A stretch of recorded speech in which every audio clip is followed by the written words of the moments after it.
Hello and welcome to prison. Hopefully you can hear the sirens in the background. I'm doing a live today because I've just finished another video, another documentary. The documentary is regarding the name of the creator of everything. So I'm very excited that that video has just been finished and put on on the internet now for people to watch.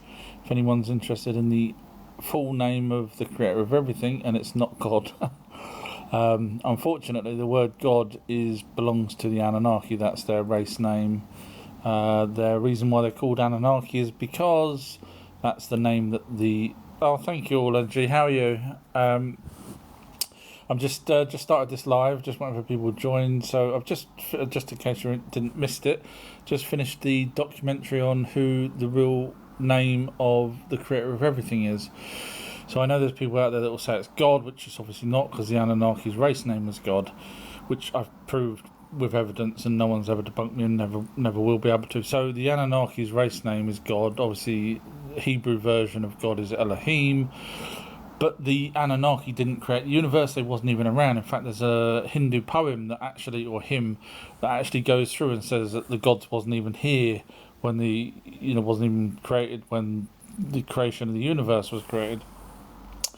Which I cover all of that in the new documentary. So if anyone's interested, all you have to do is go to my website and type in creator, and then scroll down to the Bible part, because you'll find other videos, there are loads of other videos.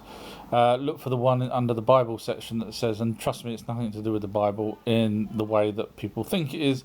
Obviously, I show up the Bible by showing that the Bible is incorrect, because obviously, the Hebrew direct translations, in the Young's literal translation of the Bible, for example, says God's preparing heaven and earth, whereas every other version of the Bible says God created heaven and earth. In other words, it was changed manually by man to make it seem like there was only one God.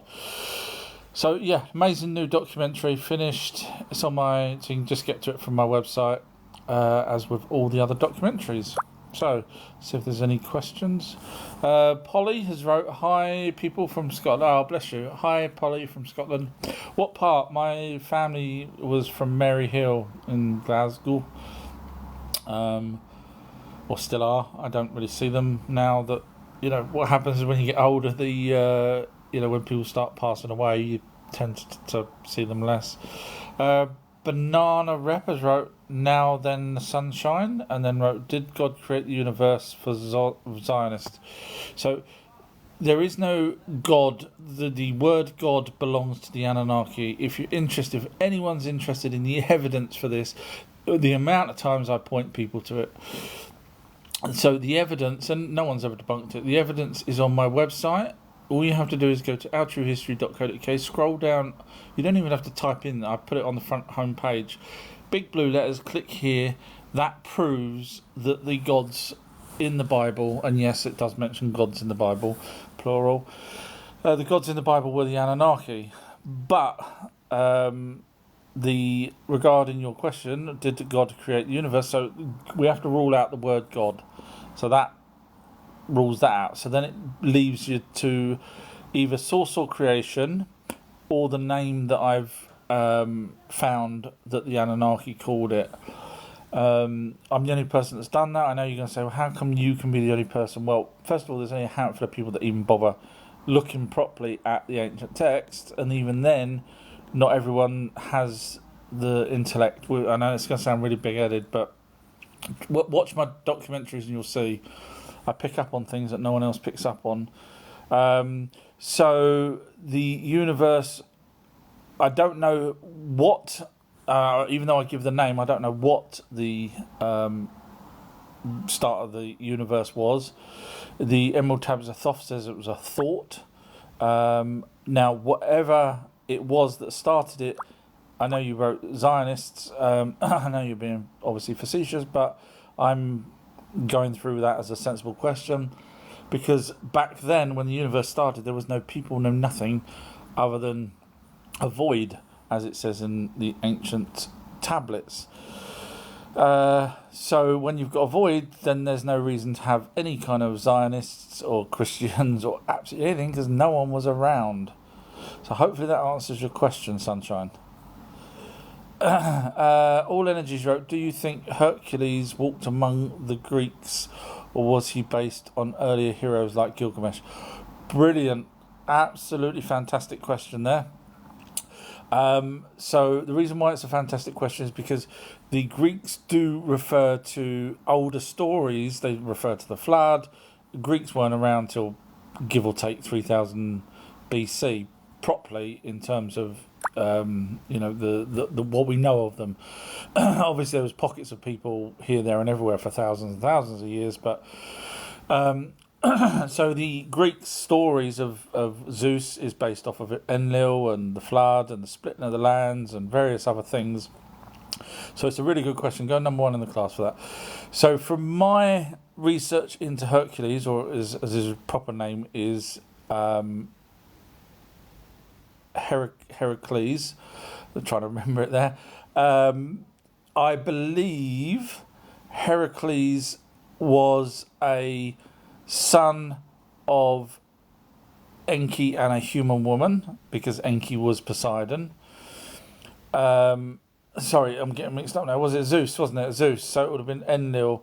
Yeah, that's right. Sorry, I got mixed up there for a second. So it was Enlil who was Zeus. Now his wife, and it's not only says it in Sumerian tablets, but it also says it in the Greek stories of Zeus basically cheating on his wife Hera, as is known in the Greek times, whereas she was known as Sud originally, and then Ninlil.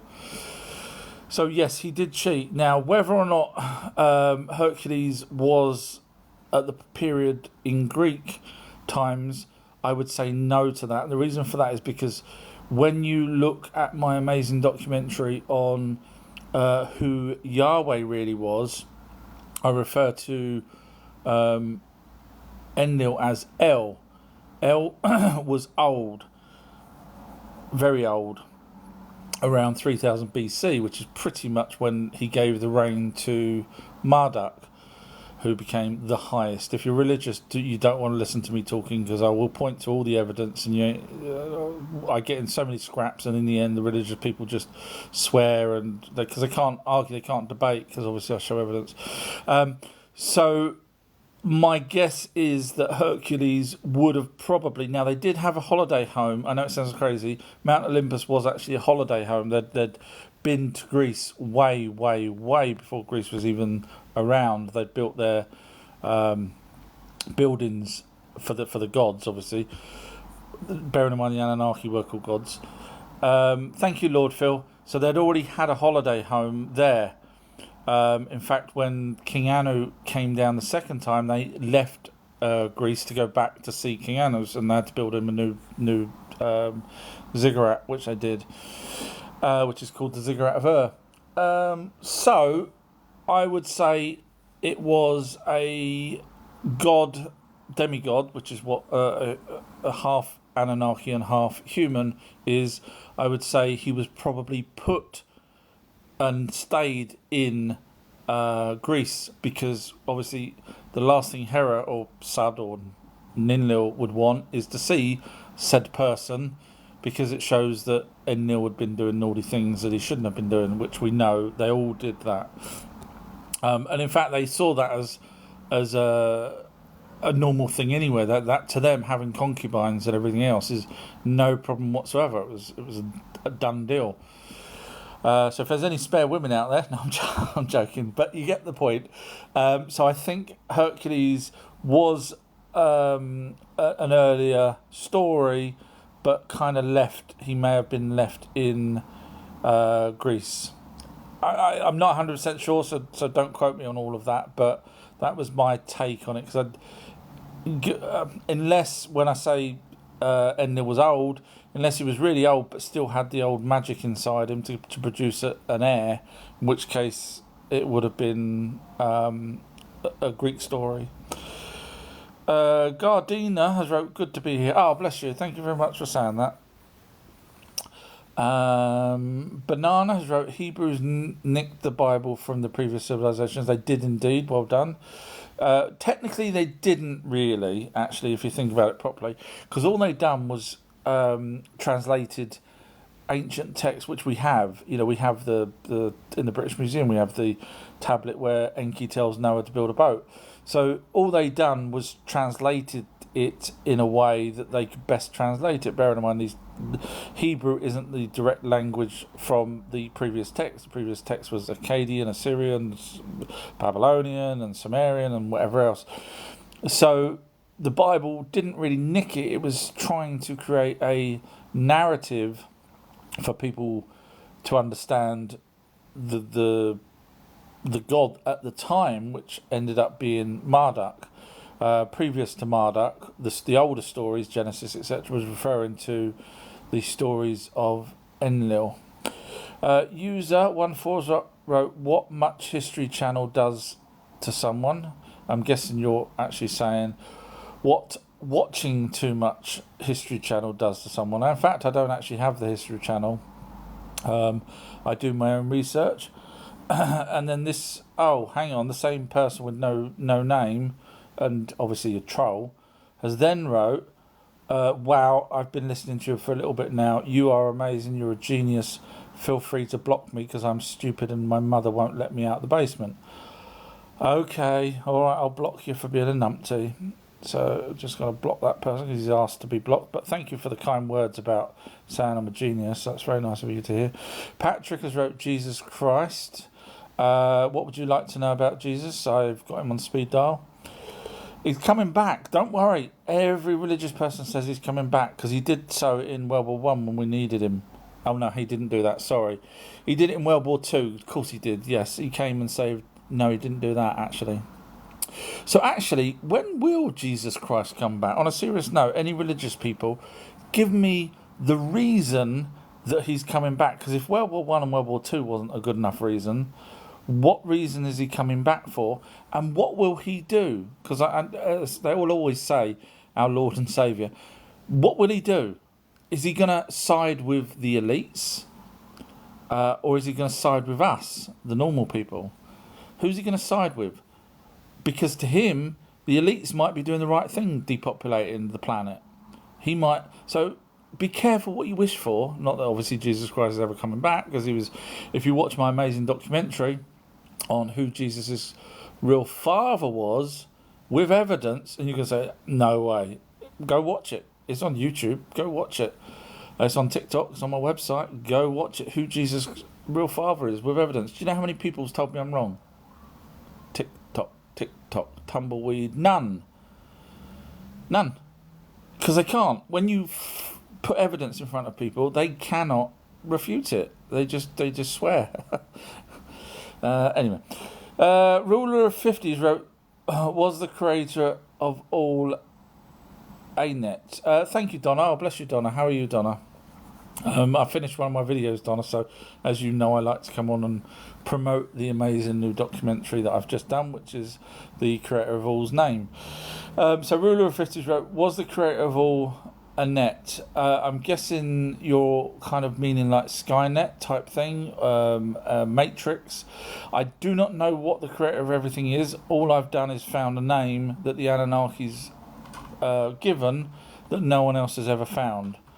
Now, what that is, I do go through what that name means, because the Anunnaki have names that mean things. So think of the Native Americans when they say, "Me, big chief, little running water." The Anunnaki are no different from that.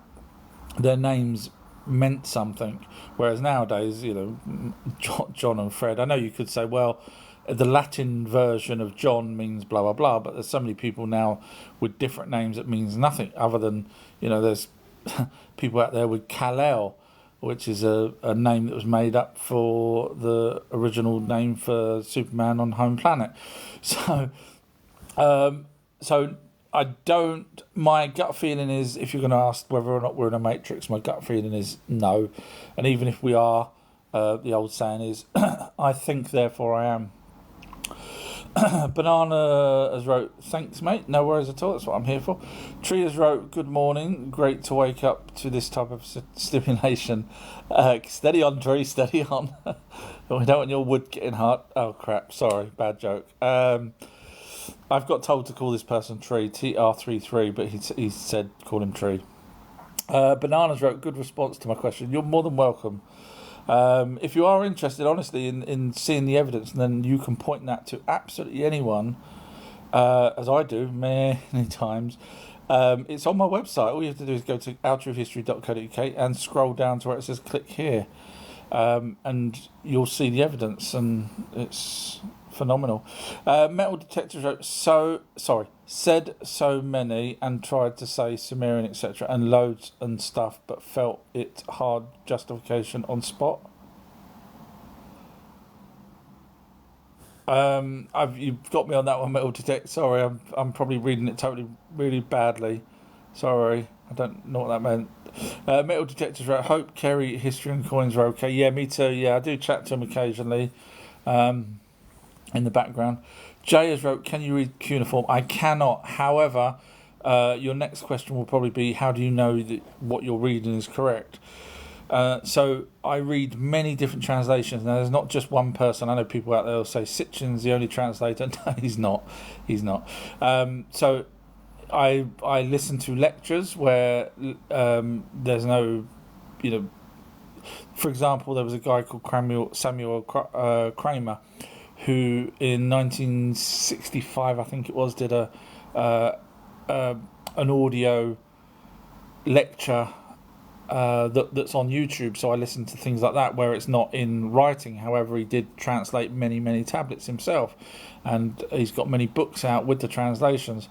So I study as many different things as I can. Sometimes, in fact, if you watch my brand new documentary that literally came out about an hour ago on the name of the creator of everything, I actually point to the Moorhens, which are people that had tablets and could translate it, and I also point to L.W. King, who's also translated the Anomalies, and I say they're wrong. And you're going to say, how the hell can you say they're wrong if both of those can translate and you can't? And it goes back to my high intellect. And again, I'm thick at loads of things, so don't forgive me. I'm not saying I'm big-headed, but I do have a very... And when you watch that documentary, you realise that, yes, they did mess up. And they messed up because of perception. Same reason why people now believe that the Bible, even though it does say God's in there, Genesis 1:26, in their image, etc., and the original Young's literal translation, where it says gods were preparing the heaven and earth instead of God created, the translators, I believe, got it wrong because they were assuming something when you shouldn't assume. And so that's how I've worked it out. Sorry if I go off and make myself sounding more big-headed than I already am. Metal Detectors wrote, been challenging lately as friends don't even see the chemtrails, etc. out on my own as always. It's crazy, isn't it? I just saw a TikTok the other day. I wasn't aware of this, but apparently I can't remember what country it was, Scandinavia or something like that, rejected the World Health Organization mandate that they're trying to get everyone to sign, and then a couple of days later the president or prime minister, whatever he is, of that country was shot. I mean, come on. Same thing happened in Africa when there was two presidents refused to have anything to do with the jabs, and shortly after they were non here anymore. You get my point. So yeah, I don't know why people can't see the wood for the trees, but they do. And then Metal Detectors wrote, too late to educate. Yeah, and I know Swabs is stepping down. In my opinion, he's only stepping down so that he's not going to be... obviously, there's a lot of people already talking about him, so that removes us keep going, evil. But he's going to be pulling the strings, absolutely. Christian has wrote Hermes. Not sure what you're referring to there. Obviously, I know who Hermes is, but I kind of like a full question because I don't know how much you know about Hermes. So I wouldn't want to waffle on and talk about Thoth and talk about Ningazida and stuff if you already know all of that. So if you can, this is live, everybody. I read every single question out. I'm slightly behind, but I do read every single question out. Trees wrote, so what would the story about Hercules being dipped except for his heel be true? Oh, I mean, when you read the 10 tasks of Hercules stroke 12, because he was, technically it should have been 10, but he ended up doing 12 because, look it up, I won't bore you with the details. I obviously, Atlas wouldn't be holding up the sky and things like that. So the Greeks, when you read any of their stories, they do seem to exaggerate a hell of a lot to make themselves sound bigger and better than they was, and that's probably because the people that was writing it or getting it transcribed were demigods as opposed to the old gods, because the old gods were probably too old to care whether or not anyone was writing about stories back then of what was happening. So the demigods loved themselves. I mean, you can tell that in their carvings of themselves, butch, and they worked out and all this kind of stuff. And there was, they used to walk down the street naked because that's how much they loved themselves. So yeah, I would say that the stories have a grain of truth in the Greek stories. The Sumerian stories, we know that they pretty much didn't exaggerate. There's nothing. Everything we found of them, there's nothing there to say they exaggerated. But when it comes down to the Greeks, yeah, they were all over the place, I think. But there may have been a grain of truth in some of the stories that they said. Probably in all of the stories there's probably a grain of truth, but they did embellish. Trias wrote, great stimulation to wake up to. Pretty Shoulders wrote, yes please, where is Jesus? Yeah, well, if you watch my amazing documentary called Who Jesus' Father Is, you'll find out that Jesus was a hybrid, and he ain't coming back. He's not got the longevity of life that the Anunnaki have, because he's not full Anunnaki.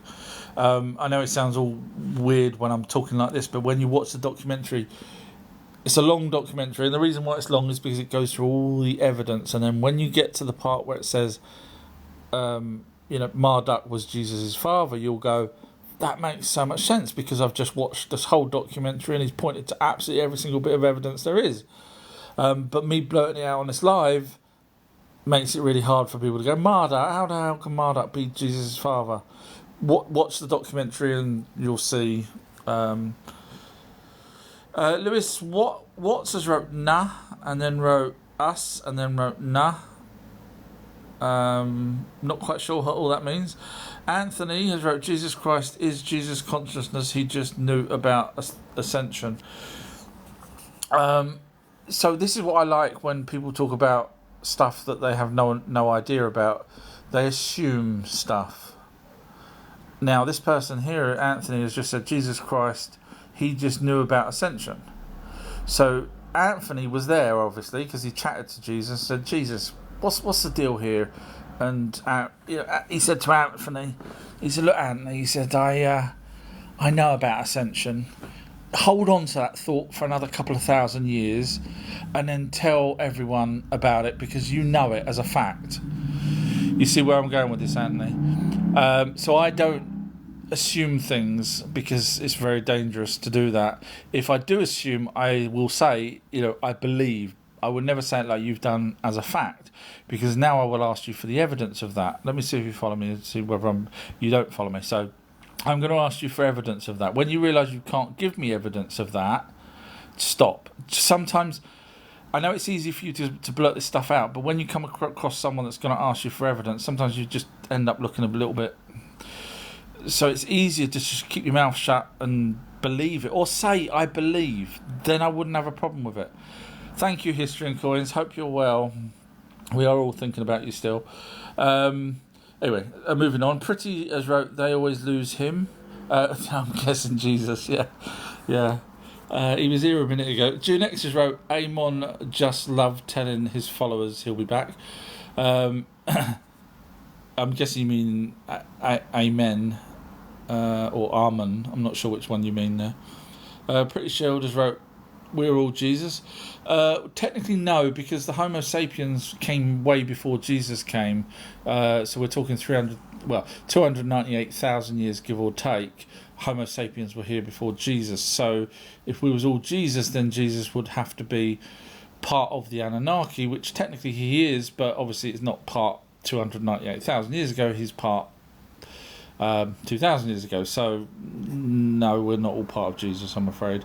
Now, if you obviously believe that Jesus is part of an almighty being that decided to put one character down on the whole planet, which I think is the most stupidest thing to do, if you want someone to go around and spread the word,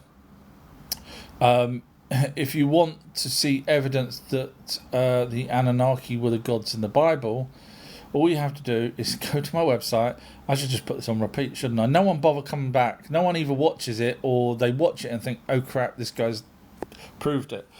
I don't know which one it is, whether they go and watch it or whether they don't bother watching it. But anyway, if Pretty Shield wants to find out once and for all to stop all this we are all Jesus baloney, feel free to go to my website and watch the evidence there. It's all there.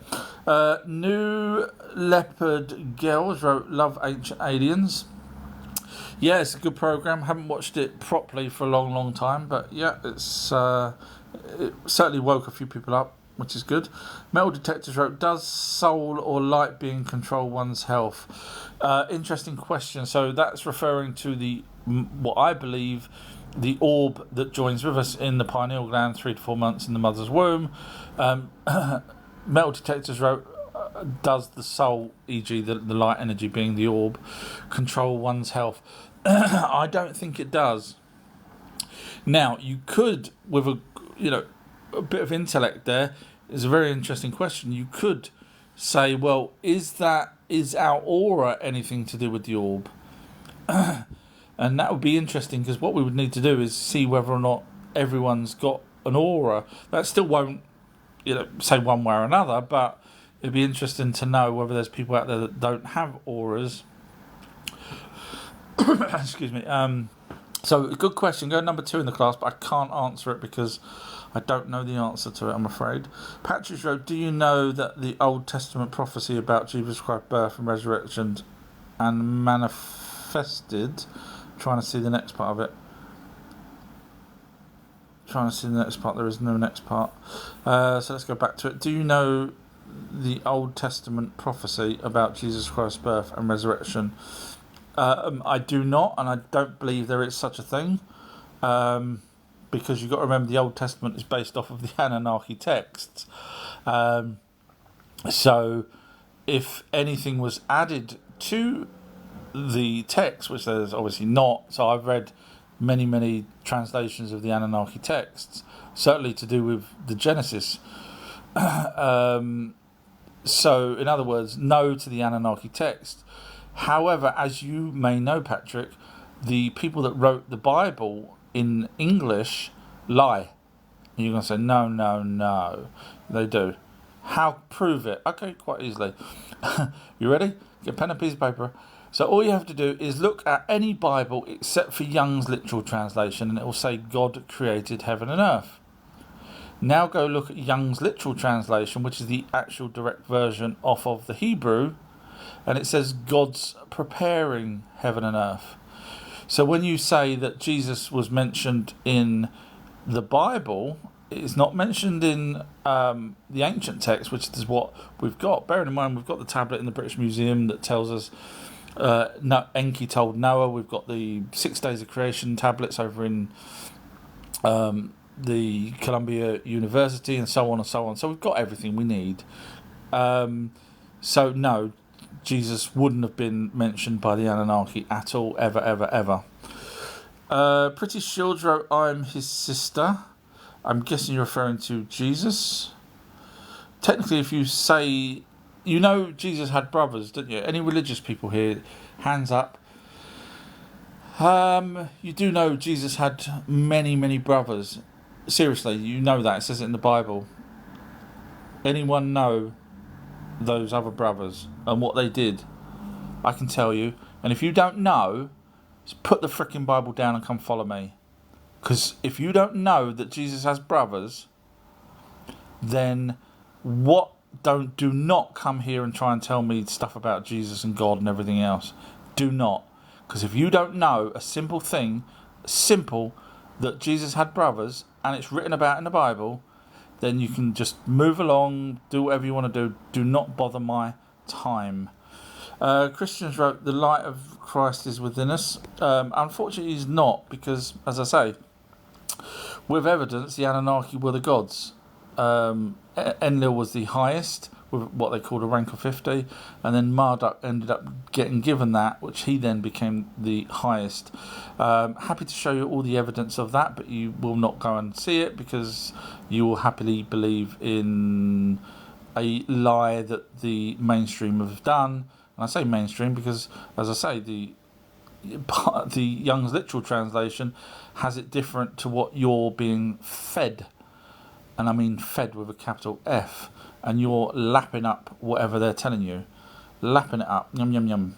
Sorry if I'm sounding a bit angry today. It's just I don't like people telling me stuff where they've got no evidence, and I show evidence, and there you go. Louise has wrote, what if it was all a diversion from salvation? I'm not sure what would have been a diversion from salvation. So we've got millions of tablets. We've got so in other words, the Anunnaki there's no salvation for us. The Anunnaki created us. We've got the tablet where they tell us. Well, we've got a few tablets where they tell us they created us in detail, using genetics, first ever language. We've got tablets telling us that. So there is no salvation, I'm afraid. Sam Vegan has wrote Mol al. Unfortunately, I have no idea how to pronounce that. I don't even know if it's a word. Bananas wrote, Jesus will return to free the world of the scourge and hate of Zionism. So that could have been done at any point, would you not agree? And what would he do to free them? Would he wipe out anyone that doesn't believe? Because that goes against what he believes.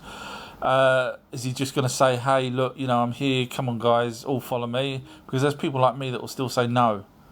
If there was some guy with a beard and long hair and a robe, I'll say, nope, not believing it, I'm going to believe the tablets. Then I would ask to see some miracles.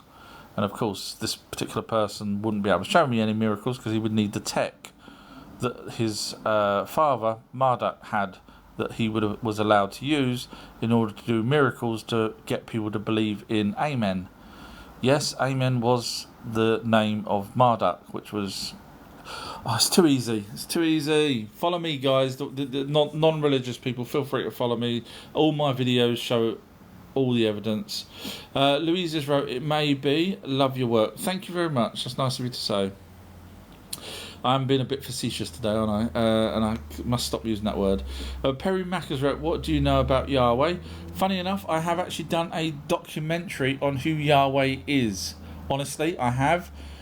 I've used evidence, 100% evidence. No one else is going to come close to this documentary. People seen it. They know that I'm right. So if you are interested in it, all you have to do, and honestly, it shows you 100% with evidence. I don't mess around. There's no point in making up crap. If I haven't got the evidence, I can't do the video. That's as simple as that. But when I actually started Yahweh, the documentary, I didn't know who Yahweh was. I had a thought it was Enlil. And to be honest, I thought it was Enlil. Even Billy Carson says it's Enlil. Loads of people say it's Enlil, and I thought it was Enlil. And then I started doing the deep research, and no, it's not Enlil. It is not Enlil. So I was, even my own thoughts were wrong, because evidence shows the way. So if you're interested in seeing the actual documentary on who Yahweh really is or was, just go to my website, ourtruehistory.co.uk, type in Yahweh, scroll down until you find the one that says who Yahweh's really was. And so I'm not saying it here only because I've done a whole documentary on it, and if I just blurt it out now, you'll go, that's stupid. But when you watch the documentaries, as you do as everyone does, when they watch the way I put the documentaries together, you go, wow, genius. All Energies wrote, it's only been about one Anunnaki Shah since Marduk took the rank of 50. Who could depose him? So, sorry, my boys just walked in. Don't be up to no good, Clark. So, what All Energy has said is that Marduk, who took the reigns about 3000 BC, has had just over a Shah, which is 3,600 years. Obviously, we're about 5,000 years. So it's a give or take. It's about 1.5 Shahs, 1.5 Anunnaki years, not our years, 1.5 Anunnaki years. And so All Energies asked in who could depose him. There was a bit of Enlil did sort of try and stop the rank of 50 for a period of time. Shush, Clark, I'm on live. I'll bring you something in a minute. So I don't know who would take over here on Earth from Marduk if Marduk was still here. Because obviously there's a lot of children that were born that's not been written about from the Anunnaki, so it's quite easily could be one of Marduk's own descendants that we don't know about because there's no one's wrote about them. But it's a really good question. Go number 3 in the class for that. Clark, leave it. Sorry. Metal Detectors wrote the tablets. Are they totally right? Thanks. Like I say, the Sumerian tablets are right. The translations of the Sumerian tablets may have some degree of discrepancy between the different translators. So, for example, the Moorhens and L.W. King, there's slight differences in the way they say the wording. And for example, Penn Museum and the British Museum have slightly different wording. Same meaning, but just say. The reason for that is because the Sumerian tablets, one word in Sumerian could mean 6 different things. So it's really difficult to read because, so for example, one word could mean nose, head, teeth, mouth, skull, and something else. So, it's quite easy to, because you have to kind of read the whole of it to understand what the previous word meant. So there is slight discrepancies, I'll give you that. But the same narrative is still there. Now we do have dictionaries as well from the Anunnaki, which is why it's not, which is why we're pretty close to, or Sumerian dictionary, should I say, which is why we're pretty close to having it, as close as we're going to get. Patrick has wrote, they don't want the human race to be saved from the eternal hell. So interestingly, if you're interested in hell, there was no hell in the Bible, you know that. And if you don't know that, stop reading. Go pick up Superman comic instead. So yeah, there was no hell. But if you're interested in knowing where hell was later on, such as Valhalla, or Valhalla, I have done a documentary with evidence. You're going to say, how does the hell does this guy do all of this? With evidence. Just watch my videos. Simple as that. And then you'll say, damn, this guy's good. And I'll say, thank you very much. So yeah, I can tell you that Valhalla was a place in South Africa. You're going to say, don't be stupid, Valhalla's underground. No, it wasn't. Well, it must be. No, it wasn't. Just because they took dead there doesn't necessarily mean it was underground. Oh, you mean they took the bodies? Yes. Oh. So there was a place over in South Africa that some Anunnakis wanted the bodies. Yes. Oh. And do we know who they were? Yes, we've got the evidence. It was Ereshkigal and Nargal. Nargal had this freaking Hound of Hell thing is carved with it, and we know that's what they did. It was called Lower World. Oh, Patrick's thinking this guy is really good. Well, thank you very much, Patrick. I might go and watch some of his videos now. I might have to just throw the whole Bible away and start learning the actual real facts instead of just believing what people say. There you go. Go with the facts. Trias wrote, laugh out loud, I'm a chick, not a dude, and I meant what I said. Okay.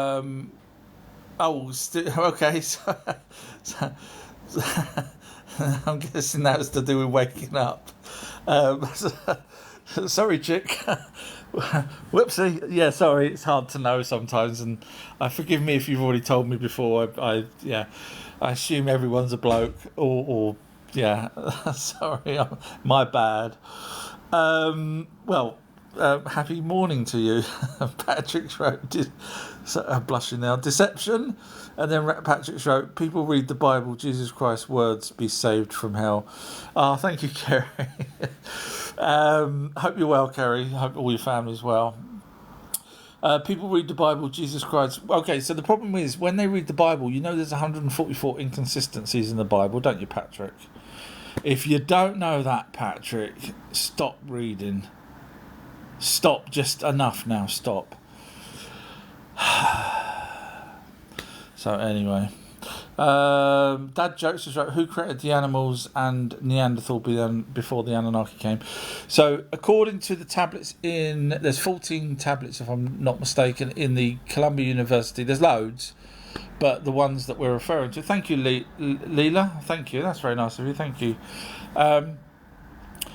The tablets, the 14 tablets in Columbia University, explain that the planet Nibiru smashed, that their moons first smashed into Tiamat, which was another planet. Then, the second, it came round again, the planet Nibiru, and smashed into Tiamat the second time. And when it did that, the tablets, not me, said that life was transferred to the head of Tiamat. When they say head, they're referring to the part that broke off, the big part, and went in between, wait for it, Venus and Mars. I'll let you figure out what planet that is between Venus and Mars. Yes, Earth. Well done, guys. So we're on part, well, yeah, I mean technically Earth is part of Tiamat, and so that had life on it from Nibiru, because it smashed into it. That's what the tablets say, not me. So you've got to remember, these tablets predate, but some of them are almost the first written language, depending which version you read, because there are Sumerian versions of the same story, some there's Babylonian and so on. But talking about a planet smashing into another planet, seeding it, and then that planet coming and settling in between, and the moon of Tiamat becoming the same moon for Earth. Who writes that back then, when they could first just about learn to write? Who does that unless it's correct? So that's where we get the evolution from. And obviously and I don't know why people don't catch on to this. So creationisms, instead of against evolutionism, creationism say, aha, we're all put here. The problem with that is there's only one missing link, and that's humans.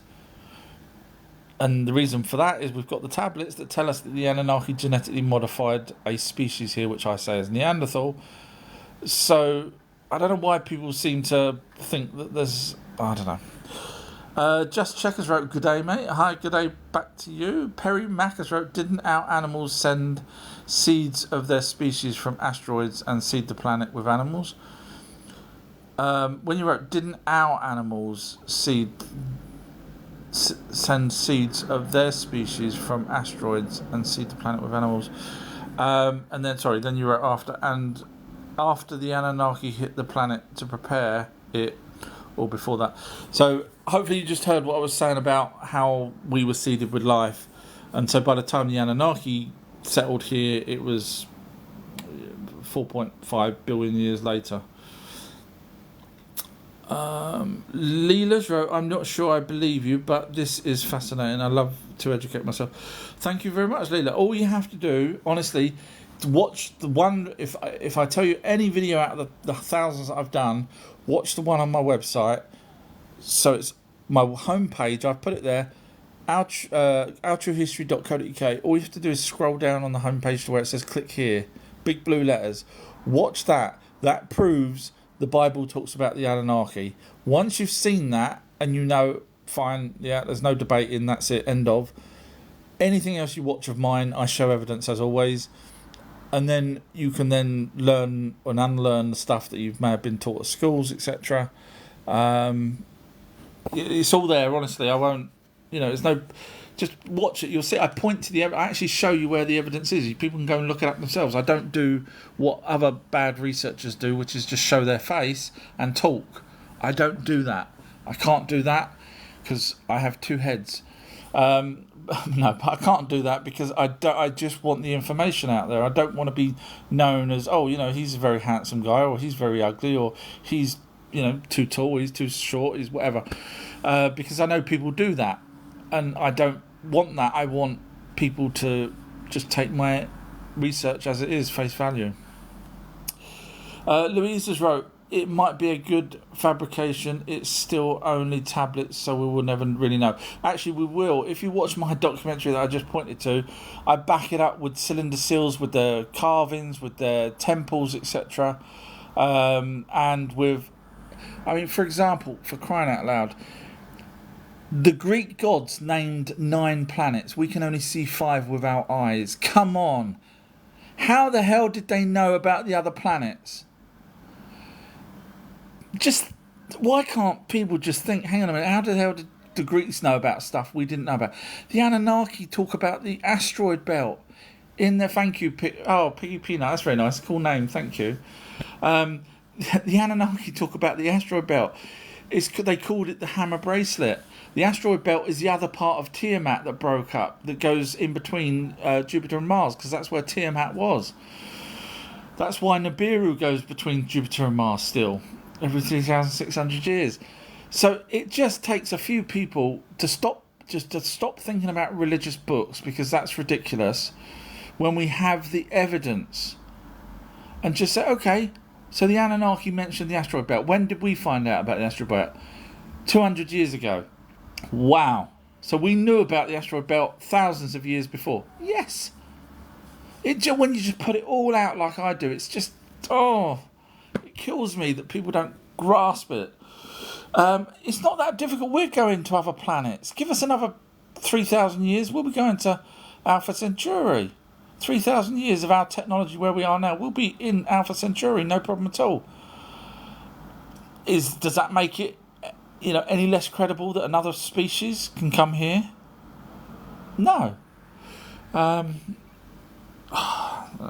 Metal Detectors wrote, away from light beings, ghosts have intentions to do good, helpfulness, or peed off bad energy, is it? So when, from my research, when an orb leaves a body that it was joined with, and light energy being, the consciousness of the person is in control of that orb. So if they're bad, they may do, poltergeisty type stuff. Not possessions. I don't believe they do the possessions. I think the possessions are done by the jinn, another type of energy being. And if you've got good ones, then they'll try and communicate. But the problem is, some people assume that, if your lights are going on and off and your door's banging and you hear footsteps, they assume that the entity that's in your house is bad because it's flickering your bloody lights. Well, it may not be the case. It may be them just, a loved one or someone trying to get you, to notice them. So bottom line to the question is a good question. Go number 3. I think you're already number 3. Well done. Go number 3 in the class for that. That's a good question. But I think it just depends on who, like me as a good person, when I pass, I will get all the other good people on the other side to come and sort out Gates, his windows, Schwabsies, all the bad people, and push them all out of very high buildings. You get the idea. Leaders wrote, what is Ascension? So from the version that I'm aware of, we don't ascend. The orb is what's trying to ascend. So you've got planes of existence. We're on one plane. When the spirit dies, or when you die, and the orb is because it was connected to your pineal gland, and that's not me saying that. Go look up the National Medical something or other. I'm going to have to do a bloody video to remember the name of it.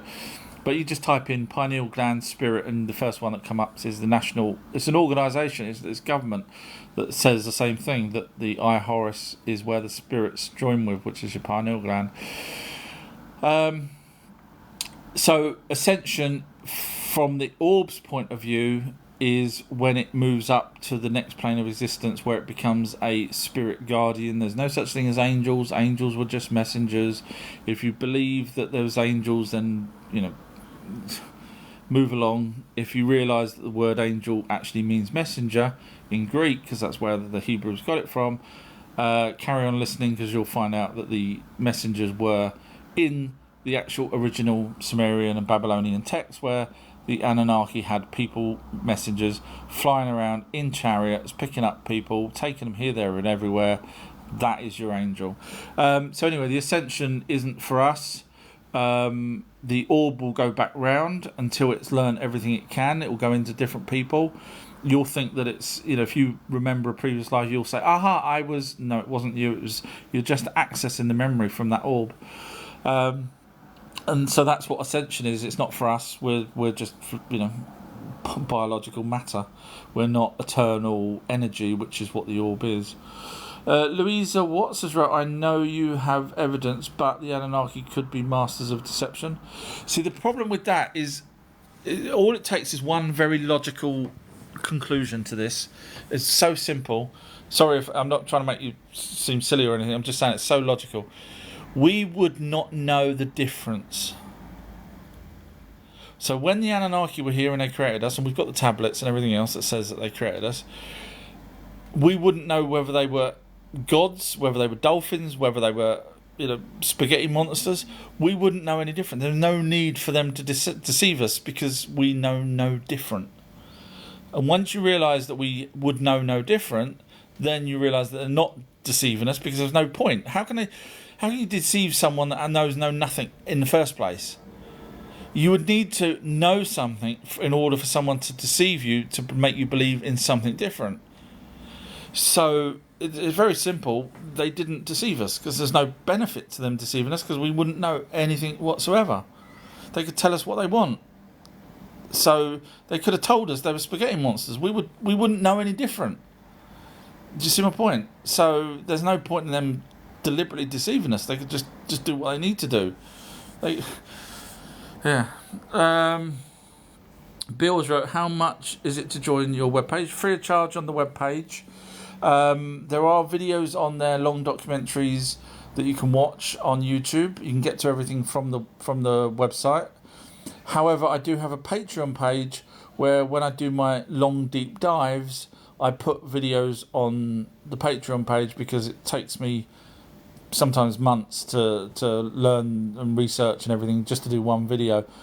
So unfortunately the website still costs, but I only charge a couple of £1 on the Patreon page, because I'm not really doing this for money. I am now taking 2 days off work every week to do videos.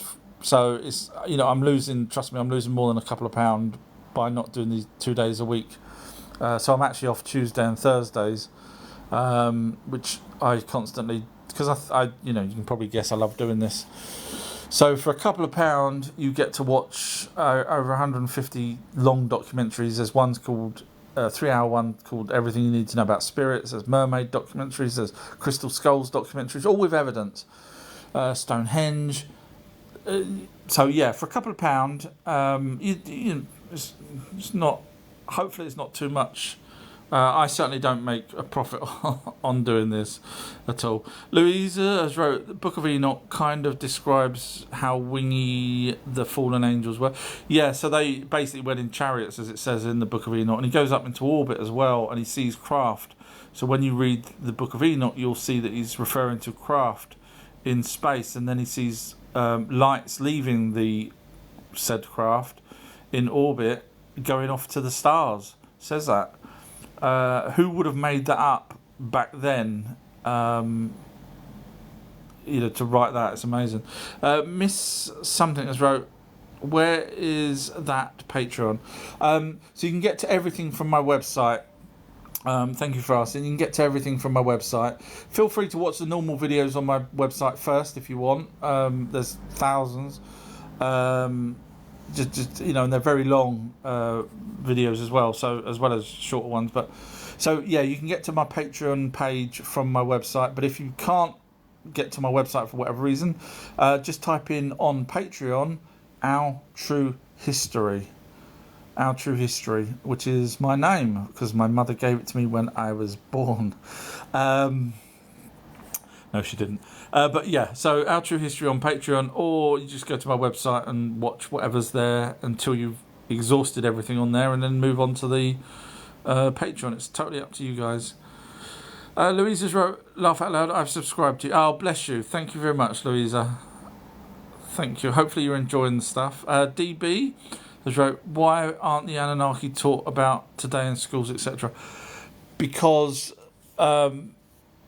the churches own a humongous amount of land around the world. Vatican, Catholic, Christian, and so first thing is they will have to give up all their land because there's no such thing as any of these 4,000 religions that's right now. So they would have to say, okay, yeah, fair enough. And of course they don't want to do that, and they have control over people. As you may have heard me talking earlier to people that seem to believe Jesus is going to come back. You can ask. Thank you, Cedric. Bless you. So you can. Oh, thank you, your boss. I don't know whether just to call you boss really, because if it says your boss, then technically you're your boss. So I should really be saying boss. Sorry, that's how my brain works. I'm sorry. But yeah, so that's the first problem when you realise that the powers that be, including the Vatican's a huge part of it. Bearing in mind they have the pineal, the pine cone image or carving that was over in Sumeria at the front gates of their building. Now, why would they take the same pine cone that the Anunnaki's been carved with if the Vatican has nothing to do with? And the Vatican was also the last place, or the Rome was the last place the Anunnaki were mentioned in the way that they were mentioned as gods. Later on, we ended up with Norse gods and Indian gods and whatever else, but Rome was the main pantheon of gods. The last main pantheon, same pantheon that was the Greeks and the Sumerian gods. So, and then once you realise that if there was people being told that the Anunnaki created us, so straight away all religious wars hopefully would stop, which is bad for business if you're in the war business.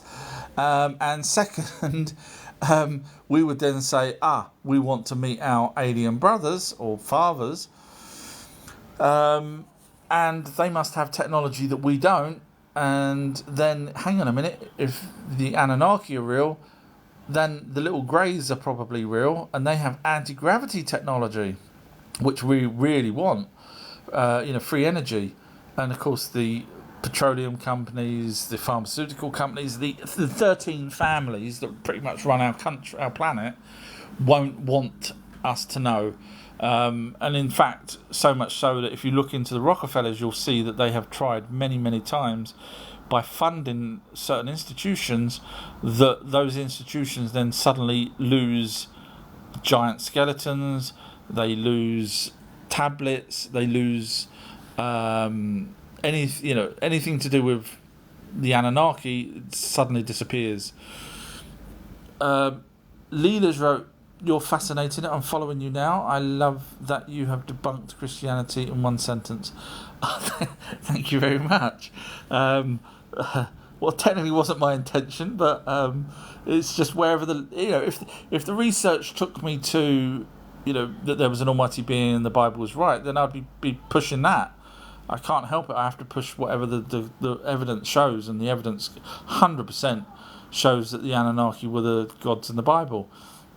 I mean, think about it. The Bible has the mention of gods 200 times. So forget the fact that the Bible's been changed by man, which is not supposed to happen. It's supposed to be, you don't change the word of God. Bearing in mind also that Lucifer was added in 1978. 1978, they knew more than the people that wrote the Bible. Seriously? They gave him a name. Only mentioned once in the Bible in 1978.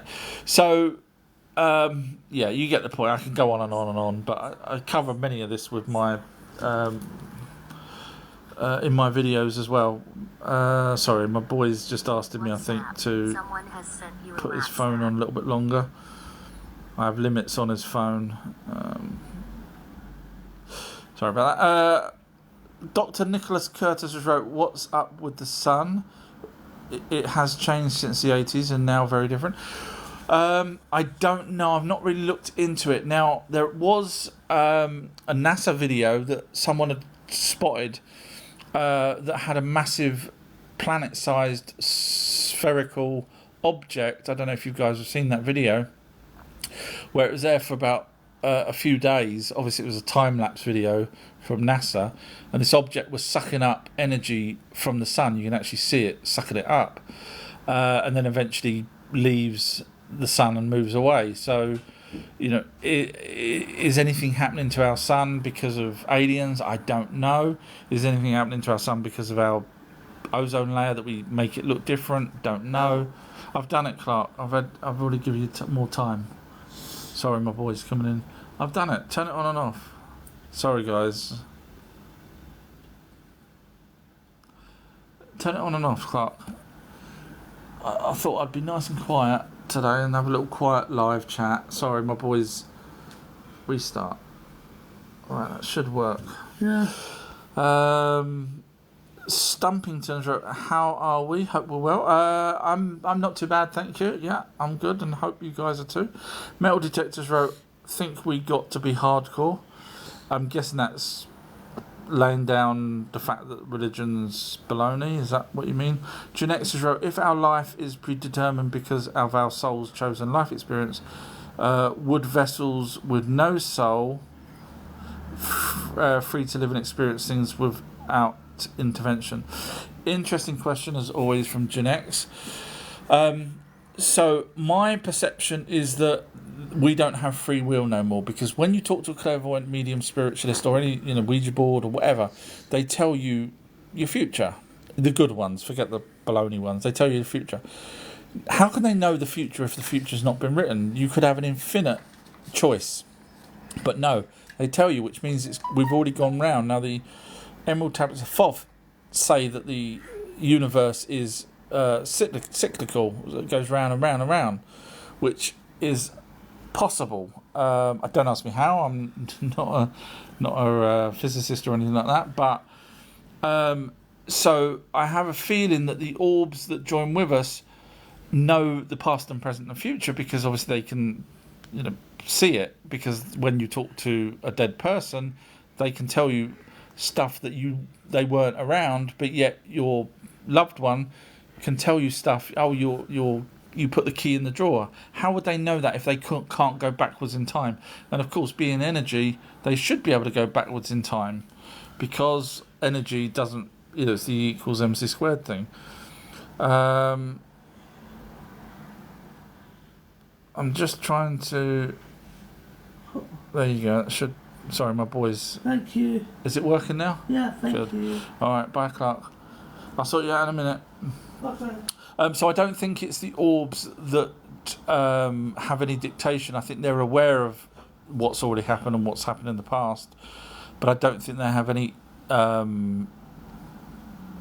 way of controlling the future or past, if that makes sense. I think it's already happened. Leela's right, I agree with you. Thank you very much. This is live. I read every single question out. I'm slightly behind, so forgive me, but I do read every single question out. The name that I can never remember what it is was wrote, "Hi, our true history. Which Adam ate the fruit, Adamu or Adapa?" Excellent question. Go number 2 in the class for that. So for those of you who don't know, there's two. The Bible got it mixed up. So there's basically two. Sorry, TikTok's asked me to verify something. So there's two first Adams, if you will. The first one was the one that was created by the Anunnaki 300,000 years ago, put to work in South Africa. Technically, he wasn't actually put to work. They created 7 more males and 7 more females, and they were the ones that put to work. Anyway, so he was called Adamu. That was the first name. That's him. Earthling, human, depending on who translates it. That's the word. Then, 200,000 years later, the Anunnaki, Enki, tells us that he bred with 2 of those same Homo sapien people, descendants of the very first ones 200,000 years before. He breeds with them 200,000 years later. And they have 2 children he called them Adapa and Titi, or Titi. Adapa is Adam. Titi is Eve. So the Bible gets it a bit mixed up with the Adamu, which was 200,000 years later. Sorry, Clark, what's going on? I don't know, Dad. Sorry, his phone keeps... Something's wrong. Right, that should be it now. Sorry, so your question was which Adam ate the fruit? So it was Adapa. So if anyone's interested, I have done a documentary showing that Adam and Eve, which I didn't realise until I was doing the documentary with evidence, was on a spaceship for 24 years of their life. I know, the first 24 years of their life, which is crazy because I didn't even know that myself until you start researching, and I show the evidence of all this. I show where it comes from, and it's beautiful because Adapa, when he finally gets sent down, so it was the serpent was another Anunnaki on the ship, and go watch my amazing documentary on. It's called Garden of Eden, Adam and Eve. Sorry, my boy's talking to me. So anyway, long story short, it was Adapa, which was Adam, and that's just for those of you interested in why Adam and Eve, or Adapa and Titi, had their children's stories written down, is because Enki was a prince. That's why we don't get stories of Adamu and his children, because no one really cared. That's why we don't get stories of other people's children, other Anunnakis that mean nothing, because they meant nothing. So that's the reason why. Christiana has wrote 12 apostles. So the 12 apostles supposedly wrote as well as Moses, wrote the Bible.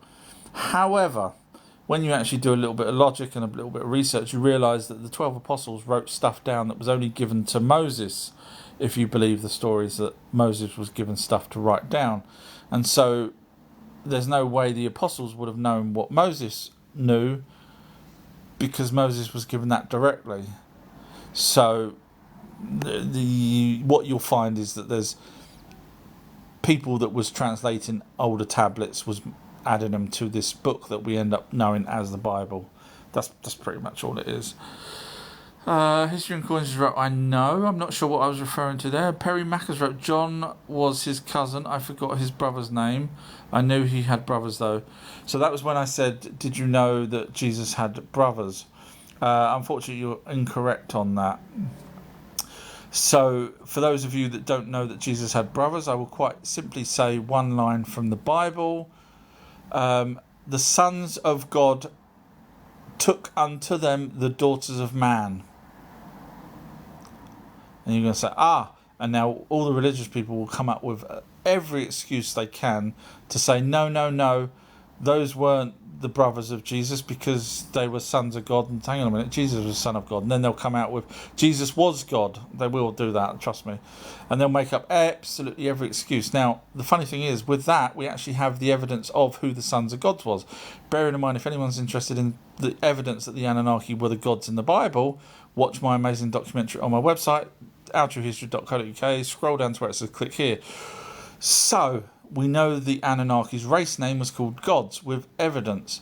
So the younger Anunnaki, called the Agigi, they were the ones that came down from Mars. We've got tablets telling us they came down from Lachmu.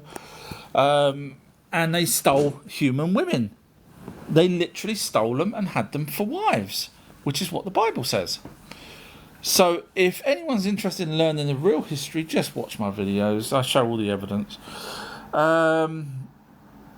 Pretty Shield has wrote, wow. Not sure what I was saying, but hopefully it was something that was cool. Erin has wrote, I've just joined. Did Jesus have children? So I did a documentary called Who Jesus' Real Father Was, with evidence. And I know you're going to think, well, how the hell can it? Go watch it and you'll see. And that's why, that's why I get people saying they love my work. However, once Jesus was born, there is nothing for me to double check. There's only the Hebrew Bible. There's nothing else. With the Nephilim and things like that, I can double check. I can check with giants and all this kind of stuff. I can check with the Sumerian tablets. I can check with the Bible. I can check. But when Jesus was born, there is nothing else I can check with. There's no previous writings. There's nothing. So I don't look into Jesus because there's no reason for me to do that, because I will end up with exactly the same version that you've got from the Bible. Obviously I'd go to the original Bible, the Hebrew, as opposed to the lies versions that everything other than the Young's literal translation is full of lies. So I would go to the Young's literal translation because that's in English and that's a direct copy off of the Hebrew. The other versions are all, trust me, they've got so many lies in them. You just look it up yourself, or watch my videos. You'll see out every time I point out where these lies are. So I don't know, I'm afraid, to the answer to whether or not Jesus had children. I also did a video documentary on who... sorry, I already said that. Yeah, Jesus' father was. Pretty Shields wrote, I was your greatest fan. Thank you very much. Perry Max wrote, I enjoy your evidence. Thank you very much. Brilliant. Mandy's wrote, huge fan, love your content. Thank you. This is what I like. This is the reason why I do all of this. Metal Detectors wrote, want greys to land in the garden. Yes. Leela's wrote, I'm uneducated on this, but the host is well read. Thank you very, very much for saying that. So just to give people background, I've been doing this for over 40 years. I was in special needs at school. In other words, I had no education pretty much whatsoever. Everything that I've done has been done after I left school. I couldn't spell, still can't really spell. Couldn't even do the alphabet. To be honest, probably didn't even know the time until I left school, and then I started to learn, because the school didn't teach me things in a logical manner, and it confused the hell out of me. And I like logic, as you can probably tell when you watch my videos. So I'm well read after that, and only in the stuff that I'm interested in. If you ask me about football or something else, I wouldn't be able to tell you anything whatsoever. So my attention is 110% into what I do. Louise has wrote, yes, but they clearly had occultism knowledge. I'm not sure what I was talking about. I'm slightly behind on the messages, so I don't know what I was talking about. I'm trying to think who would have had occultism knowledge. The Anunnaki didn't, because I would ask you for the evidence of that, and you wouldn't be able to find it. So I don't know what that's referring to. Sorry. Mandy's wrote, do you discuss the demurrage? Are you referring to, because there's a modern word for demurrage, and I think, are you referring to the flood? I might be wrong. As I say, I'm not. I left school with. So if you are referring to the flood, yes, I actually have a free documentary. It's an hour long, with 100% evidence that the flood happened, and I even explain and show evidence why it happened and who allowed it to happen, etc., etc. So just go to my website, type in flood, scroll down to the one that says whatever flood, because I've done many different videos on the flood. Look for the one that's an hour long. I can't remember the title of it. If that's what you're referring to, forgive me if you're not. I'm thick, even though I come out with I'm clever. I do also admit at the same time that I'm thick. Metal Detector wrote, not really, but I hope helpful. Fake son. And then Metal Detector wrote, fake lots. Louisa's wrote, I like the host, but I'm open-minded due to years of religious indoctrination. Honestly, all you need to do is watch that documentary. And then that will change your mind, because I point to all the evidence. I even I even go through the Bible as well as the Sumerian tablets, as well as the evidence. Yeah, just trust me on this. Just if you want to be switched, that's all you have to do is watch that. If you want to believe in an almighty being that decided to put one character down, funny enough, guess where he put the one character down? Where the Anunnaki were, in the Middle East. Funny enough, the God of Israel, which, if I was an almighty being, I would hate to be called the God of Israel if I created the universe. Who calls him the God of Israel? You know why they're called God of Israel? Because there was other gods. Oh, yeah. You see what I mean? It's all so easy when you just look. And you know that God sat on a lapis lazuli throne. It says it in the Bible. And guess what? Enlil, the highest, had a lapis lazuli throne made for him. I show the evidence of that. So in other words, the almighty being needed to sit down 20 times in the Bible. Yes, 20 times. When you break it down as simple as I do, you realise, wow, an almighty being that runs the whole universe had to come here and sit down on a lapis lazuli throne when we have the race name gods, Anunnaki, Enlil being the highest in terms of, that's what it was called, the highest, not in up in the air highest, but highest as in rank. He had a lapis lazuli throne. It's so easy when you... Mandy's wrote, always believed in crop circles. Yeah, there is... all you have to do is look at the real crop circles. If you ever go to a crop circle, go look at the nodes.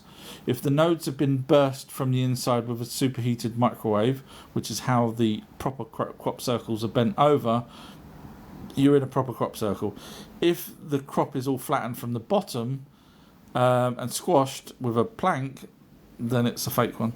Leela's wrote, I'm so happy you've gained 500 followers in 15 minutes. You are brilliant and very polite. Oh, well, thank you. I didn't know that I had 500 suddenly followers, and I don't know how that works out, but thank you very much. That's very nice of you. And I do try and be polite. Even when I'm angry, I still try my best, but thank you. Missy Mumsy has wrote, all this stuff fascinates me so much. I'm clueless but curious. I have 1,400 TikTok videos that cover many subjects: time travel, Bigfoot, crystal skulls, and I show it every time. Even though some of them are only a minute long, I show where I'm getting the evidence. I don't show my face, unlike other researchers. I show the evidence, unlike other researchers. So just think that next time you see a researcher you may know, I'm not going to name names, Billy Carson. Oh crap, sorry. It's my Tourette's again. But when you see other researchers and they're just sitting there talking, ask for the evidence off of them. You won't get it. I'm not saying he's always 100% wrong. I'm saying there's a hell of a lot that he gets. He makes up, I think. Louise has wrote, "Nah, you're sincere, and thorough. I don't doubt your findings, but still open-minded. No worries at all." My mum was the same. She wanted to believe because obviously, she grew up back in the day and wanted to believe. Now, the difference. Thank you, Leela. The difference is there are spirits. Now, I've done a Ouija board with just my mum when she was alive, and long story short, it wasn't even a proper Ouija board. It was just cut out letters and a glass upside down on the living room table, and it started moving. Long story short, I asked, "Can you read my thoughts?" and it went to yes. So from that moment, I was testing whether my mum or me was pushing it. So I asked 6 questions in total, and it went to the correct answer on each one. And that was just me answering it in my head. So there is loved ones that wait for you on the other side. I've spoke to clairvoyants, mediums. I've gave them questionnaires to sort of fill in type thing. I've paid lots of money to mediums and stuff just to get answers. I did this all for myself. Because I have to get the answers to things. I didn't know that anyone was out there until TikTok came along that was actually interested in the amount of research that I'd done. So you can throw away the God if you want to, because trust me, he's not going to be waiting for you. But loved ones will. So if that makes you feel any better, they'll be there for you. unless you was really bad to them, in which case they might not be. Metal Detectors wrote, what is the sun host as it portaled round to us? So there has been many people, including whistleblowers, that have said, and including people that film the sun and stuff like that say, and abductees that say the more modern UFOs, the greys, fly through the sun. Now we know there's X points between Earth and the sun, which are portals. NASA admits they are. So we've got portals that are between Earth and sun.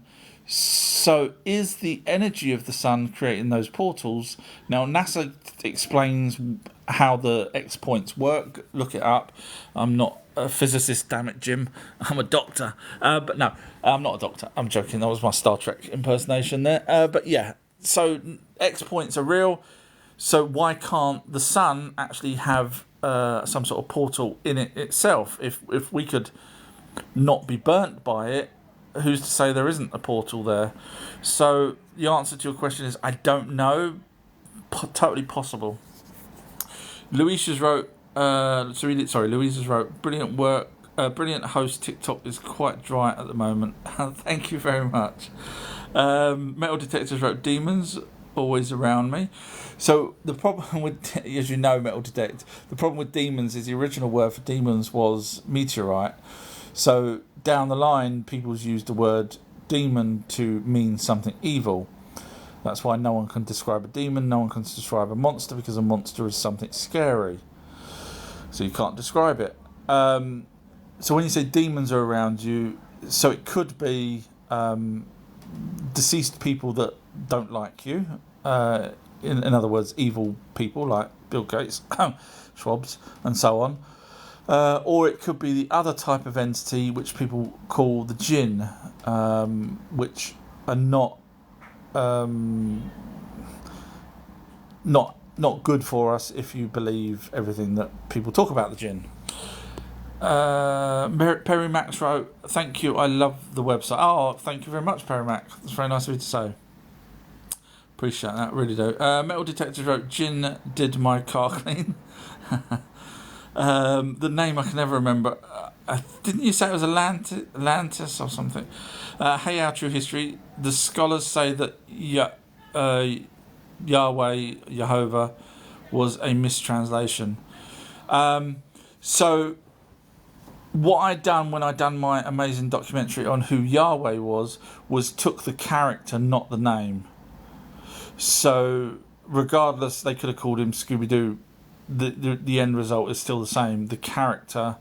So I didn't look into whether or not Yahweh was the correct name. I looked into whether or not the person they're referring to as Yahweh was whoever it was, and my research points me to one of the Anunnaki. So yeah, they could have the wrong name. Doesn't affect my research in any way. Christiana has wrote, Yahweh looks like Enki. I've never been into religion. I'm being forced to look at it. No thanks to Enki. So Enki wasn't Yahweh. I have done the documentary on who Yahweh is if you're interested on my website. Enki, no, it wasn't Enki. You'll see when you see the documentary, and I show, if people know what Bel Marduk means. I don't know if people know that. I won't bore you. That's why the documentary's there, because I explain it all with evidence on who Yahweh really was, and who El was, and who Ashra was as well. Louisa's wrote, Anunnaki could be masters of deception. Clark needs a packed lunch before dinner. Thank you very much. Yeah, I'd made him dinner before I sat down and picked up this bloody phone to do the live chat, so he's a little bugger. Anunnaki could be masters of deception. Again, going back to the problem with that is, obviously, we wouldn't know any different, especially when we were created by them. We wouldn't know anything different, so they didn't need to deceive us. They could have just told us to work for them, which they did. L Blocks wrote, good morning. Was Mary and Marduk's Jesus parents? Did his brothers have the same parents? Was Mary... So, there would have been a female human, regardless of name, there would have been a female human in order for Jesus to have been born, in my opinion, as a humanoid. From my documentary, you'll see that I conclude that Marduk had done this before with other humanoids, such as Akhenaten's family, with the elongated skulls and the small waists and stuff like that. So he was a hybrid. Their family was a hybrid. And I think Jesus was also a hybrid. So Mary, or whatever name you would like to give the female, would have gave birth to a hybrid. And if you watch my documentary, I suggest that Jesus may have had an elongated skull. Now you could say, well, hang on a minute, no one's ever mentioned that, but no one mentions the thousands and thousands of elongated skulls all around the world, except for when people say, aha, look, they're missing sutras, they're not human, and then out come the people saying, oh, the headband did, but the ones that are proper head binding do have the human sutras. So another long story short, to answer your question is, did Jesus' brothers... So the brothers in the Bible, which I was referring to, were the Ajiji, which were just sons of Anunnaki, the Ajiji. So technically, they aren't really sons of. They aren't brothers of Jesus. That was me catching out the people that are religious. Because if you believe the Bible, then yes, they would have been Jesus' brother. If you know your proper history, then you realise that the Ajiji were just the sons of the gods, which is what it says in the Bible anyway, because the Anunnaki were called gods. So, did Jesus have any brothers? Not that I'm aware of from Marduk's point of view, if that makes sense. Dr. Nicholas has wrote, please tell me Clark's last name is Kent. We funny enough, yes. It's not, but yes, that's exactly why we chose his name. Back in 2002, Smallville was on TV, and me and my ex-wife, God rest her soul. I say that she's still alive, but God willing, come on, God, do us all a favour. Anyway, sorry. But yeah, we used to watch Smallville back then, and when Clark was born, he had this difficulties. They pierced his skull, and blood was gushing out of it and everything else. Long story short, he ended up being behind on many things because of that. So he's got sort of disabilities. So we at a very early age we called him Clark because we thought he was Superboy. So yeah. History and coins. I see myself as God. You too as well, are you? Okay, Goddess, I think we should call you. Stumpington's right. Have you had a chance to take a look at Macedonia yet? Nothing to do with Greece. I know you're busy. I have got a long list of things in order of me doing these deep dives. So I haven't had a chance to look at that yet. Sorry. Some great videos coming up, but not that one yet. Sorry. Stumpington's wrote, you're doing a great job, by the way. Oh, thank you very much. Metal Detectors wrote, love your live. Trust Clark will go for ice cream. Hopefully you got this. I think he was about to nick some ham out of the fridge. Apple users wrote, about to check some of this out. Bless you, Apple user. Thank you very much. Metal Detectors wrote, thanks you guys. Love Clark and family. Thanks, dudes. You're more than welcome, Metal Detect. Thank you for your questions. All Energies wrote, do you think Marduk created Akhenaten as a grey hybrid to rule with more intelligence? He looked weird. Yes, yeah, I covered that in my documentary on who Jesus' real father is. Now, Akhenaten wasn't the only one to have the elongated skull. It was his great-granddad, who's in the British Museum. If you're interested in going and visit him. So he had an elongated skull. His descendant had an elongated skull. Akhenaten had an elongated skull. Nefertiti did. So did Tutankhamun. Now, some people say that Tutankhamun wasn't actually Akhenaten's child. It was more like a cousin or nephew or something like that. But either way, they all had elongated skulls. So yes, that's the reason why The very, very long video, which I didn't think was going to be as long as it's taken, on elongated skulls. Now, I've covered elongated skulls before, but this one's, going down to the DNA and everything, and including the Mexican mummies that also had the alien mummies that also have little elongated skulls. So this is phenomenal research as usual. So just bear with me, and it will include Akhenaten, it will include Jesus, it will include anyone that may have had an elongated skull. It's very deep research. Thank you, Leela. Bless you. Thank you. And again, thank you, All Energy. Metal Detectors wrote, why Anunnaki have 2 eyes, then pineal gland, then Columbo having 1? Why Anunnaki have 2 eyes, then pineal gland, then Columbo having 1? And then you wrote, why Anunnaki so different in form to us? I think you might be getting mixed up. So the Anunnaki look like us, or the gods look like us. That's their race name, gods. We're humans, not a problem there. So we've got carvings of them, thousands and probably tens of thousands of carvings of the Anunnaki. So all you have to do is type in Sumerian god. Sadly, because people were creating, including myself, when I do my documentaries, I use AI to knock up a fake picture, and I write at the bottom fake picture. So I'm not doing it to con anyone, but those end up getting put onto the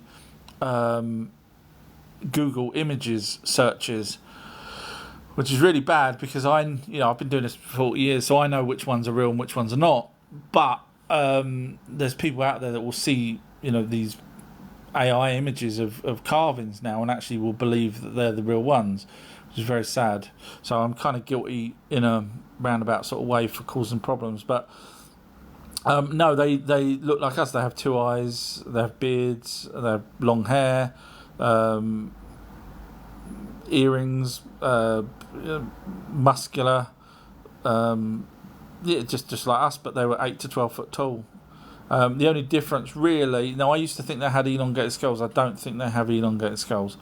But my documentary, when I finish the long documentary, will say one way or another, hopefully with evidence. So the only difference they really had, other than being 8 to 12 foot tall and blue eyes and pale skin originally, obviously when they bred with us, or bred with the Homo sapiens, which created the Homo sapiens sapiens, that's when we got the pale skin and blue eyes, etc. But the only other real difference is that they didn't have a foreskin, which you got to wonder. I always used to wonder who came up with the idea of snipping off stuff. And now we know. 11 a.m. has wrote, you are on point. Oh, well, thank you very much. I'm guessing you've done some research yourself. And then you wrote, what about the book of Jacob? If I have read it in the past, I can't remember it to be able to recite anything from it. So forgive me. I mean, literally every single day I'm reading or looking at lectures or studying artifacts and stuff like that. So forgive me, I can't recall that one. Sorry. I hate not knowing stuff, but sometimes it just... and again, I did this all for myself. I never, 40 odd years, was just because I need to solve things, and then suddenly TikTok came along. I posted a video and everyone was like, oh, well, tell us more. And there we go. And I'm still doing it. Metal Detectors wrote, in design to us being like them, regarding they have 2 eyes, 2 legs and arms, host aliens on here. So I mean you're probably saying, well, hang on a minute, how come they look like us or we look like them? Because obviously, if they're aliens, why would they be in a bipedal form? Now, scientists do say that the most economical shape for a intelligent species, in other words, one that doesn't require massive mouth to go and, like dinosaurs, to go and chomp up their enemy, is a bipedal form, 2 arms, 2 legs. So we've got obviously apes, orangutans and things like that do have technically legs and arms, regardless of whether they walk on their knuckles. They do have a bipedal skeleton. So our hominid ancestors did evolve, and there was, Christ knows how many, there was so many different types of hominids around the world, Florences, Denivisms, Erectus, Neanderthal, and so on and so on. There's, I can't remember half the names, but there's so many of them. And they were bipedal. So you could say, well, hang on a minute, that's a bit of luck that they were bipedal. Well, that's exactly what the Anunnaki said when Enki says to Nimna and Enlil, there's a creature here on Earth that I think I could modify. Now, you could say, well, that's a bit of luck. But then when you realise how many species on Earth are not bipedal, we're only a small amount, really. Very small. There's only a couple of things, really, that has arms and legs like we do. So it's not as if the whole planet had, every single animal was bipedal. It's not. When we're a minority.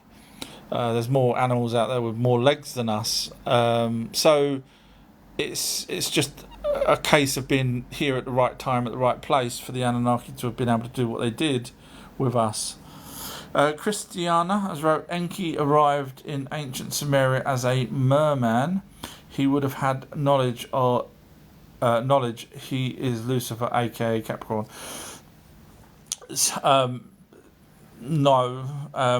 So the merman part is, yes, the Anunnaki were the first people to mention mermaids. In fact, if you believe the translations in the Morhen collection, they had, and this is really weird, but it sounds like they had four-legged Anunnaki on their planet, because they said the four-legged gods, words that effect, forgive me if I'm paraphrasing here, looked after the animals, so they were describing what was on their planet, which is kind of weird. Either that or the translation was wrong. But Lucifer, don't forget, Lucifer was the morning star, which wasn't Enki. Enki was the god of ocean and sea and water. There was no way he was the morning star. So, and Lucifer, bearing in mind, it was added in 1978. That the name was added in 1978, which means the people in 1978 that made that lie up knew more than the people that wrote the Bible, because they could have quite easily put Lucifer, but they didn't write his name. They put adversary. The actual original word for Lucifer was adversary. If you don't believe me, go look at Young's literal translation, which is a direct copy of the Hebrew Bible, not the baloney versions that's been changed and made up, e.g. added Lucifer in 1978. So, sorry, I'm just getting a power wire just to charge the phone. Keep you guys entertained, hopefully. Spain has wrote, Book of Enoch being excluded from the Christian Bible should have been a huge red flag from the start. I don't think the Book of Enoch should have been in the Bible in the first place. I know it's in the Ethiopian Bible, but I don't think it should have been in the Christian Bible, because there's nothing, to be honest, I don't think it should have been in any Bible. It's just a story for Enoch's story. So it's nothing really to do with gods as such. It's just a story from Enoch's point of view. So that's the first problem. And second problem is supposedly the original version of the Book of Enoch was written in a language that the Hebrew scholars that were writing the Bible didn't accept. Now, whether or not they knew how to translate it, or whether or not it was just a language that they said, no, it's too far out of our reach, let's not put that language in our Bible. So no, I don't think the Book of Enoch should have been in any Bible, really. It's just his stories about him going up into space, being taken to some henges, taken to some trees. I'm paraphrasing and breaking it down easily, but that's pretty much what it's about. And the angels were obviously the messengers, flying around in their chariots, as it says in the Book of Enoch. Drayton has wrote, I do know Jesus was real. He wasn't no son of a god, though. He was only trying to bring back old teachings. So you will love my documentary then on who the father of Jesus was, which suggests that Jesus was real. If Jesus was real, his father would have been one of the Anunnakis, which was trying to bring back old teachings. So we're kind of on the same page there. Metal Detectors wrote, why Anunnaki like us humans? Hopefully you heard me explain that. Drayton's wrote and got killed for that. Yeah, someone said to me before, why did Marduk allow Jesus to be killed? Marduk isn't, an almighty being. None of the Anunnakis are almighty beings. Just because their name's God and that we've attributed their marvellous feats that they did that's in the Bible as an almighty being, even though we shouldn't. Marduk wasn't around every second of the day to protect Jesus. So when Jesus went off and got caught and executed, Marduk wasn't around. Now, if you read the Hebrew, the direct translation of the Hebrew version, at the end when Jesus supposedly was on a cross, he's shouting up to a star that's flying up in the sky, yes, you guessed it, and shouting out, why did you forsake me, why did you leave me here? And no, it wasn't an almighty being, it was a spaceship, which makes a lot of sense. Piggy Peanuts wrote telescope. I'm not sure what I was talking about. I'm behind on the messages. This is live. I read every single question out. I am behind though, so I don't know what I was talking about for you to say telescope. Sorry. Louisa's wrote, Enoch explains how they know. I don't doubt they know. Beauties wrote, when are you going to tell us the name of our God? So first of all, the name gods belong to the Anunnaki. That's their race name. That's what the Bible's talking about. If you're interested in the evidence of that, 100% evidence that the gods in the Bible is the Anunnaki, that's their race name, all you have to do is go to my website, ourtruehistory.co.uk, scroll down to where it says click here in big blue letters. That rules out any almighty being called God. However, I have just finished a documentary called Who the Creator of Everything Is, or the name that the Anunnaki gave to the Creator of Everything. So that's literally just been finished. You can go find that on my website as well. Now, the Anunnaki believed that there was a creator of everything. The Bible does not talk about that creator of everything at all. The Bible tells the stories. Watch my videos, you'll see we have all the tablets that we need to prove that the Bible talks about the Anunnaki's stories and stuff. So, if you're asking who the creator of everything, the name of the creator of everything is, I literally finished the video about an hour and a half ago. So you just type it in on my website, scroll down and find the one that you're after. Louisa's wrote, it's hard to not think about salvation when the gospel transformed our lives. I see what you're saying, but it's also when you realise how many people's died for religion's killed more people than anything else on the planet, it's probably a good idea to say, okay, even if there is a God, let's just forget about it. It's probably easier to do that and less people will die than it is to keep fighting for something that no one's got any evidence of except for me. It's out there. I'm not the only person that's got the evidence. I'm the only one that's collated it properly and showed it as it really is, but it's out there. So it's easier for everyone just to say, all right, no more silly religious stuff, because the Anunnaki never had religion. So, yeah. And then that would save millions and millions of people. Beauties wrote, yes, the God of the Bible. So you're referring to the God of Israel, which is a pretty much come down from the almighty being that created the universe. Would you not agree? And you have to say yes to the God of Israel because that's what it says. So you know why it was the God of Israel, because there's other gods. Marduk was a god of Babylon at one point. So there's gods all over the place, literally. God here, God there, God for everything, God for bloody the summer, and God for the winter. You don't believe me, look it up, or watch my amazing documentaries. So yes, when you say the God of the Bible, which particular God are you referring to? Because as you know, the Bible spans over 450,000 years from the Anunnaki's original text, when Enki says, let the seventh day be a day of rest. And you're going to say, Enki says, no, that's not the name of God, because Enki's an Anunnaki. Well, I'm sorry to disappoint you, but that's what Enki says. Let the seventh day be a day of rest. And then you'll say, show me evidence. And I'll be saying, That's all I ever do is show evidence. Just go watch, go look at my website. Everything I show is with evidence.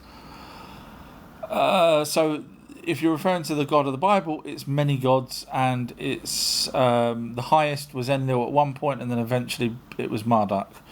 Junexus wrote, for Enki and Enlil to assume Galzu was sent by the creator of everything, do you think the Anunnakis interacted with the creator of everything before?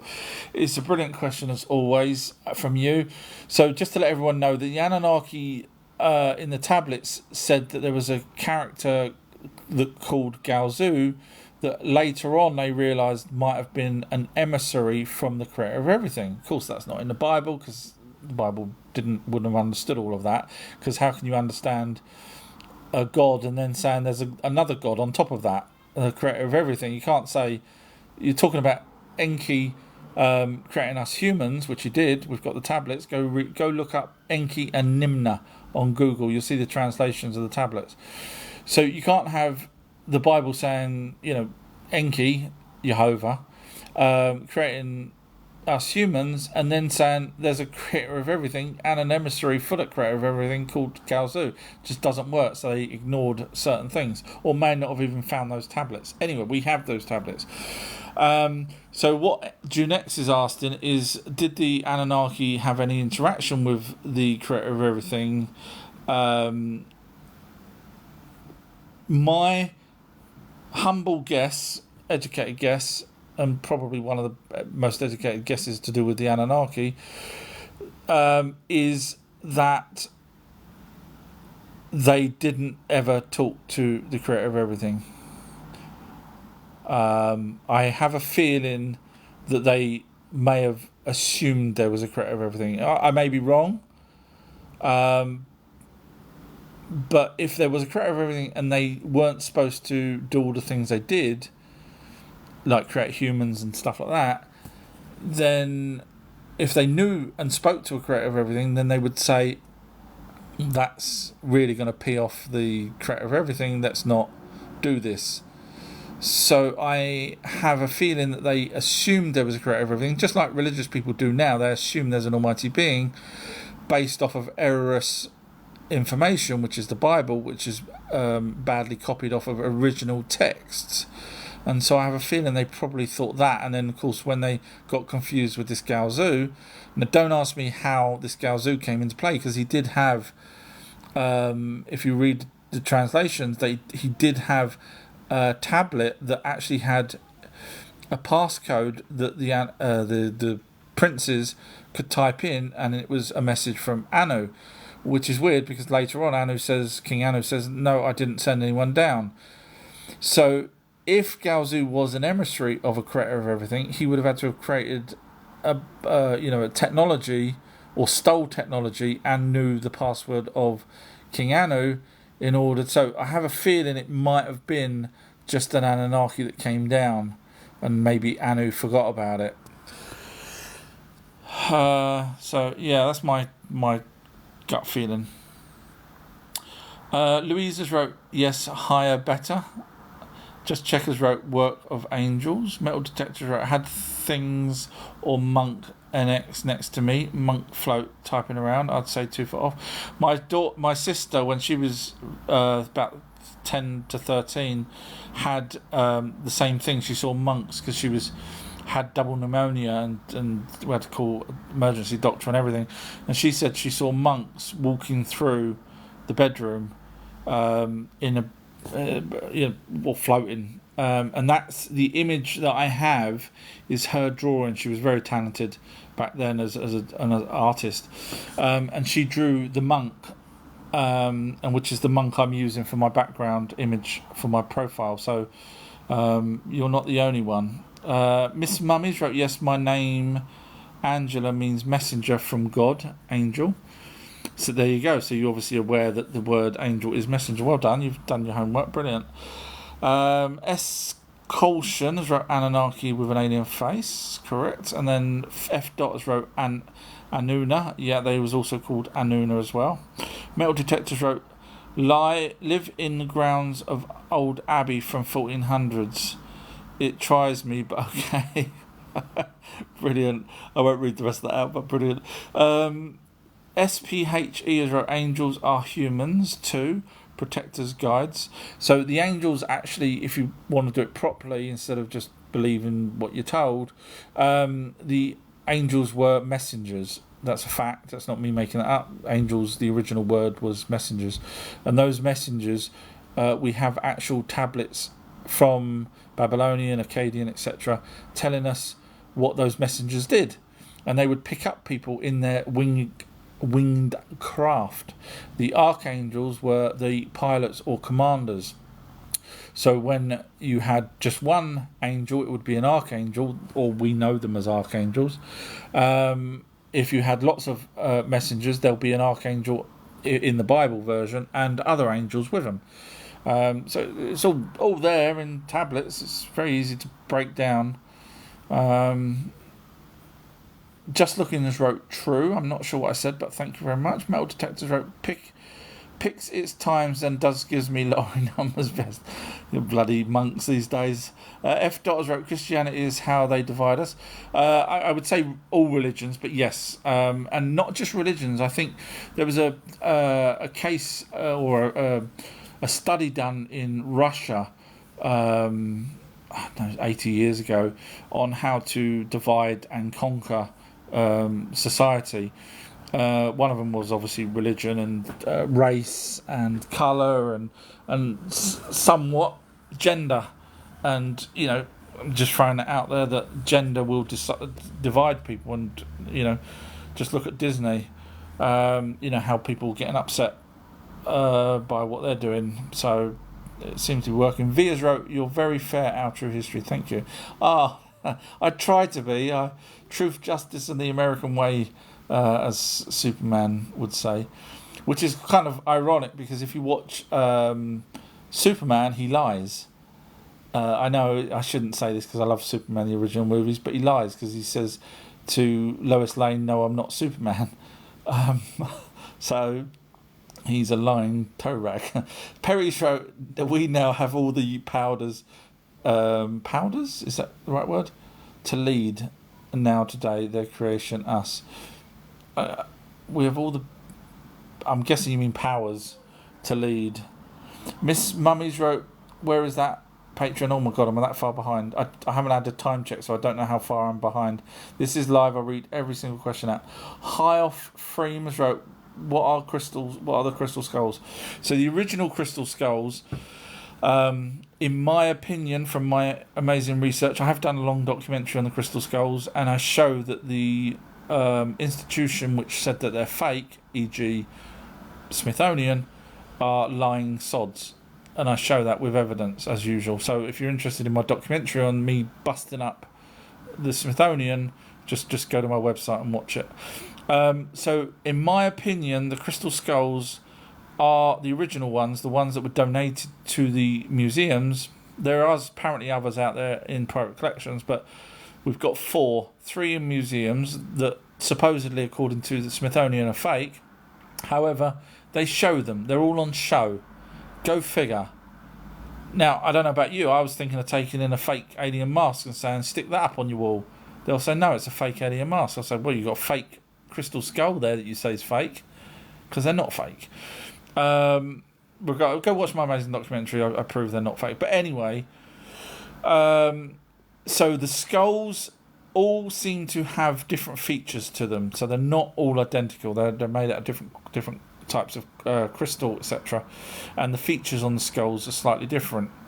So, for example, there is one that's, I think, in the Louvre that is a more Mayan-styled skull. So if you've seen any Mayan styles of carvings on the walls, you'll see that they have these big teeth and sort of big, sort of not square, but big, almost squarish eyes, stuff like that in the skull.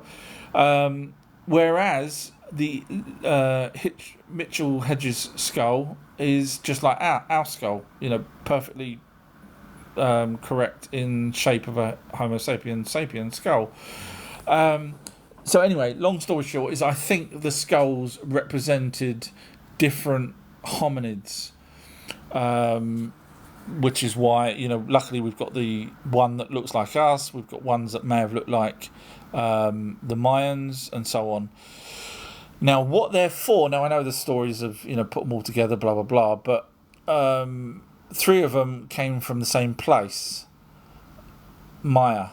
So if you say that they shouldn't, they should have all been separated in order to then be put together later on, doesn't quite work, because if at least 3 is found, I don't know about the others, in private collections, but if at least 3 has been said that they come from where the Mayan civilizations were, then you've got to say, well, they didn't do a very good job of separating them. So I don't necessarily agree that putting all 13, if there is supposedly 13, together to create some sort of memory bank. Now, that being said, crystal can be used as a storage device. That's a fact. Philips had done a few years back some crystal, and they realised they could put petrobytes on it. Now, you know why we don't have that, because there's no point in them ever selling us ever another hard drive if it doesn't ever go wrong, because it's got petrobytes on it and it's crystal, and it doesn't require anything other than it being there. So in other words, crystals can hold data. Now, whether or not there was data put on those crystals, we'll probably never know simply on the skulls, because the crystal skulls would require a device to access that memory, same as what Philips did. The problem with that is we wouldn't know what type of device to create, let alone what the information would say if we did manage to decipher it. So we probably would never know what the crystal skulls were for, but yes, they could hold information. And my guess, educated guess, is that they probably held all the information on the species that they represented, in other words, different hominids. So the Mitchell Hedges skull may have all of our information stored, everything we need to know, or everything whoever created them needed to know about Homo sapiens. 11 a.m. has wrote, all religion is gang, learn about prefix and suffix and etymology. Metal Detectors wrote, you've kept me going for years, just many thanks. No worries at all. Christian has wrote, in disguise. I mean, you could look at it that way, but you could literally pick anything and then change it. So, for example, you could pick God and then say G, odd. Do you see what I mean? Louisa's wrote, yes, God took Enoch up. He was lucky. He was. I think you'll find an angel took him up, an archangel, not a god. I mean, technically, some of the archangels could have been Anunnaki, which means God. So technically, you could be right. But the way you wrote that, I'm guessing you're referring to one God took him up. Kerry's wrote, please ask questions in full. Bless you, Kerry. Thank you very much. Louise has wrote, laugh out loud. Miss Mummy's wrote, okay, I'll have a nosy. Thank you. Look forward to watching. Oh, bless you. Thank you. Metal Detectors wrote, CERN plays its part complications. I agree with that. F. Dotters wrote, because of Christianity and Islam. SPHE has wrote, religion is done. No comment. F. Dotters wrote, too much money involved. Yeah. Your boss has wrote, yeah, I didn't think it out. Right, the name. Yeah, sorry, you finally got to your... Wow, I'm that far behind. I apologise. I read every single question out. But I like to give full answers, because I don't want anyone ever to say he's skipped my question because he doesn't know the answer. If I don't know it, I'll say it. But I don't want people thinking that I've skipped the question. Sorry. Metal Detectors wrote, Christ said be good to human experience. Again, when it comes to Christ, once he was born, I can't double check anything, so you know as much about God as I do after he was born. 11 a.m. has wrote, when we look into entomology, we'll see beyond. Lee's wrote, do you reckon there is a great possibility the Anunnaki tablets was a control mechanism just like knowledge? Sorry, just someone else wrote, just like religion today. No, I don't. Because if you read the tablets in the Columbia University, Enki says to his scribe, human scribe, he says, "I'm going to write." This is after everything had all the wars and everything else that they had. He says, "I'm going to write down. I'm going to tell you to write down stuff for 40 days. You need to fast for 40 days." That's where the first word of fasting ever come from. You can eat bread and stuff like that at certain times of day. Where do you think people got? Well, it doesn't take an Einstein or an Our True History to work out where these things come from if you just look. All these people coming out with, "Oh, God told us to fast" and all this lot. Yes, we've got it in tablets. Enki tells. Anyway, so for 40 days, Enki writes out everything that happened in these tablets, and some of those tablets are British Museum and Nineveh Library and so on, all over the world. Because what happened was later on, those tablets got copied in different languages by ancient people, and so sometimes we've got in Sumerian, sometimes we've got them in Akkadian, sometimes and so on. So I don't think they were a control mechanism. I think they were just Enki telling us what had happened should we ever need to know. History and Coins has wrote, "Okay, going to bed, not feeling well." Oh, thank you though. I hope you feel better. SPHE has wrote, "Vatican is falling." Metal Detectors wrote, "But good is not being good sometimes." Technically, it's only our morals that is good or bad. There's a lion could kill you just by you looking at it for no reason. There's no, is that bad? You could say, well, it should know better. But so just because we are smarter than that doesn't mean we're the smartest. So we could, as we do, get angry with someone just by looking at us and do something bad to them. So is that good or bad? There is no. It's just our own morality that decides whether or not something's good or bad. SPHE has wrote, "You are misleading. Please, SPHE, be the first ever to actually tell me where I'm wrong. Please. Don't just say BS or misleading. Please tell me where I'm wrong. You'll be the first ever. It's not going to happen. Sorry, you probably won't be able to tell me where I'm wrong. It's just your opinion that I'm wrong. You won't be able to prove me wrong. Sorry, I don't mean to sound rude. You just won't. Trust me. It's not going to happen." Metal Detector wrote, "Black magic, best intentions." Well, the actual magic came from the Anunnaki. Irvin Finkel wrote a book on magic about what the Sumerians did and stuff, and obviously Inanna put she actually put 2 curses. I didn't know this. So she put a curse on Enlil, and she actually put a curse on Enki, if I remember correctly. So it's in the. There's a video on my Patreon page, free of charge. You can go watch it. It's got Kramer's voice doing a lecture, and he was one of the translators, and he said that Inanna, was it Inanna or Nimna? Nimna put a curse on Enki, and I was like, whoa! Didn't see that one coming.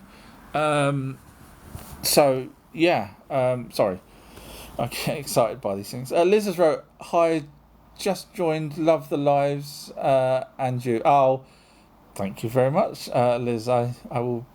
I'm blushing now, but thank you. That's lovely. S. Colson has wrote, "Do you ever think there will be full disclosure on this alien topic?" No. Well, yes, once they depopulate us to 500 million, which is what their plan is. Once that happens, then all those people that's left, and this will take about 300 years. And I say that because back in the 80s, I heard a remote viewer say that say that there was going to be a depopulation program. It's going to take about 300 years to settle down, and after 300 years, society will be run by AI. In other words, not completely run by AI, but AI will be doing the monitoring of us. And back then in the 80s, I thought that's never going to happen. Now, not so sure. And obviously, back then, the guy was talking about camps and people being put in camps if they didn't agree to certain things. And we know that they built camps in the last couple of years for people ready for when they say no, they're not going to have the thing that's going to be coming again, and they will try and force us with that again, because that's part of it. Long story short, after they've depopulated, then they will tell everyone about aliens, because by then whoever's left, they want to have a great reset. You may have heard that already. That's their plan. F. Dotters wrote, it was a perfect plan to control spirituality, and it worked like a charm. Can't get right. Just wrote, someone talking about my Anunnaki. If you've researched the Anunnaki, yes, absolutely. In fact, I've found many things that no one else has ever found. If you're interested, so regarding the Anunnaki, lots and lots of things. So if you're interested, just go to my website and you'll see. Metal Detectors wrote grey magic. Very good. Can't get this right. As wrote, is it right or is it wrong? I see. Not sure what you're referring to there. Oh, I've just accidentally scrolled all the way to the bottom. Crap, sorry. I'm going to go as far as I can. Oh, right, okay, I'm not too far back. This is live, everybody. It's not too far back. I found where I was again. Louisa's wrote 1978. Yeah, apparently it was added in. Showing someone else joining. What's going on? Did I accidentally press something? I must have accidentally pressed something. Sorry, I must have accidentally. I was trying to. Sorry, I keep. Something's going wrong here. At least TikTok's not kicking me off. Normally they kick me off. Sorry, just going back to yeah, nearly there again. I'm misleading. I read that one out. Rain magic. V has wrote, enjoy. I'm off. Bless you, V. Thank you very much. The Crystal Witch has wrote, let's not even talk about King James translation. Correct. Yeah, appalling. Go to Young's Literal Translation every day of the week. SPHE wrote, talk about God. I have been the Anunnaki for the last however long I've been doing this for. Yes. So, what else would you like to know about the Anunnaki? And if you say no, there's one God, then I'll say, well, why is he the God of Israel? I've been through all of this. You just watch my amazing documentary. You won't, because obviously you believe in an almighty being, even though it's not true. Sorry, I'm getting all tangled up here with the. Keep scrolling down for some reason. Sorry. I'm trying to get back to where I was. Sorry, nearly there. There we are, back to where I was. Sorry, I don't know why it keeps scrolling down suddenly at the bottom. Can't get this right, as wrote Valiant Thor is. I'm waiting to see what the rest of that is. F. Dot has wrote, there is not Lucifer, there's Enki that got demonized.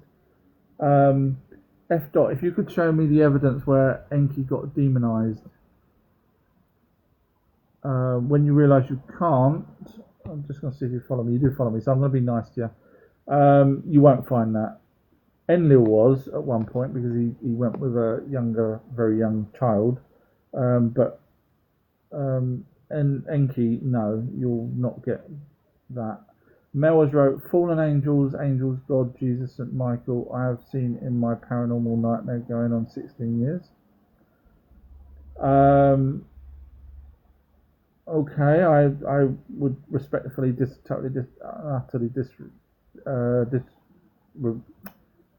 disagree with that.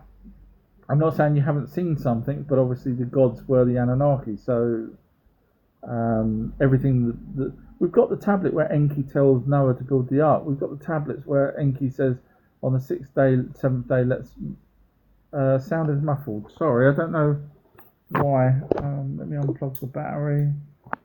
Let me move a little bit. Hopefully it's a bit better now. I don't know why it's muffled. I apologise for that. I've not got my finger at the bottom of the screen. Let me know if it's any better, if you wouldn't mind, Kerry, if you can hear me. Can't get it right. As wrote AET that came as a messenger. Well, technically they were already here. In fact, they were here before Homo sapiens, but they weren't classed as messengers because obviously there was no need for. Not much better. I don't know why it's gone muffled. I apologise for the muffling. Sorry, I don't know. I'll shout a little bit louder.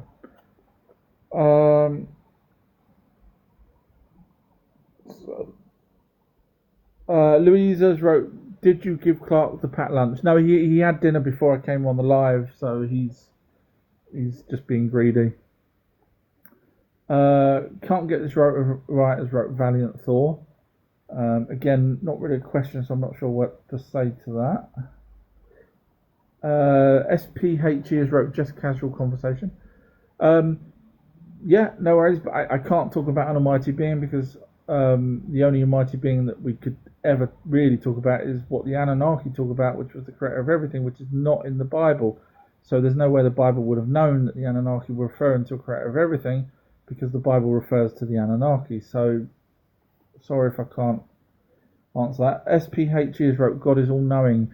He is, except for when Ezekiel went up and saw him sitting on his chair in the spaceship with 40 elders around. You're going to say, what? Yeah. One of us, SPE, I'm not going to name names, one of us has probably done a little bit more research than the other and knows a lot more. Yeah. So God is not, the Anunnaki was not all-knowing. Now you did write underneath, and your future knowing is all-knowing in your future. The Anunnaki did have premonitions. We do have tablets where they tell us that they had premonitions of the future. So they're not all knowing, they're lucky enough to have glimpses of the future, just like people nowadays do as well, or unlucky as the case may be. Leela has wrote, I can honestly say I have learned more about this topic in 30 minutes than the whole 4 years. Oh, bless you. That's very nice of you to say. Honestly, just knock yourself out on my videos. Start on TikTok.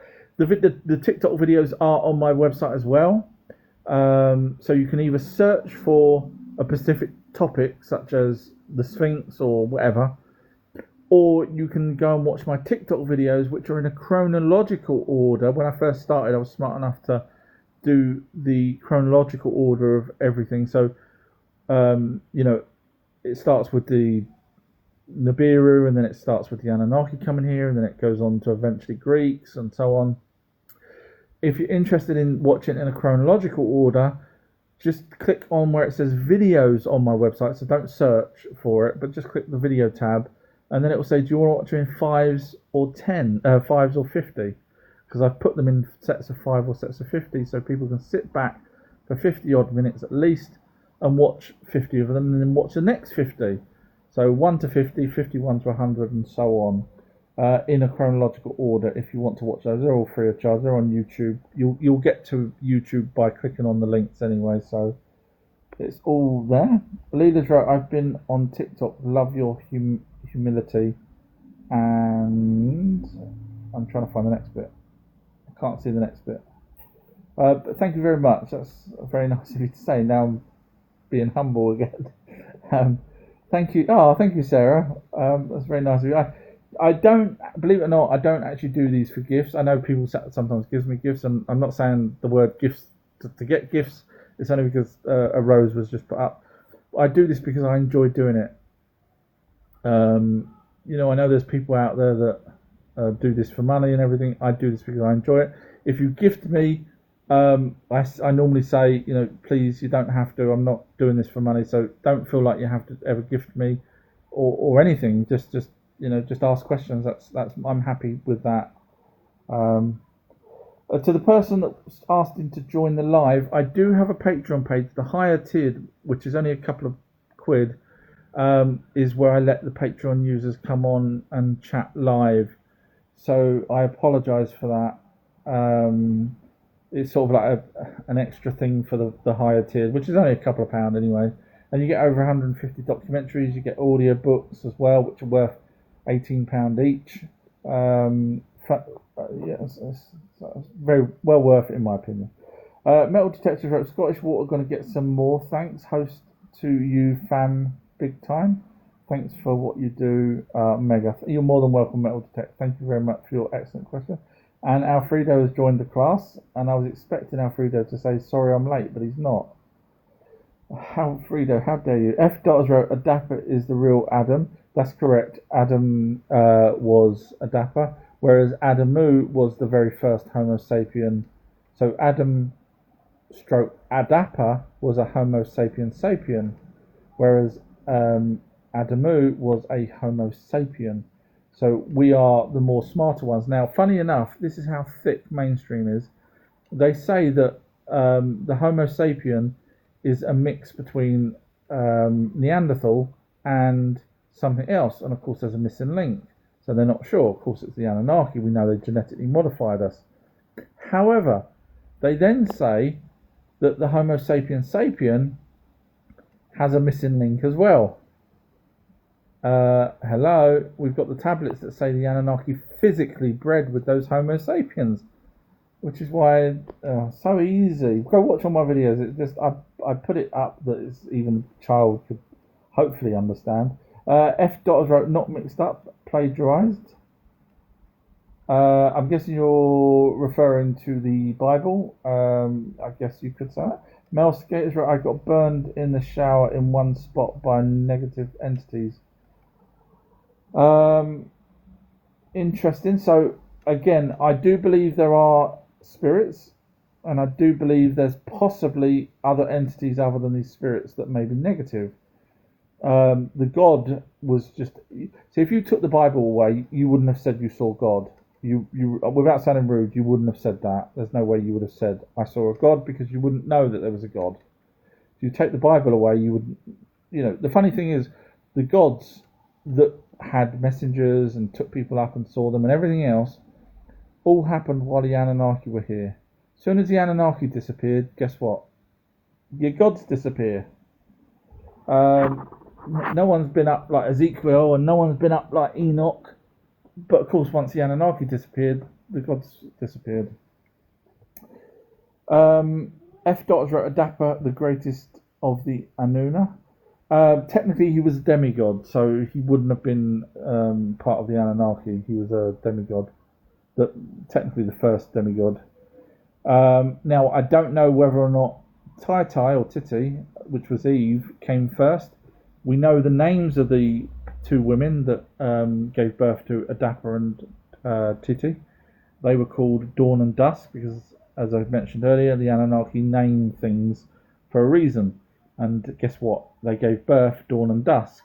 Now, I'm not sure which way round, whether it was Dawn gave birth to Adapa, but either way, yeah, the first Homo sapiens sapiens. J. Crew has wrote Enki and Enlil. Not quite sure what you're referring to, but yeah, they're half brothers. Mel has wrote, I have tons of videos, pictures of my attachment entity case. Yeah, I like I say, I believe that there are spirits, absolutely 100%.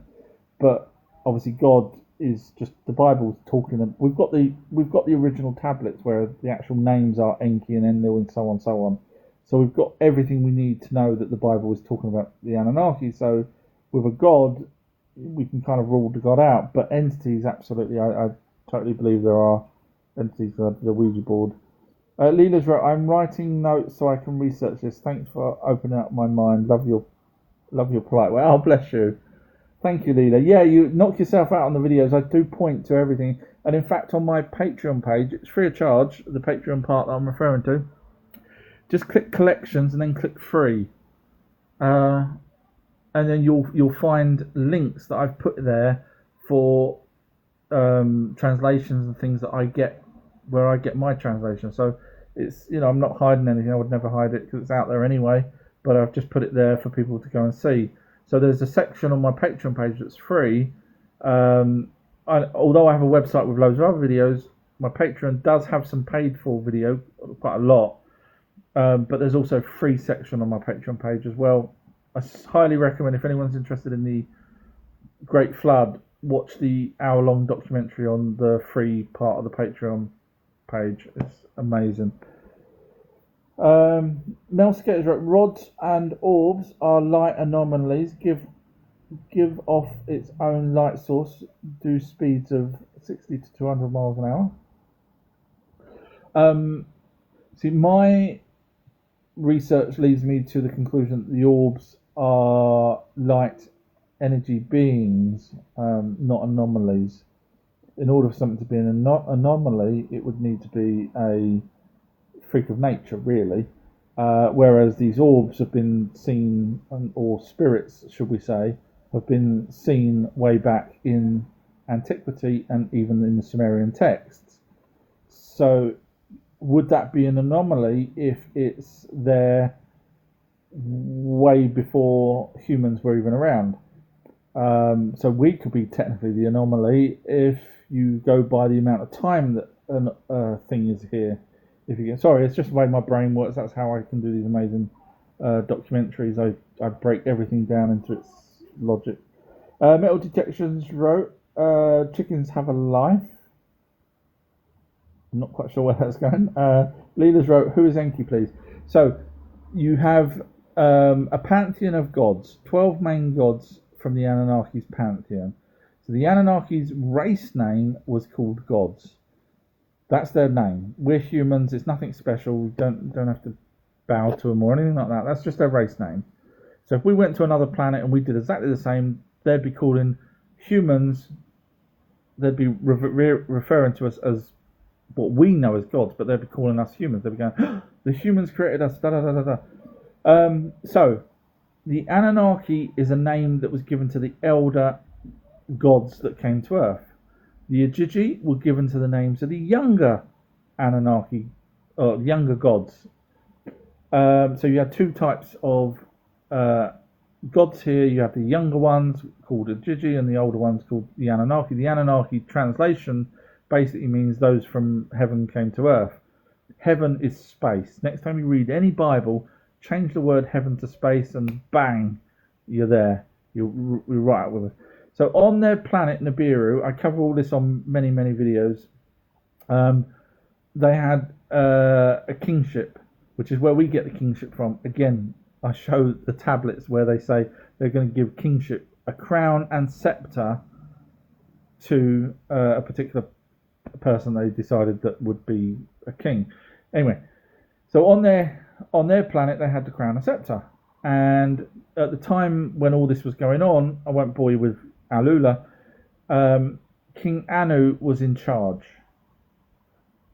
He had two sons, one by a concubine and one by his wife. One was called Enki, one was called Enlil, so they were half brothers. Enlil, being the younger, was actually in succession because the way they did it was Enki's mum was a concubine and therefore not in succession. He also had a sister called Nimna. He also had a daughter called Nimna. Nimna ended up becoming, we know her as Ninharsag, which was mother goddess of, because she was the one that had the first Homo sapiens in her womb. We've got the tablets for all of this, which is how anyone can turn around and say this is all fake. You know, the tablets predate the Bible and telling us about genetic modifications and everything else. Crazy. Anyway, so yes, so that's who Enki is. He was a prince.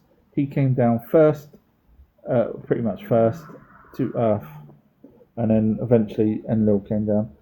Mel has wrote, rods and orbs do right and left angle turnings and then disappears into walls and thin airs. I do indeed. I did look into rods years and years ago. I won't bore people now, there's too many questions. Miss Mummies wrote, signed up to your website and your Patreon. We'll catch up with your TikToks first. Great. Oh, thank you very much for the kind words there. Great content. Oh, that's lovely. Thank you. Well, hopefully you enjoy and learn something, and hopefully I won't bore you with my dull voice, which I probably do. I know there's people that have fell asleep while I've been talking and then woke up and said, you still on? I fell asleep. Mouse has wrote, rods and orbs can have many colours, but colours have no meaning, good or bad.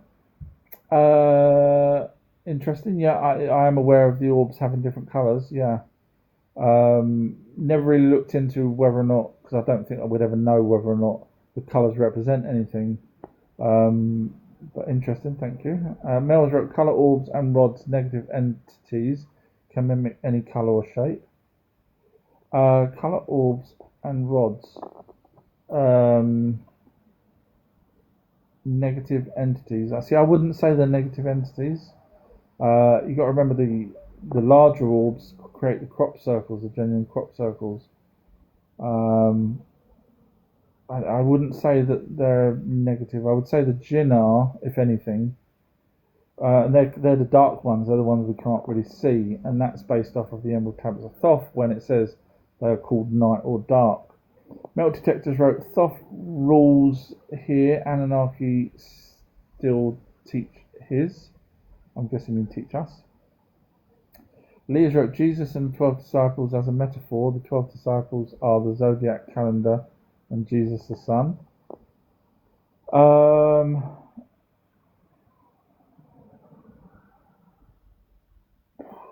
Technically, there was 13 months originally, and then the Anunnaki changed it. The Anunnaki were the ones that created 13 months. So, what I'm really trying to say is when people put numbers to things, like if I said to you 2, you could point out 10 things that mean 2. If I said 12, you could say, well, the 12 disciples, the 12 pantheon, 12 days of Christmas, the 12. You could just, if I said 3, you'll say, oh, the archangels and da da da da. That's why I don't really go by numbers, because whatever numbers you say can end up being used for anything at all. Hopefully my voice is now a bit clearer than it being muffled earlier. Metal detectors, right? Never mind the light beings blocked by mods. I don't know what that means. I'm guessing you was blocked by a mod. I don't doubt that, but I don't know. I know I am, as wrote. I thought there's a word I can't pronounce. By the way, no matter how much you think I'm smart or stupid, the one thing I can't do is pronounce words. So I am guilty. The Septuagint was older than the Hebrew text, which is Greek. So the Hebrew. I have done a family tree, if you're interested, on the Anunnakis thing. I'm just trying to think. I don't think I put the dates. I have done videos where I showed the list of order of the languages. I can't remember if Greek and Hebrew came around at the same time, so forgive me for that. But obviously, Babylonian was older, Akkadian was older, Assyrian was older, Sumerian was older, Hittite was older. There's loads and loads way older than Hebrew.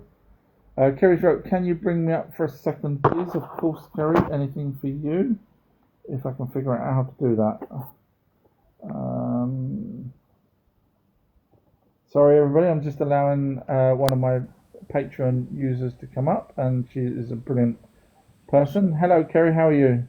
Hi, I just wanted you to bring me up for a second. I'm not trying to hijack the live.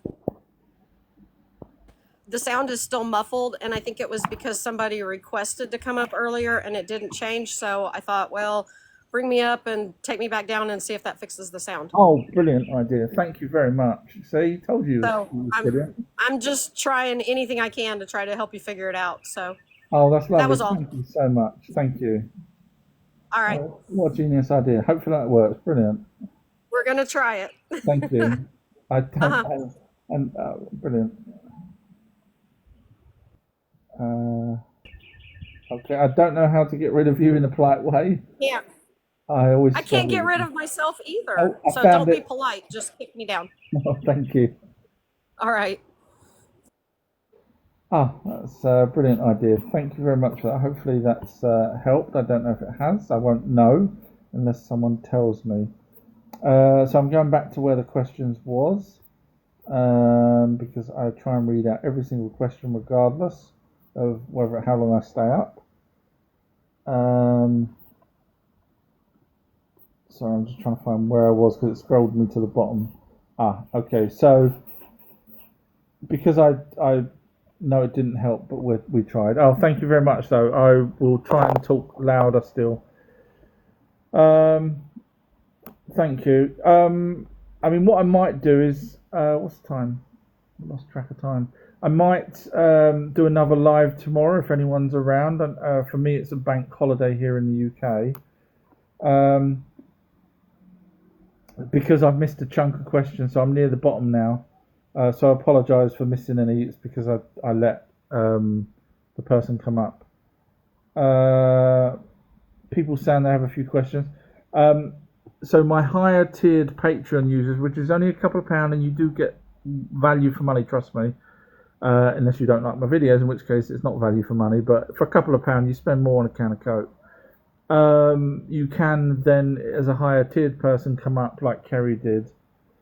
Again, I'm not doing this for money. I hate, I lose 2 days of work now a week, so I'm certainly not doing this for money. Metal Detectors wrote, will we go back to Mars to live? I don't think we ever came from Mars. There's no evidence to say we ever did go to Mars, humans, until obviously NASA came around and then the TR-3B and stuff like that. But there's no evidence that humans came from there, because we have the evidence that humans were created, or Homo sapiens were created by, the smarter ones were created by the Anunnaki.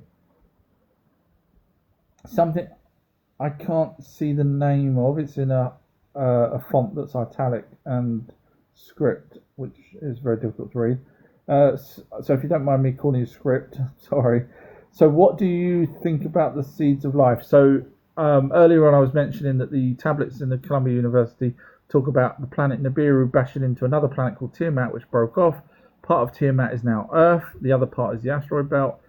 And Nibiru had life on it at that point and transferred the life to the part that's now Earth, and that's how we got seeds of life, which makes a lot of sense to me, because A, we have an asteroid belt, we know that. B, the tablets say that there's an asteroid belt that was because of the planet being broken up. Everything matches so perfectly, it's unreal. Scripted wrote, the DNA they dump in the sea. I'm unaware of anyone dumping DNA in the sea. Sorry. Tree has wrote, Samuel Hoffman, his studies quote a binary solar system that's got 8 planets, moons, and a sun. I mean, when you do the research into binary star system, or when you look outside of our thing, most of them are binary star systems. I'd heard back in the 80s that there was a planet in our solar system that had a dwarf star that went round with it. In other words, a dead sun. So in other words, Nibiru. So if that's true, then we would have been a binary star system. However, the tablets, there's 2 lots of tablets that refer to our solar system. One is the enumeration, and the other is the translations of tablets in the Columbia University. Both of those refer to Apsu being the only thing here. Now, hands up who knows what Apsu is. Not to get confused with Abzu, which is South Africa. Absu was the sun. So the very first thing that was here was the sun in a void. That's what it says in the tablets. And then somehow it mixed waters. So in other words, in space there was waters, and it mixed waters and created a giant water planet, which we know as Tiamat, which ended up also in Norse mythology. I'm the only one to work this out. Go watch my amazing documentaries on Norse gods and Norse mythology. Was the frost giant. Oh my god, he's worked that out as well. Yes, go watch my videos, you'll see. Jesus, guy. God, he's clever. Oh, thank you very much for saying. They don't mention a second sun, which is interesting, because obviously if there was a binary star system, why didn't they mention it? Unless it was dead at the time, I don't know. But it's interesting. Scripted wrote Ancient Aliens. I don't get my information off of them. I haven't watched their videos, but you'll see when you watch or listen to me for more than 2 minutes, you realise I do my own research. Scripted wrote, I'm happy there's a platform like this. Oh, bless you. Thank you. Yes. Yeah, I don't show my face, but I do show the evidence. That's the only thing I do, I'm afraid. Just pump out the evidence. Tree is wrote, thank you, Kerry. I see your message to the script person. Thank you for writing that. Tree has wrote, Samuel Hoffman, that there is quite a bit of information on I'm guessing TikTok by him and his followers. Genexus wrote, Bill Gates' soul really chose a life experience of helping achieve 500 million human level population. I like the way you worded that. Trees wrote, Samuel Hoffman, he just so happened to cross my screen. I'll be honest, I don't know who Samuel Hoffman is. As you know, I try not to look at other researchers because 10 times out of 10 I find, or 9.9% of the time I find them in error, and then I have to, because of just who I am, I have to do videos showing where they're wrong. So I don't know who Samuel Hoffman is. Liz wrote, did the Anunnaki create planet Earth? No, hopefully you heard me. There was a planet called Tiamat that was here. Again, I'm not making this up. It's in the tablets. It's in the British Museum. So there was a planet called Tiamat. It gave, I know it says, the Anunnaki talked about the celestial gods or deities as alive. So Tiamat gave birth to planets that then gave birth to other planets and so on in our solar system. So basically we had about 7, I think it is, planets in our solar system at the time, and there was no orbits. They were all going all over the place, and they were going to smash into Tiamat. And this is, I'm paraphrasing, but this is pretty much what it says. And Tiamat was very angry with them because their orbit was coming, back to bash into her. And so, as luck would have it, a rogue planet from outside our solar system comes in, which is Tiamat, which is Nibiru, Anunnaki's home planet, and ends up coming past all the planets and smashing into, or its moons originally smashed into Tiamat. It got thrown, Nibiru got sort of stuck in some sort of orbit that goes back out to our edge of our solar system and then comes back round, smashed into Tiamat again, which totally broke it up. And in fact, yes, I am the guy that worked out that the Norse frost giant was also smashed into by 4 worms. These were actually, translation should have been 4 winds, because if you read these enumeration, it was winds. So when Snorri wrote worms, he couldn't write winds because he thought that's stupid. How could you have winds bashing into a frost giant? So I've worked it all out. It's amazing. Go watch my videos, you'll see.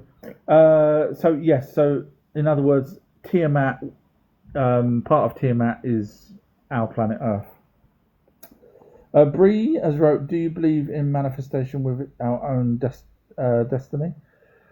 I kind of believe in manifestation. I've looked into it. Certainly group manifestation. I think the same reason why we can't do a Ouija board on our own is the same reason why I think group manifestation works as opposed to single manifestation. So yeah, the answer is yes. In a collective, we can change things. That's why, I know people say prayers and stuff like that, but the Native Americans did their rain dances and stuff for rain. It was to do with manifestation, same as Uri Geller with his watch tricks, where people would concentrate on their watch, and lo and behold, it starts ticking again. And that's group manifestation. So yeah, I kind of believe in it in some way. Just because we can't see stuff doesn't mean things don't happen that we can't see. I mean, I can't see infrared, but infrared's there. I can't see ultraviolet, but ultraviolet's there. I can't see microwaves, but microwaves are there. Microwaves and radio frequencies, etc., are probably killing and creating cancer. So they're physical. Just because we can't see them, does that mean that they shouldn't be creating cancer? I would say just because we can't see something doesn't mean it's not necessarily true. Metal Detector wrote, thanks host, answering questions. You're more than welcome. That's my job. Mole Man's wrote, Ancient Aliens is the one I think is real. I'm guessing you don't mean the TV series. I'm guessing you mean as in, or do you mean I don't know if you mean the TV series, or as in the Anunnaki are real but modern aliens are not. Mole Man's wrote, also the Christian Bible Noah's Ark spaceship. No, it's not. Absolutely not. No. The good news is we've got the tablets. I can tell you what the Noah's Ark was made of with evidence. You're going to say, no way. I'm that good. No, I'm not that good. The tablets in the British Museum, and it's been translated by the curator of the British Museum as well as other translators. So we know the wood was Parsectu. Wow, you remembered that? Yes, I did. And the outer casing to stop the water getting in was made of bitumen. That says that in the tablet? Hell yes, it does. And it says what? Enki tells Noah, which his real name was Ziusudra, tells Ziusudra to build a boat. Yeah. And was it a boat like what we expect a boat to be? No. It was basically a coracle. Anyone know what a coracle? Hands up.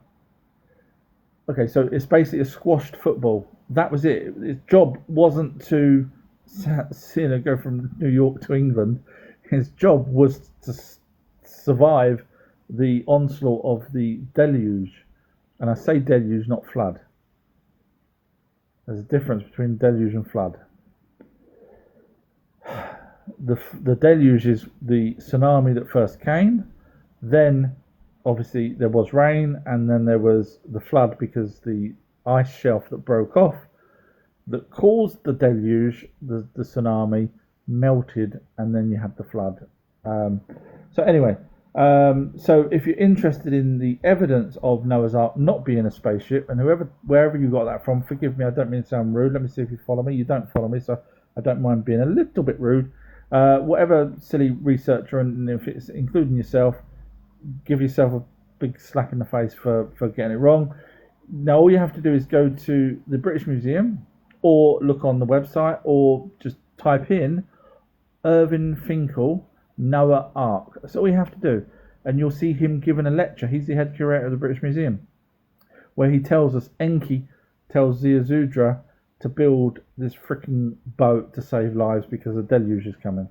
Says it all there and tells you how big it was and everything, and how the animals, and the bigger version of that, or the more extended version, is in the Columbia University, where it tells you that Noah was told to take in domesticated animals. So no, it wasn't all freaking taking in wows and all sorts of stuff. It was taking in domesticated animals, and it said that birds flew in on their own, and they probably flew in on their own because the thing took a long time to build. Now, if you read the tablet, it sort of says 7 days, but it wasn't 7 days because obviously the Anunnakis was fully aware of this flood for a long, long time, and there's no way he would have been able to build a boat for 7 days. So when you realise that 7 days is probably a wrong translation of it, then you realise that it was probably a few years of building. Now, they do also, the reason why I say that about the wrong translation is because in one version it says it rained for 7 days and 7 nights, and in another version it says it rained for 40 days and 40 nights. So, just same thing, just different translations. Leader's right, I'm impressed by your journey from special needs to expert on the real story of creation. Oh, thank you. I think at school, like when they used to teach me history, and it was like about the Tudors, I needed to see it in a date order to understand when the Tudors was. Don't just tell me Tudors. Give me the date. Was that before or after dinosaurs? I didn't know. But they didn't, and they just kept every time I went to a different class, they'd jump to some different subject, and I can't handle that, and so I switched off, I guess, as a young boy. Not to say that I wasn't clever outside of school. I was writing computer programs and all sorts of stuff at a very, very young age, but inside of school, they killed me. It was so disheartening. Beauty's wrote, thank you for the answer. Stay blessed, brother. Oh, you're more than welcome. I enjoy doing this. Bypass kidneys evidence. Sorry, metal detector wrote bypass kidneys evidence. Apparently, I'm struggling today. Bypass kidneys evidence. I don't know what bypass kidneys evidence means. Sorry. Kerry's wrote, what's your opinion on the Book of Enoch? I don't really see a connection to Anunnaki thoughts. Other than him being taken around, so for whatever reason he was told, angels, messengers, were told to pick him up and take him around. So you're right, there's no direct connection to sort of the main pantheon of gods. He was shown around for some reason or other. Obviously, Enoch was a descendant off of the original Adam and Eve. So if anyone was asked, suggesting that he should be taken around, it probably would have been Enki, because Enki was the father of Adam and Eve. So Enki, for whatever reason, seemed to keep an eye on his children, his grandchildren, etc. And obviously he kept an eye on Noah, which was his child as well. So yeah, there was some reason that Enoch was taken around. Doesn't really say why. In the Book of Enoch, there's no sort of conclusion at the end. It's like like a movie would have. Aha, you were shown all this because you're now going to be the king. There was no reason at the end. So yeah, I agree. There's no sort of answer to that. User 16 has wrote, is reincarnation real? Reincarnation is 100% real. Go to the Virginia University. You don't have to go there, you can go to the website. They have studies of reincarnation. They have evidence of reincarnation. I mean, severe evidence. There's no way you can debunk it. It's absolutely. They've got 1,200 confirmed, 100% confirmed cases of reincarnation, where people knew the bank passwords, all sorts of baloney stuff that you would say no way. And birthmarks in the same position as a gunshot from the previous person, and just the list just goes on and on and on. However, it's not you. From my research, it's not you that reincarnates. It's the orb that joins with you. That eventually, you just become a memory in that hard drive, and that orb goes round into someone else. And when that someone thinks, "Oh, I used to listen to the world's smartest man out through history," it wasn't that person that listened to it. It was the person that died. You're accessing the memory of that person. It wasn't you. And I explain that in my videos as to why we can't have our own souls, because if we have our own souls, then mind jumping into the next person doesn't quite work, because that person then doesn't have their own soul.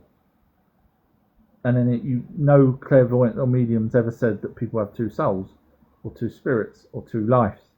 There's only one. So go watch my amazing documentaries on that. But yeah, University of Virginia, if you're interested in reincarnation, but it's not you. So if you're interested in it from a point of view of you remember something from a previous life, yeah, no problem at all, but it was not your previous life. If that makes sense. Calculated maths was wrote, but did they say that? I am behind on the questions, so I'm not sure what that's referring to. I apologise. I don't know how far I'm behind. I don't have a time check at the moment, so I don't know how far I'm behind. Sorry. Van Larsers wrote, crop circles were man-made. They owned up to it. So unfortunately, Van has fell for the actual plan that the elites wanted. So Van, what you don't realise is that we have evidence of the crop circles from 400 years ago. No, you don't. Yes, we do. Really? Yeah, we do. Actually, in a newspaper. 400-year-old newspaper. No. Yeah. No way. Yeah. Well, Doug and Dave, who owned up to it, they time travelled then. Is that what you're going to say? No. They didn't time travel. So Doug and Dave was paid by the MI6 or MI5 here in the UK to deliberately create fake crop circles. And did you know, Van, that the actual real crop circles, the nodes, superheated with a microwave? Doesn't mean someone goes out there with a microwave. It means that there's a frequency that bursts the nodes that makes the crop bend over. So Van, what you might want to do is follow and learn and forget everything that you've been taught, rammed down your throat. You'll learn more with me because I show evidence. And you do follow me now, so brilliant. Well done, excellent. Okay, so you now, I just saw you it said follow back. So thank you very much. You'll never look at what you've been told ever again. 6:45. I've just got a time check, so I'm freaking out. I'm an hour behind. But there's only 46 messages, so I should be able to catch up. And a lot of people chat to each other, so don't worry. I'm not that far behind in the big scheme of things now, even though it makes it look like I'm an hour behind. All energies wrote the Anunnaki referred to the planets and stars as gods. Ideas on Tiamat as the bad planet. I don't think they called stars gods. I've never read that. I mean, it's possible they may have done, but I've never read that myself. Ideas on Tiamat as the bad planet. Yeah, technically Tiamat. Yeah, I mean, if you read the two translations of the Tiamat was deemed bad, even though she was the mother of the planet. So I don't get why. As I say, the Anunnaki looked at the planets as living things. They looked at comets and meteorites as living things as well. So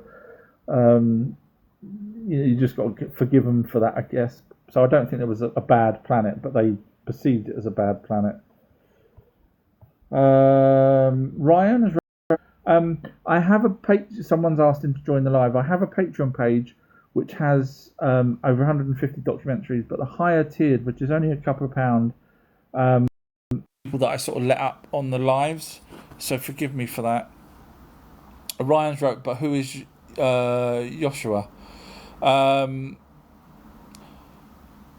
So Yahweh, I'm spoiling this for you. Yahweh was Marduk. Go watch my documentary before anyone goes, that's not true. Go watch my documentary with evidence, then come back and tell me it's not true. Yahweh was Marduk. Thank you. Thank you. It's all. I can't read that. All over one, olive one. Oh, sorry, I'm terrible at pronunciations, let alone trying to read stuff. But thank you.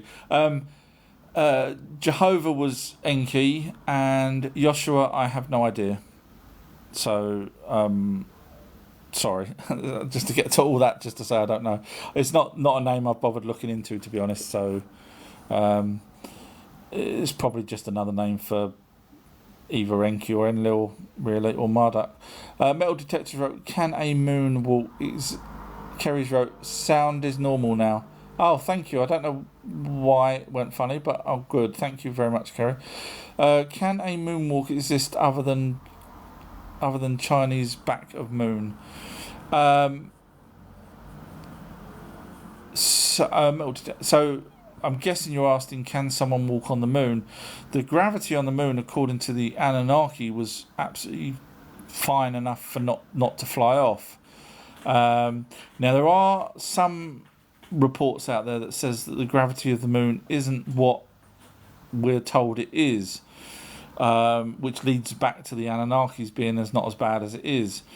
So in other words, with the fake moon landings and jumping up 10 foot or whatever, however high they jumped, that isn't like that. Apparently, according to some researchers, the moon has a gravity that's not too dissimilar to Earth. Now, why that would be, I'm not an expert. Because technically you could say, well, the gravity is to do with rotation.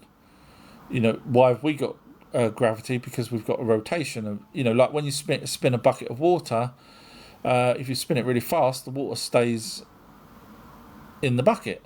So you could say, well, us spinning 1,000 miles an hour on our axis is the reason why we've got gravity. But technically, the moon doesn't spin because we always see the face of it.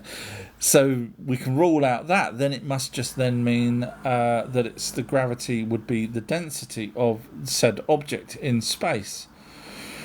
So is the size comparable to the density?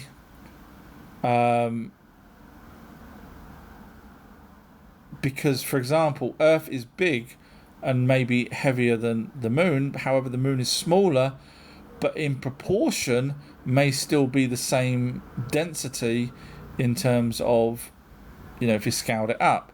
So I don't know the answer to that. I'm just throwing that out there.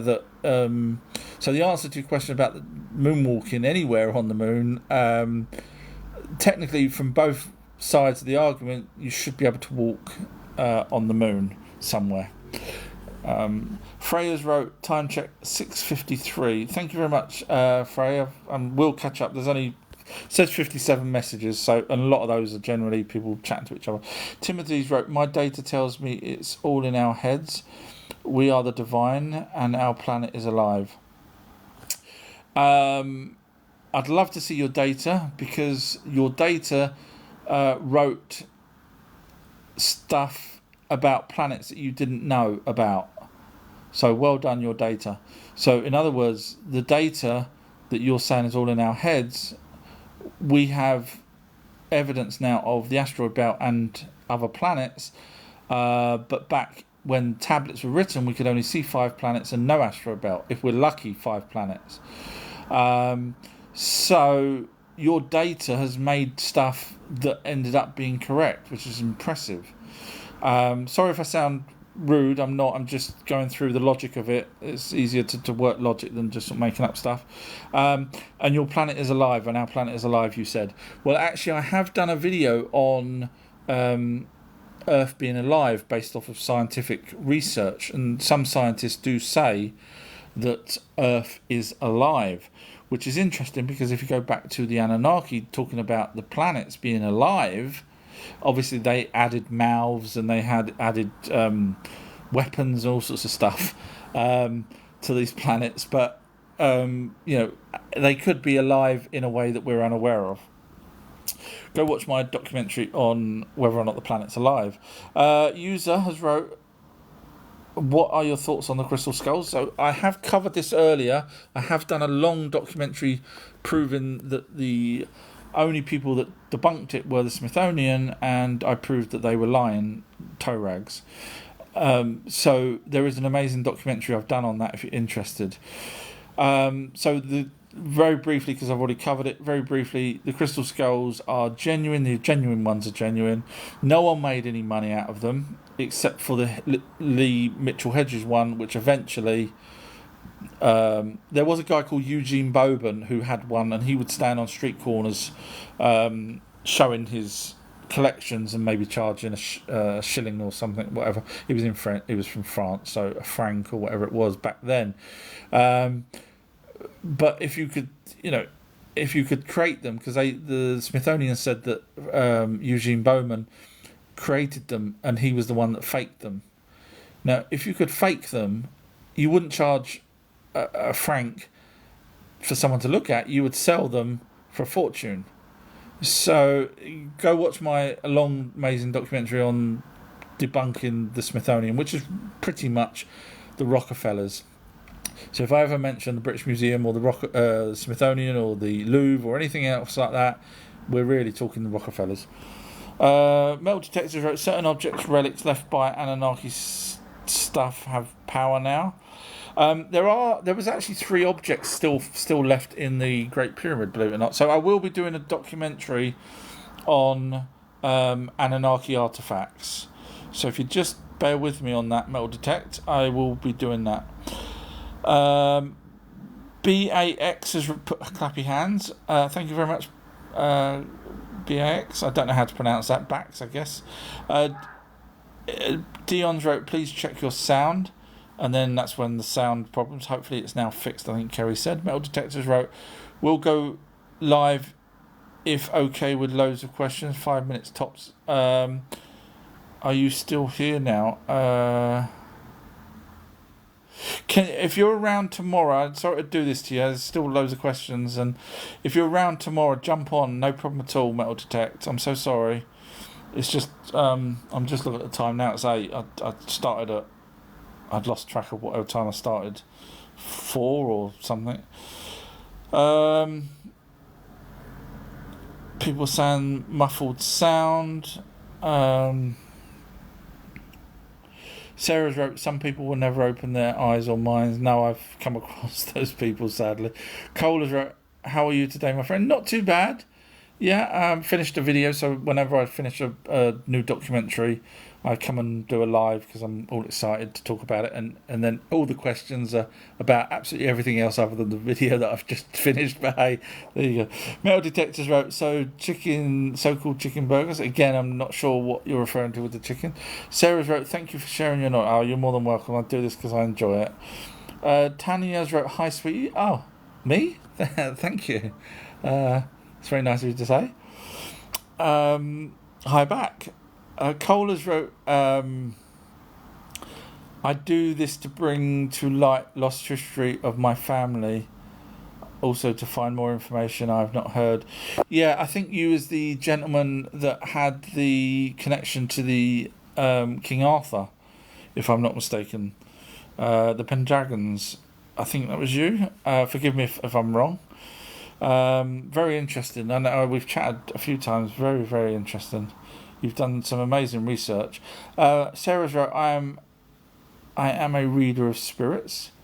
Interesting. How is it? By cards, by crystals, by telepathy? I'd be interested to know. Savage wrote, what's your theory on what's happening? Who's in control of the narrative? Aliens, occult? I've heard there's aliens in charge. Whether they're Draco, whether they're Anunnaki, whether there's a mix, I don't know. I do think my heart says that no billionaire in their right mind will go and worship a serpent, and pretend to do sacrifice and all this crap, and possibly sometimes do real ones.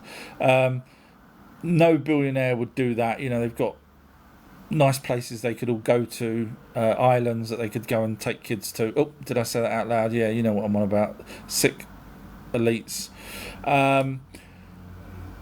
So for them to worship and dress up, there's got to be a reason for that.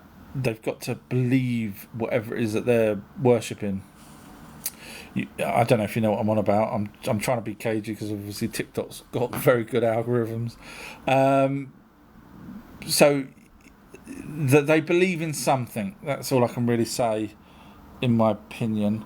Cole's right. I found a lot, but there is a few pieces I need to finish my research. Metal detect, I hope. And then metal detect regarding the nature of flowers and bees and stuff.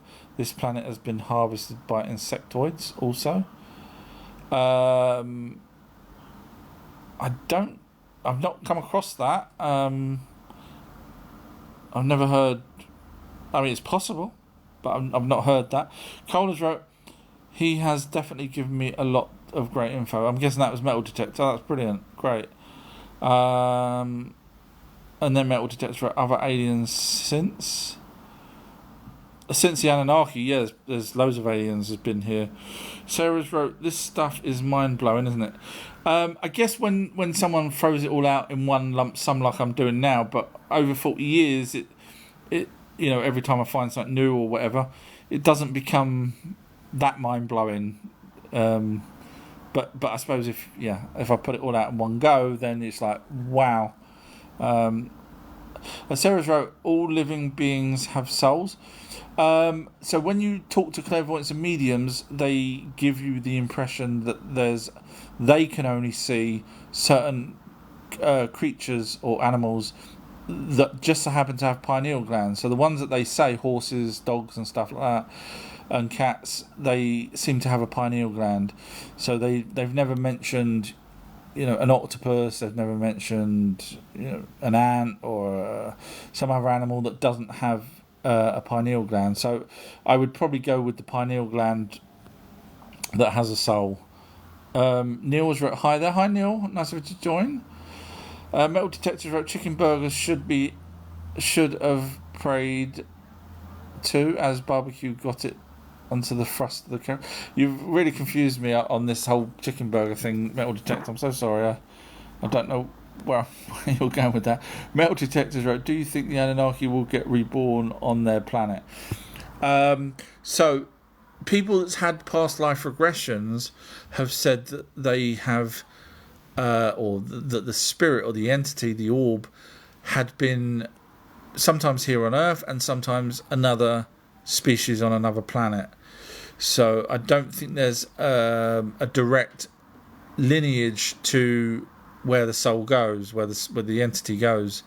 I think it may. Again, I've said before that where people say, "Oh, I was Cleopatra," and then another person says, "I was Cleopatra," you think, "Well, how can you? This is stupid." But these entities can go back in time. We know that because when we talk to clairvoyants, they tell us stuff that's happened in the past and in the future. So these entities, the orbs, even with a dead person connected to it, can go forwards and backwards in times. And of course, their energy, they have no mass, so they can time travel effectively, according to Einstein. So it's quite possible that an orb could have been with Cleopatra. Then the orb moved forward, and when Cleopatra died, joined someone else, and then another orb, 2,000 years later, went back and joined with Cleopatra. So Cleopatra could have had, thousands of lives in terms of her repeating her own life over and over, but she may have had a different orb join with her, experiencing her life, because that's all they need to do. That's what they're here to do, to gain wisdom. So I can't say the Anunnaki will definitely reincarnate, or their orbs reincarnate back exactly on their home planet. Sarah's wrote, colour means everything. That was when someone was referring to the colour of the orbs. Yeah, the problem is I can't say what it would mean because we'd never know. We would need to know what the colour represents in order to be able to say what it is. So that's why I sort of skipped over that, because there's no way of us ever knowing what the colour represents in the first place. For us with a thermal camera, we can say, well, red is hot and black is blah blah blah and so on, because we created that device to know what the colours represent. But an orb, if an orb was purple, which people have seen, is it happy? Is it angry? Is it because it's going through part of, is it going over a ley line? There's just too many variables to know what the colours mean. Sarah's wrote, yes, I believe this. Tria's wrote, laugh my ass off. I just woke up, so I'm pretty sure I missed anything about Samuel Hoffman. Basically, in the long run, I said I don't really know who he is, but that was pretty much it, I think. Me Too has wrote, good evening. Hi, Me Too. Nice of you to join. Metal Detector wrote, let's all get possession. Metal Detector wrote, dark. Oh, crap. Oh, I don't know what I'm doing here. Accidentally pressing buttons. Dark night tonight. Oh, everybody, did you know? You're going to hate me for this. Did you know there's a lot of people up London tonight? And you're all going to say, why? This is a joke, by the way. Because they live there. It's a stupid joke. That's the type of guy I am this week. Sarah's wrote, you have knowledge which is wisdom. Oh, thank you very much, Sarah. Kerry's wrote, I read that one. That was when we tried to fix it. Sarah's wrote, beautiful eyes. How do you know? Have you seen me? I have been told that. I have bright blue eyes.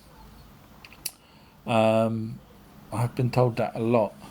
So think of Chris Hemsworth and then take his eyes out and stick him in the Elephant Man. No, I'm joking.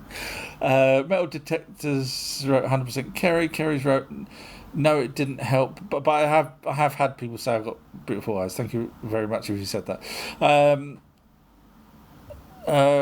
Mike says restarting the live will fix the sound. Hopefully it's fixed now. By the time I've got to your message, sadly, maybe if I'd read that earlier, I might have tried that. Sorry, but hopefully it's fixed now. Sarah's wrote, yes, please.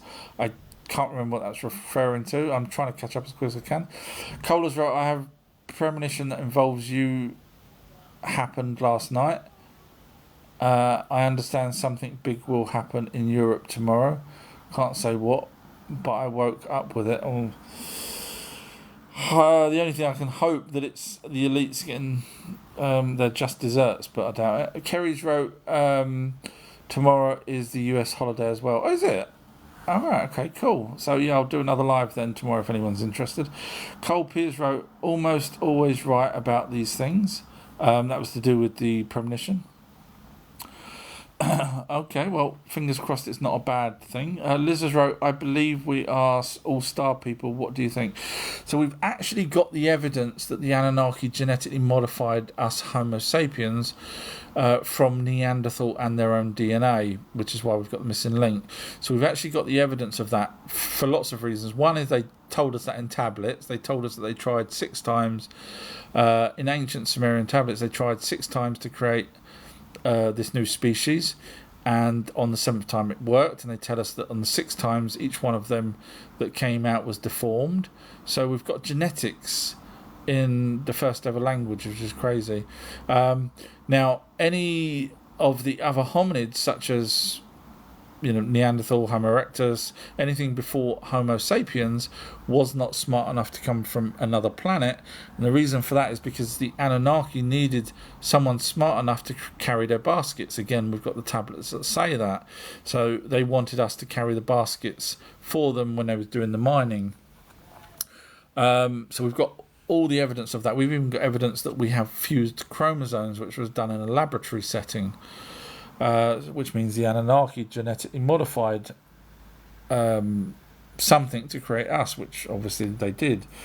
So we weren't smart enough to come from another planet, so that's why they needed to upgrade the hominid here, the Neanderthal, to create Homo sapien, which was a bit smarter.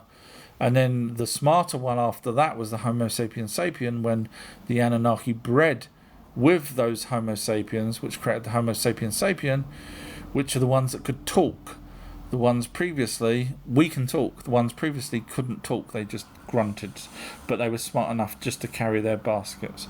So I don't think we're star people. I think the creator of us, our father who art in space, Enki, he created us, as it says in the tablets that predate the Bible. He come from the stars. So technically you could say we're part star people.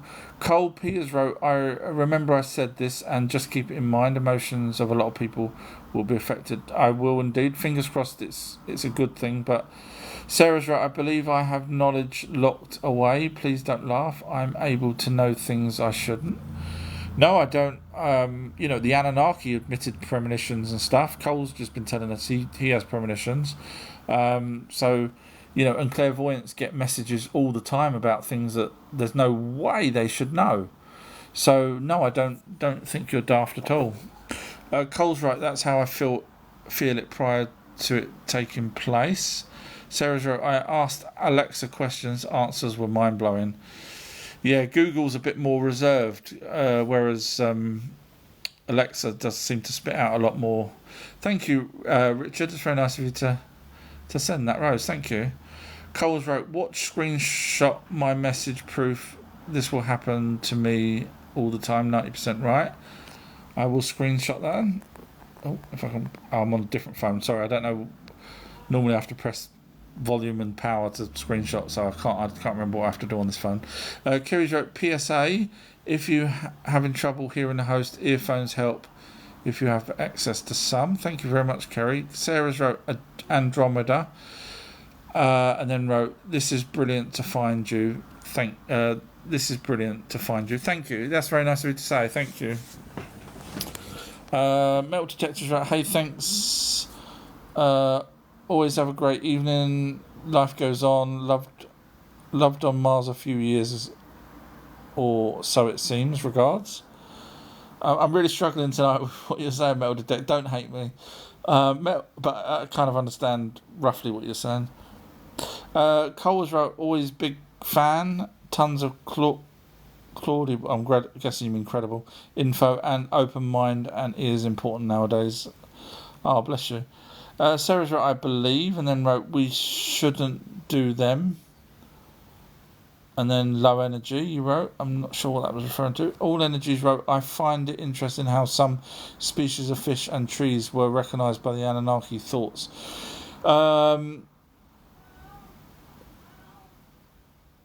It's a very good question. Go number one in the class for that. So the Anunnaki refer to certainly carp as carp, or we now translate their words as carp. Now, whether or not they were the same carp, because obviously a translation of carp doesn't necessarily mean, because there's words that we don't have translations for. Zachariah Sitchin said there's words that we don't have the actual equivalent to now. Or might never have, because obviously, go back 100 years ago, teleportation, no one probably ever heard of it. Microwaves, no one ever heard of it, and so on and so on. So it's silly for us to assume that every translation is 100% correct, because there's words that we may not have in our vocabulary yet, so we kind of guess, which is where some of the translations may go slightly awry. So in terms of the fish, we could be assigning fish that we're aware of to fish that we think that they're referring to. So that's probably where I would go with that, because obviously the amount of different types of fish that we've got in the oceans, for them to have the same type of fish on their planet is probably a gazillion to one. So I would say that they're used to types of fish, and we've similar fish, and we've translated their words into words that we know. Sarah's wrote, "Are we not due for 3 days of darkness?" Are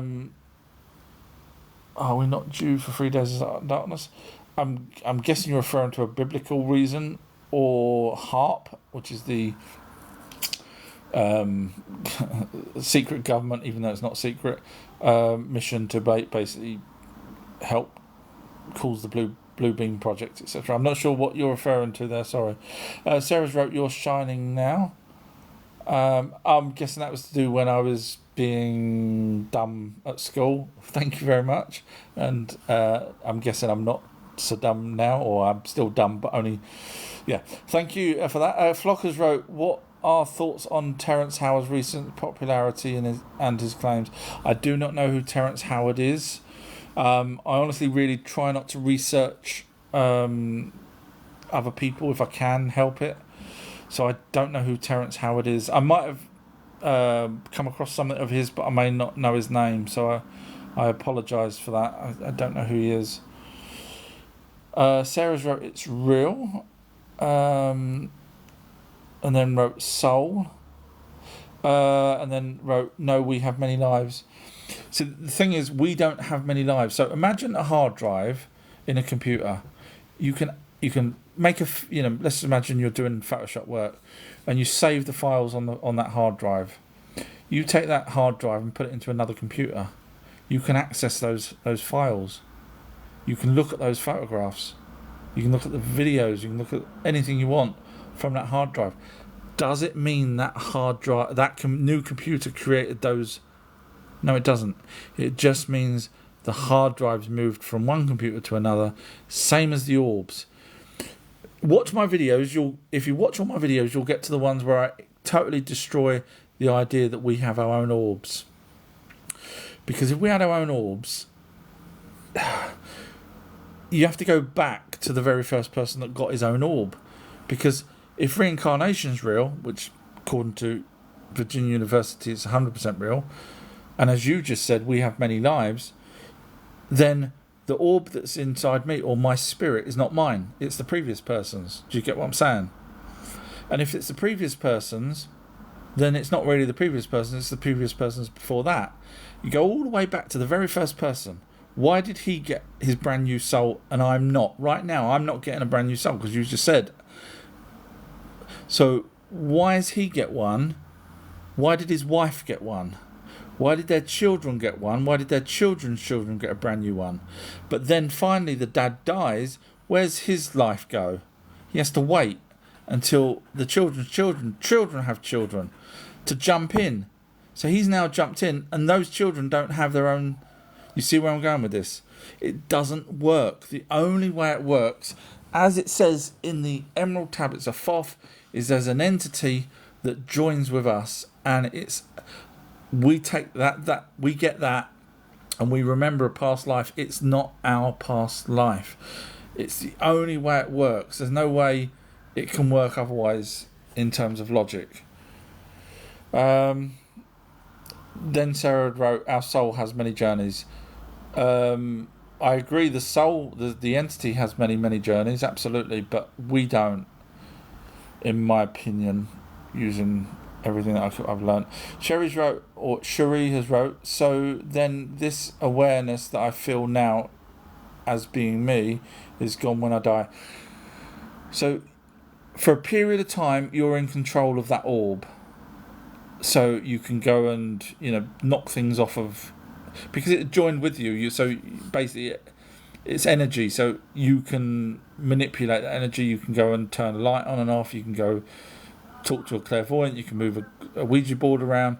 But at some point, and this is where the clairvoyants are adamant on this, some point that orb takes control again. It crosses over. So we say, when someone dies, we say they've crossed over. Fine.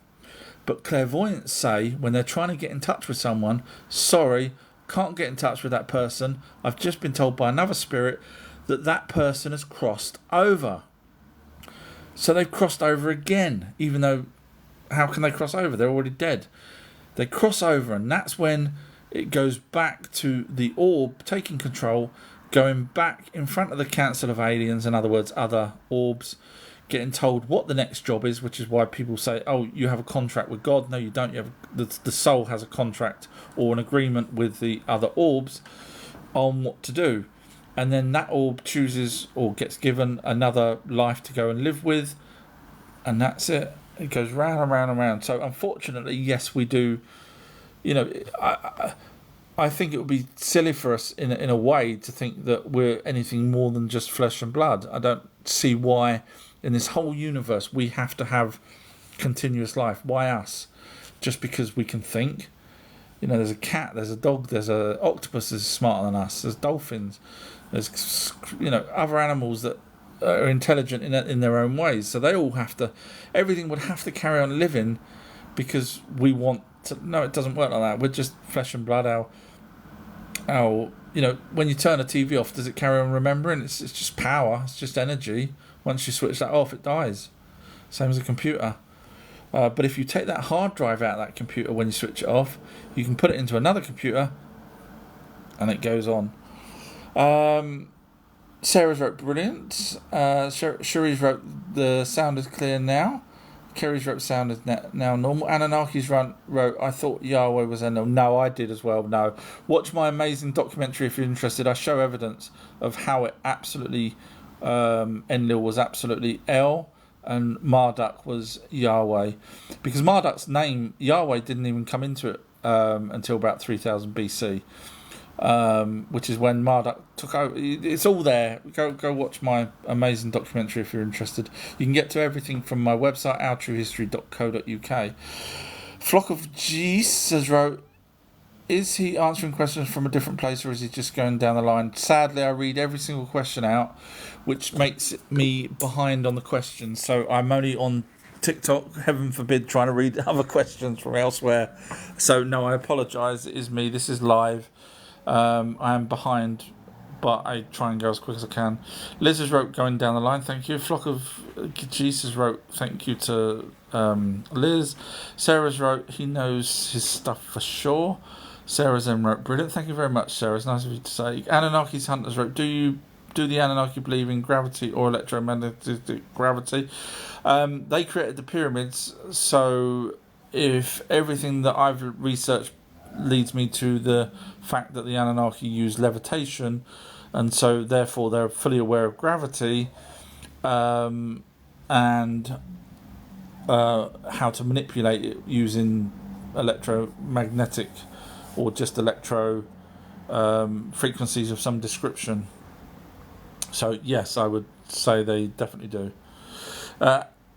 Alexandra, forgive me if I pronounced that wrong. Are we leaving on remaining of giant creatures from the past? I'm guessing you're saying, are we believing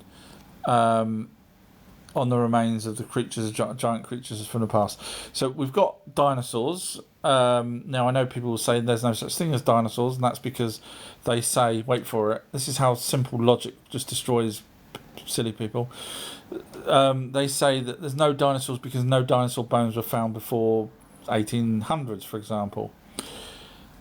And then I say, well, there's no museums. What are you going to do when you find there's no telephones, there's no... What are you going to do when you find a giant dinosaur bone in your back garden or in your field that you're digging up? What are you going to do with it? You're going to write to the newspaper? What are you going to... there was no museums. So eventually, you're not going to sell it to anyone. No one's interested. So eventually, when museums came, bang, dinosaur bones came. And so people that don't believe in dinosaurs say, aha, they all suddenly appeared when dinosaurs... Oh, God, come on, guys.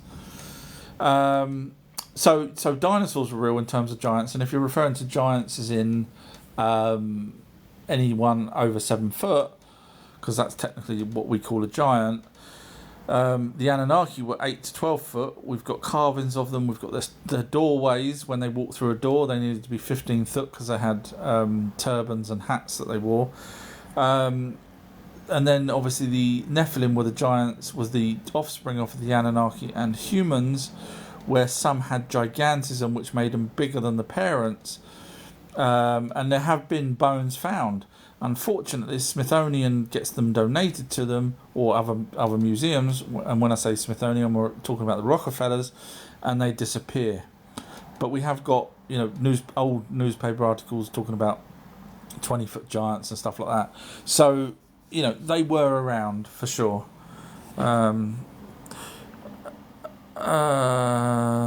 Scrolling down, I might, to save time, I might just read out only questions now, if that helps. The Flock of Jesus wrote, Smithsonian is known to be the selective about information they let out. Absolutely, that's what I was just saying. Sarah's wrote, so nice to have found you this evening. I hope to come back tomorrow. Oh, bless you. Thank you, Sarah. I do have other live chats on my website and on Spotify, etc. So if you ever want to hear my dulcet tones driving along, listening to other previous live chats, you can get to everything from my website. Julianne has wrote, or Julie Anton, I'm not sure if it's Julianne and then Ton, or if it's... Anyway, is it true about the 3 days of darkness are coming? I've not heard of that.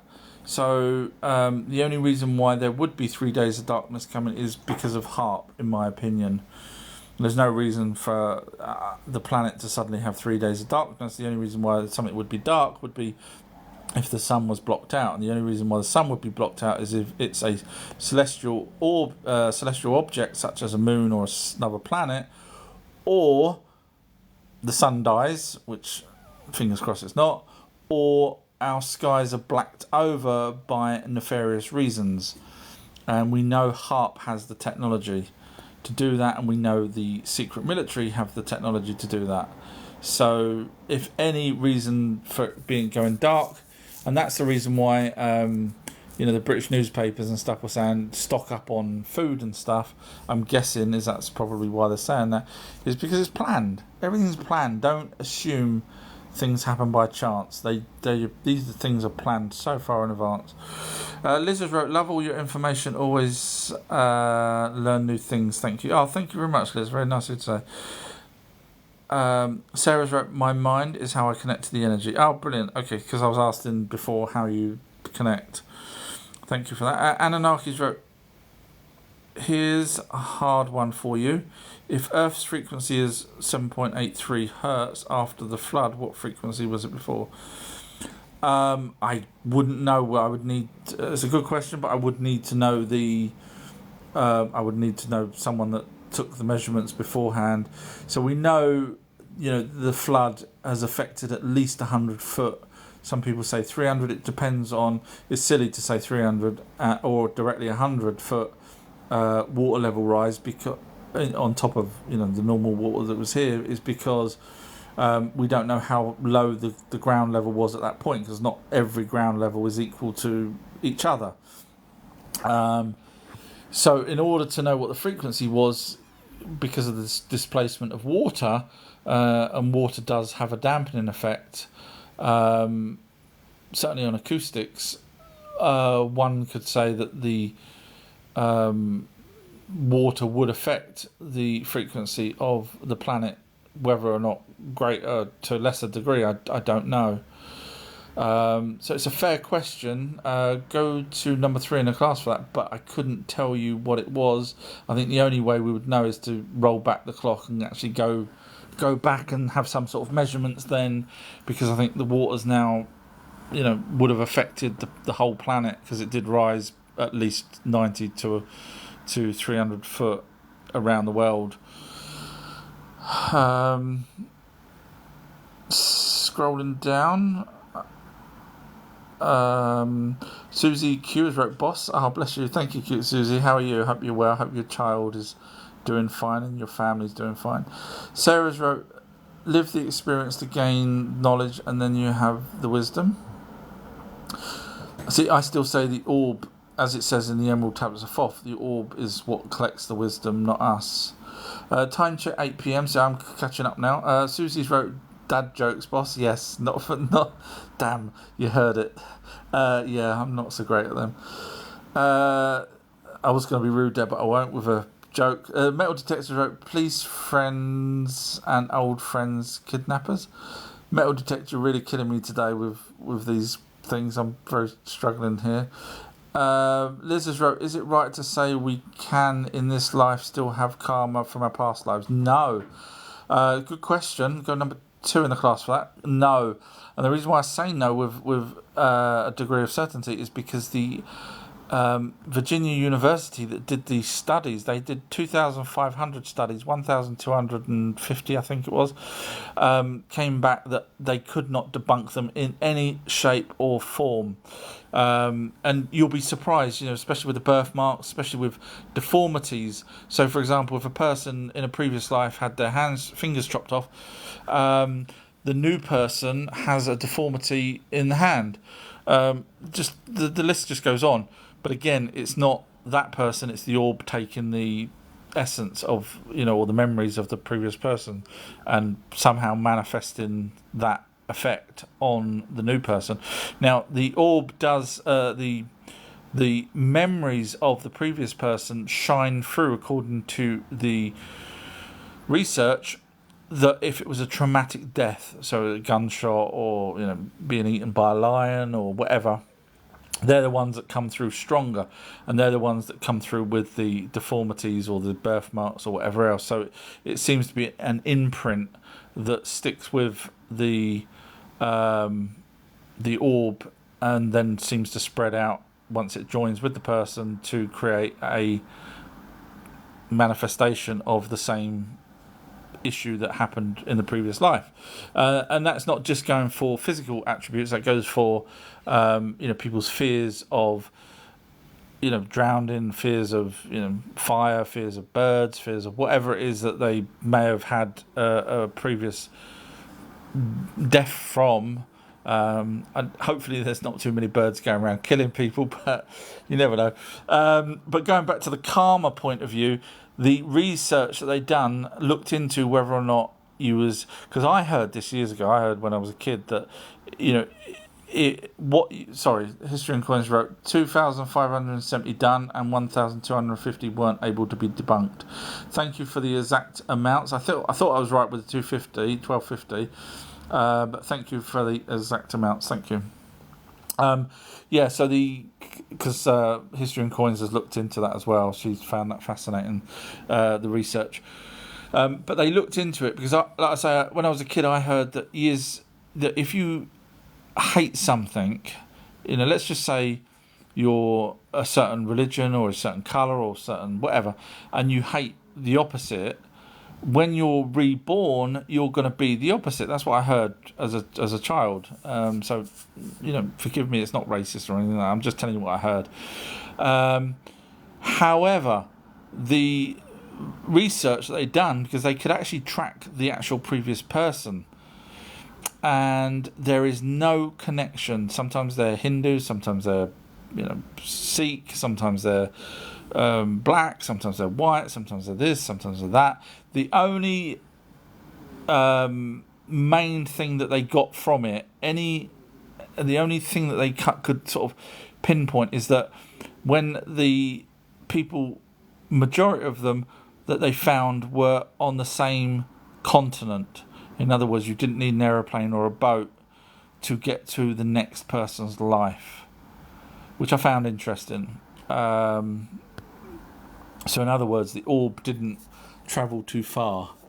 So yeah, honestly, look up if you're interested in that. Look it up; it's fascinating. The University of Virginia.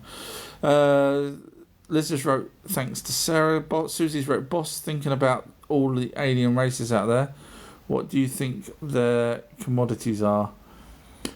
Very good question. Go to number 2. Sorry, whoever was in number 2 has been pushed to number 3.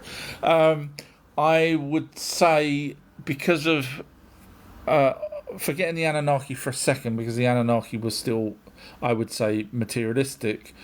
I would say all the races other than the Anunnaki that I'm aware of would be into and only into genetics. So everything else they've already done, been there, done that, got the t-shirt, and it's now genetics. So their commodities would be dealing in genetics. Now there has been stories where aliens have given tech in return for something to our military, and then later on our military has changed that tech or improved it, believe it or not, and then traded it back to the aliens. Now that's possibly because the aliens are not haven't got the. I mean, look at us now. Right now, we can use our brains. I'll come up with an idea and create it. If you look into AI, I don't know how much you guys are looking into AI, but every day I'm using AI just to double check something, or just for work reasons. So eventually, we're going to get so dependent on AI to do anything for us. So imagine if we lived for 1 million years and we had AI, we would not have the imagination to change technology into something else. We would rely on AI, and I think that's where they probably, they've got to a stalemate, and now luckily, we can come up with a new idea for something which they wouldn't even thought of. But yeah, definitely genetics. Anunnaki's Hunters wrote, is there any evidence that the Anunnaki created the Greys? No, the Greys are probably some estimates are 1 million years ahead of us, whereas the Anunnaki right now are only about 300 years in our time ahead of us. Now I know it sounds really strange, but 300 years of our time is only, what I work it out to be, 2 months on their time. So, in 2 months of their time, we're going to end up probably even less than that, probably a month of whatever it is. You have to do the math, but not very long. So in 300 years, we're going to have the same technologies that they had and the same knowledge that they had. A lot of that's because of obviously back engineering and stuff like that, but still, that's where we are with it. So they didn't create the Greys. The Greys, apparently, the Zetas ended up on Serpo, the planet Serpo, because their planet died, Christ knows how many millions and millions of years ago. And now they occupy 2 planets in the Zeta Reticuli system. And the Orions are the hybrid, or not hybrid, the androids, Greys, that belong to the tall whites. So no evidence the Anunnaki created any other species. Now, there are silly researchers, and I'm not going to name names, the Y-Files, Billy Carson. Did I name names? I'm so sorry. And if you don't believe me with the Y-Files, just go watch my video where I say the Y-Files is wrong on the Anunnaki, and he's wrote to me on my YouTube video and said amazing research, and he just does his for entertainment. So clearly, yeah. Anyway,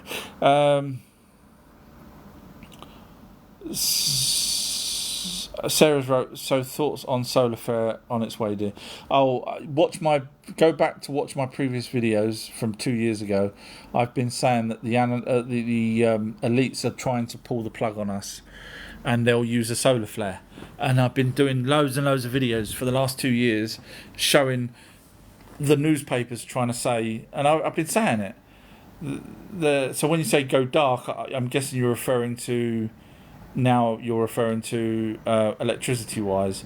Yeah, it's a plan. It was their plan. I've said it. I have nailed that 2 years ago. I knew what was coming. I knew it. So go watch my previous videos on why they're doing it, and you'll see. I nailed it 100%. So if they do shut down the electricity, it's not the solar flare. They want us to believe it's the solar flare. Same reason why they paid Doug and Dave to create fake crop circles, so that we believe all crop circles were fake. Do not trust this solar flare baloney. It is the elites cutting us off. I've said it. Gardina's wrote, do we have any reference about Ajijis becoming adults and became gods as the Anunnaki? Brilliant question. Really good question. Go to number 1 in the class for that. The only evidence I have is my amazing documentary on the Norse gods, which kind of leads into the Indian gods as well, but at least with the Norse gods I can prove it. So I've done an amazing documentary, well, 5 documentaries actually, on different things to do with the Norse mythologies, which turns out to be the Anunnaki, with evidence. And basically the Norse gods, Odin, now there's 2 Odins. I'm the only one that's worked this out. Go watch my amazing documentary. There is 2 Odins. One that created humans, which is what the story of Odin is, and then the other story of Odin is later on, a few thousand years ago, when he was doing the things that he was doing with Thor. Watch my amazing documentary. I nail it as usual. However, Inanna and Utu, which were the offspring off of Enlil down the line, granddaughter, they were still alive when the time came for them to be Norse gods. So they moved from wherever they were at the time to Scandinavia. Those 2. And that's not me making it up. That's actually based off of all the Norse stories that says 2 of the older gods, twin brother and sister, came from blah, blah, blah. Go watch my amazing... I'm so clever. Without sounding big-headed. It really is. I'm really proud of that one. It's unbelievable. Anyway, so the other gods that they were with were, in my opinion, the Ajiji, now grown up. So in other words, an Odin now is a young Ajiji. Now, we didn't know all of the names of the Ajijis. So it's totally possible that one of the Ajiji was called Enki, and because obviously Enki was called Odin, but he wasn't. But we know him as Odin. Because he created the humans, which is what it says in the tablets and what it says in the Norse stories. So one of those offspring. Now you could say, well, hang on a minute. Why is there 2 Odins? Why would he keep Odin's name? Well, there was actually 2 Thor's names as well. If you don't believe me, go watch my amazing documentary. So yes, bottom line is the Ajiji grew up and took control in various places. One was Scandinavia, that I can prove. The other, I would say, India, which I can't prove yet because I haven't done my deep dive into that, but I'm probably going to be right. So, really good question. So hopefully that answers it. So yeah, all the documentaries you can get to on my website, ourtruehistory.co.uk. Red Indians wrote, so who created the aliens? Chemicals. So the Anunnaki admit in their text, which I've done a video, scroll back on my TikToks, you'll see, where the Anunnaki admitted, and I show evidence of this, I don't make stuff up, where the Anunnaki admitted that the hominids that they were using to create the new species, which is us, in other words, the Neanderthals, they said, I'm paraphrasing here, but they said, that's probably what we was like way back. In other words, they evolved into what they are now, and previously they would have been like the Neanderthal. So chemicals is what, and if you don't know about the chemicals, just type in what chemicals create life on Google and you'll see. And then you wrote, how did the universe start? I have no idea how it started. My guess is that particles did get bashed together, but they got bashed together in a lab, which gives us the creator of everything, a guy in a white coat, similar to the Hadron Collider. It gives us the Big Bang because it started a mini universe and we're in that mini universe, and it gives us the matrix theory that we're inside some sort of simulation, which is inside a mini universe inside someone else's universe. So everything matches perfectly. And if you go by CERN, they were trying to create a God particle in the first place. That's the whole reason why they were doing it. So everything leads me to the conclusion that our universe is a mini universe inside someone else's universe, which makes a hell of a lot of sense. Now, how their universe started, don't ask me.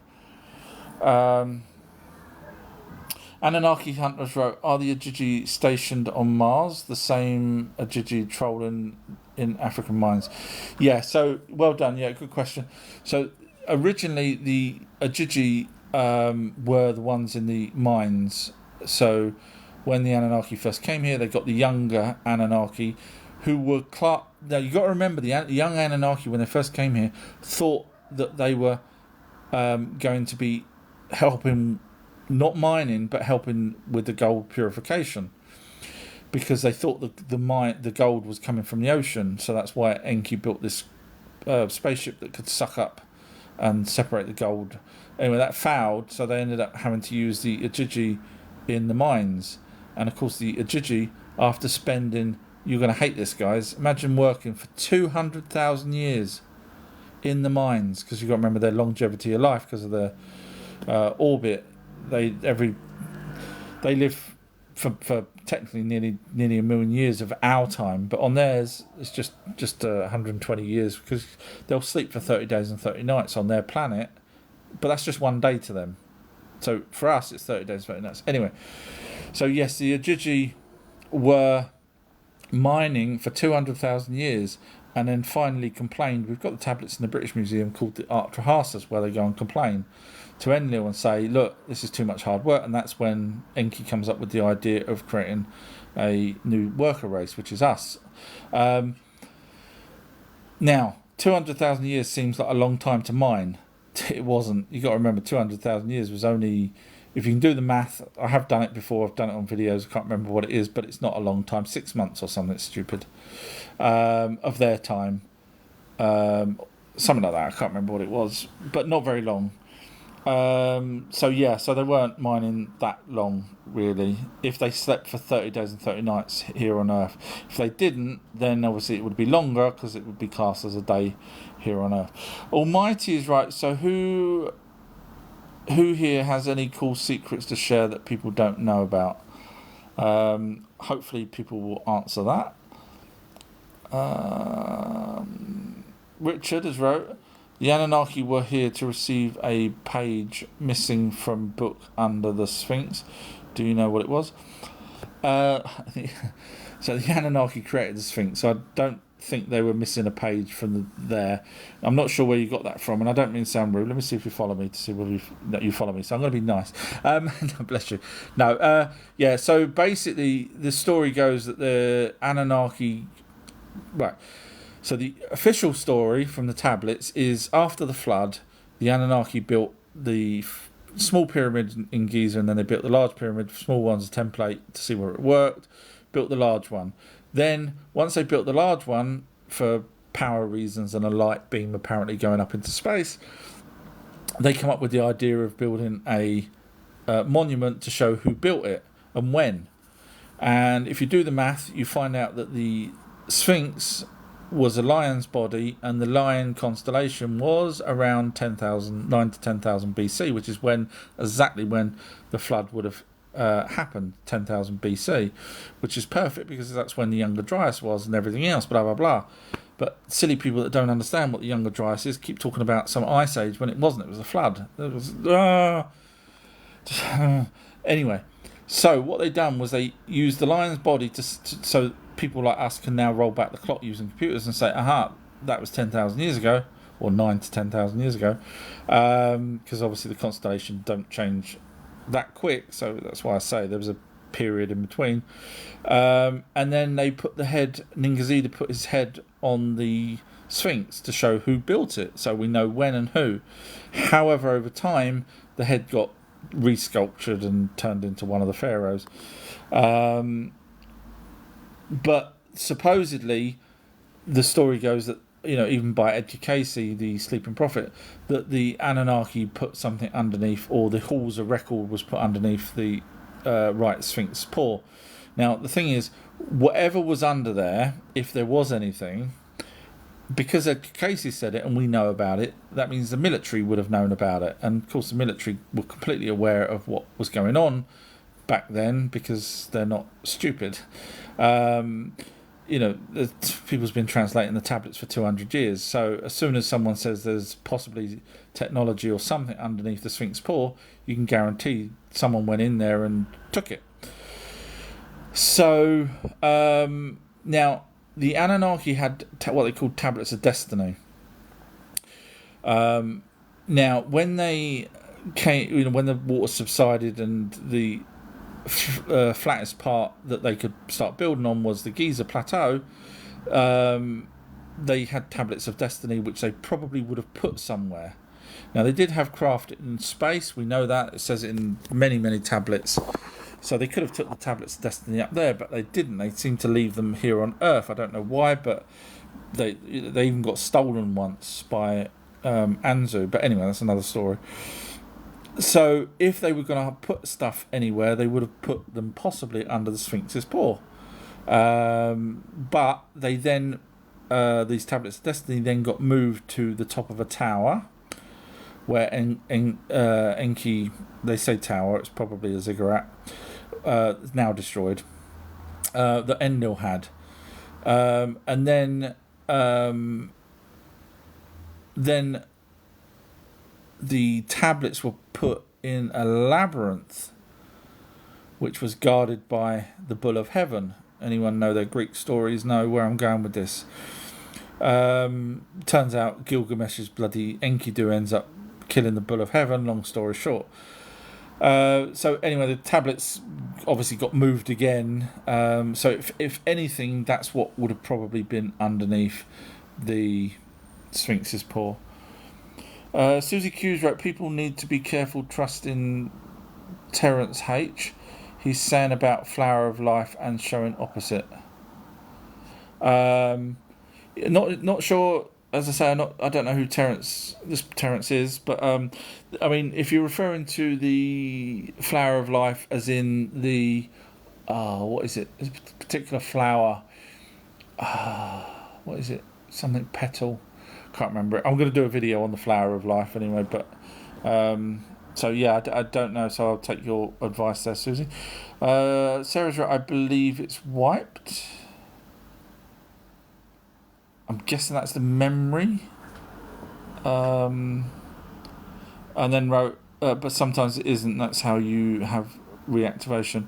So I'm guessing you're saying, you're sort of still saying that you believe we only have one soul, and it's, even though it's reincarnated, it gets wiped. Then if it gets wiped, then there's no point in learning if it gets wiped. And another reason why I don't think we have our own souls and it's an orb that joins with us instead of our own souls is because if we're supposed to learn and we don't know what we're learning, then you don't know that you've learned. In which case there's no point in learning, because there's nothing to learn, because you don't know what you've already learned. Whereas an orb that knows everything because it's joined with the people, that still makes more sense to me. Everything always leads me back to the, I'm not doing it because I don't want us to have our own souls. I'm doing it because the logic just doesn't sit right with us having our own souls, because we can't have our own souls if it was someone else's soul that we get reincarnated and then it gets wiped. It's illogical. Sorry, I'm not being rude. That's just how my brain works. Sorry. Scrolling down, metal detectors wrote, soul is given up and took but claimed back if one can. So what happens is when someone has a near-death experience, sometimes the orb leaves the body, as you know, but sometimes another orb jumps in, and that's why people can end up with a memory of or new attributes such as playing a piano, different language, painting, whatever, and that's because as an adult they're now accessing the emotions or the orb, but it's not their orb. So again, another reason why we don't have our own orbs, because if another one jumps in us, and there's also a thing called walking as well, where you don't have to have a near-death experience. It's just when you're incredibly low, people say that they... I'm boring you now, but yeah, because there's still loads of messages. Right. Your mama has wrote, girl, are you talking about photons? I'm not sure which girl you're referring to. I identify as a god, if that helps. Please use the correct pronouns, as in almighty, amazing, genius, any of those I'm happy to accept. Junexus wrote, was it mostly the Anunnakis with the royal blood that had skin that glowed? So I will... Do you know, the funny thing is I want to do a video on that, because it does... The Anunnaki seem to have had glowing skin, which makes sense because their planet was further away from the sun. You know, you could say, well, how the hell did they have glowing skin? Well, until you realise, what it's like on another planet, I guess we don't know for sure. But we know we have insects and creatures and stuff that do have glowing parts of their bodies. I mean, for example, a scorpion is ultraviolet, believe it or not. And then obviously we've got fish that can produce light, and we've got fireflies and whatever else. So it's living on another planet that's further away from the sun, it's totally possible they may have glowing skin. Obviously the carvings of them doesn't depict that, and they probably, to them it's natural, but they probably didn't bother telling us. They did tell us in certain ways, like when Noah was born, which was Enki's direct son, to Banash. And no, it wasn't Lamach. Go watch my videos or go to the translations. He was glowing. Noah was glowing and had pale skin and blue eyes. So your question was the Anunnakis with the royal blood and skin the ones that glowed? It's an interesting question, because technically you could say, well, why would the royal ones have glowing skin and not anyone else? The reason why Genex probably asked that is because obviously you've got things like queen bees and queen ants and stuff like that are modified to be in that position, and they're modified not because of someone tweaking them, but just because they're put in that position. If you know about the bees and stuff, if one of them dies, another one becomes a queen bee and becomes bigger, etc. It's just the way it seems to work. So Genex is asking a sensible question, saying, is the royalty the ones with the glowing skin? The answer is I don't know for sure, but we know how their royalty started, and it was because of wars, etc. And then they decided to marry one from another, different lands. So my guess is no, because obviously it wasn't an inherited trait of being royalty. It was a made up trait, just like we've got kings and queens now. It's a made up thing that was made up. So I would say no off of the basis of that. Sarah's wrote, clairvoyant means clear vision, third eye seeing, mediumship is communicating with the dead, with the died. I'm guessing you mean dead, yeah, totally agree. Your mama has wrote, I think you're slightly misguided with the orb vocabulary. No problem at all. If you could tell me where I'm wrong, I would love to know, because all I want to do is learn. I don't do this to be big-headed, but so far no one's ever told me I'm wrong in terms of my research. I may have made a mistake on wording on doing a 6-hour live or something, which is understandable. But yeah, so if you could let me know, Yo Mama, where I'm wrong. Oh, Yo Mama's been blocked. I was just looking to see whether they follow me, and it says unblock. Somehow I had a feeling Yo Mama was going to cause problems. Just the name alone. Just the name alone. Metal Detectors wrote, do tablets reveal living longer? Yes, absolutely. Yeah, they do. I mean, Epic of Gilgamesh straight away says you don't have the longevity of your mum. There's just loads. Yeah, definitely. They even referred to themselves as immortal. So, yeah, definitely. Susie's wrote, you know how movies portray ET invasion, so that's how we imagine it happening. What if we have already been invaded and all our history and species have been replaced with lies? Goes back to the logic thing again. If we have been invaded and we didn't know, I doubt if an alien race would knock up 2 million tablets in a different language and bury them and hope that we could translate them. So it would have had to have been done while we were here, and been invaded, and our minds have been not wiped, but over a few generations pushed to believe something different. But again, being pushed to believe in what we believe in, who's going to leave 2 million tablets lying around talking about asteroid belts and planets being smashed into and stuff like that? So I don't think that would be the case.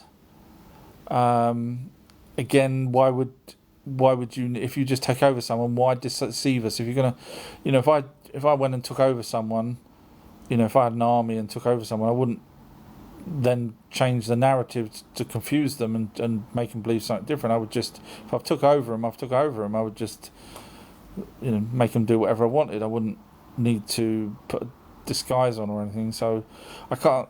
I hear what you're saying, but I can't see that being the case. Yeah, your mamas did come out with something stupid, which I knew they would. Wrote, I was a mammoth that got murdered in a past life, and that's why I'm in human life. Now, I'm not saying that's stupid as in being stupid, but let's be honest, it's being stupid. I know you could say, be fair, because they could have been a mammoth. But somehow sometimes you just have to draw the line and say, yeah, this person's going to cause problems, which is why I'm guessing they got blocked. Susie Q's wrote, would explain the secret societies, the 13 bloodlines running the world. So the way it seems to work is the 13 families, some of those may have been descendants way down from the Anunnaki, so I can't say they weren't.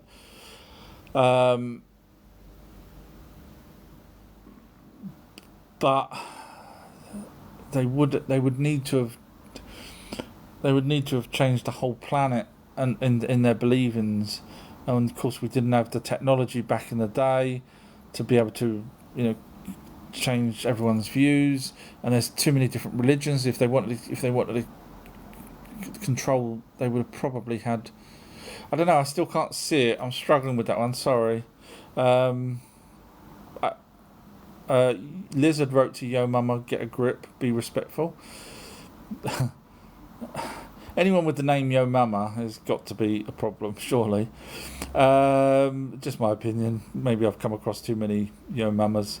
Metal Detectors wrote, got back to listen as my mates tried taking me to the pub quiz. Hopefully it's about aliens and you'll do fine. Susie Hughes wrote, what if the Anunnaki didn't create us but claimed they did through these tablets? See, the thing is, the only reason... Well, we have fused chromosomes, so someone's definitely messed with us and we have a missing link. So someone's definitely messed with us. So if the Anunnaki wrote in tablets... there was only a handful of people that could probably read and write until they started teaching us, and they admitted that they taught us, and they admitted that they broke up the lands, and the first land that they started teaching us was Sumer. So everything that they've sort of said does match correctly. I don't know.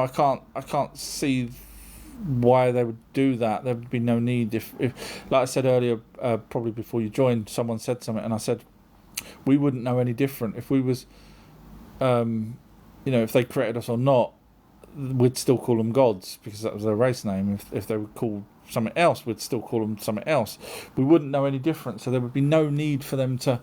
Now we would know different. Now we've got knowledge and stuff like that. But back then, we believed that they were gods because that's what their race name was. We believed they could go up and down into heaven, which they did.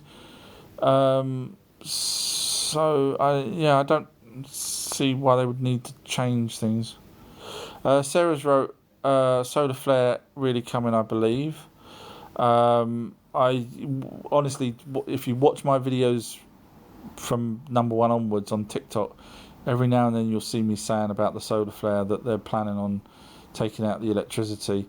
In fact, just, 3 months ago, 4 months ago, I did a TikTok where I showed solar flares are going to take out internet. Didn't say it was going to take out electricity or phone lines, just internet, very selective on the newspaper article. So when you realise what they're up to, you can see it clearly, or I can, and if they do that, if the electricity goes down, it's not a solar flare. We know how to shield from solar flares. We've known that since the 80s. We've known how to stop an EMP. We have. Now you could say, well, they don't bother because the chances of it ever happening is 1 in a billion or trillion or whatever. And my argument would be the reason why they wouldn't do that is because they would use that as an excuse to say, we should have shielded us, but we didn't.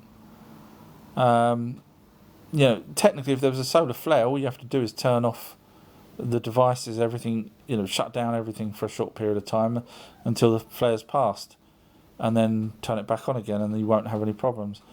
But yeah. Susie's wrote, were civilizations predating the Sumerians, but we don't know about them? Yeah, I mean, there was the Ubaid period. It's a good question. Go number 3.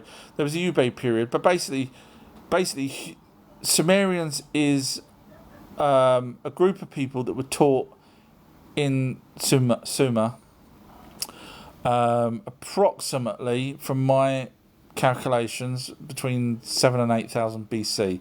Mainstream will give you 3,000 BC, but if you watch any of my videos, you see that mainstream keep cocking up, and I keep proving them right. So, and in fact, we've got Sumerian pictographs that mainstream say is from 8,000 BC. And my argument is, because they say, they evolved into the writing, but the actual pictographs actually have some writing on it. So my argument is, no, these pictographs were around the same time as the Sumerian writing, but done by people that decided to use, probably because it's easier to do the pictographs for whatever reason. So there's no evidence to say that those pictographs were not part of the same Sumerian language, the written language. Anyway, so yeah, there's a thing called the Ubaid period, where this is before Sumeria was being taught, that was in Eridu, which is where the Anunnakis first came and lived. And so the Ubaid period was pretty much the Anunnakis in Eridu, with the crude houses and whatever else that they built. So mainstream look at that as that was us humans back then, but no, it wasn't. It was the Anunnaki all setting up their places in Eridu, which is the first city that was so technically the only civilization prior to humans was the Anunnaki, in terms of a civilization that, modern civilization, not just groups of hominids. But mainstream will tell you that the Ubaid period was humans, whereas when you look at the temple, it was Enki's temple there. So I mean, come on, I hate mainstream and their silliness. So yeah, good question, but unfortunately, the only evidence we have of any civilization predating Sumerians was us humans around before the flood. So the Sumerians came after the flood. Susie's wrote frequency isn't the frequency. This is new keyword, isn't it? Not quite sure what you're referring to there. In terms of the keyword, sorry. Susie Hughes wrote, "What if that's when we were invaded and we're now farmed for food and energy?"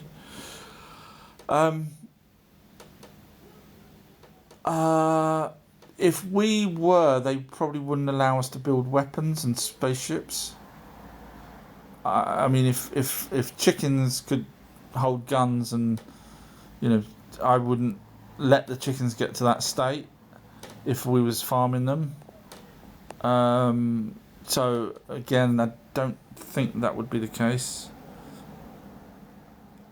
Scrolling down, Sarah's wrote, "Are you meaning the orbs as a soul confused?"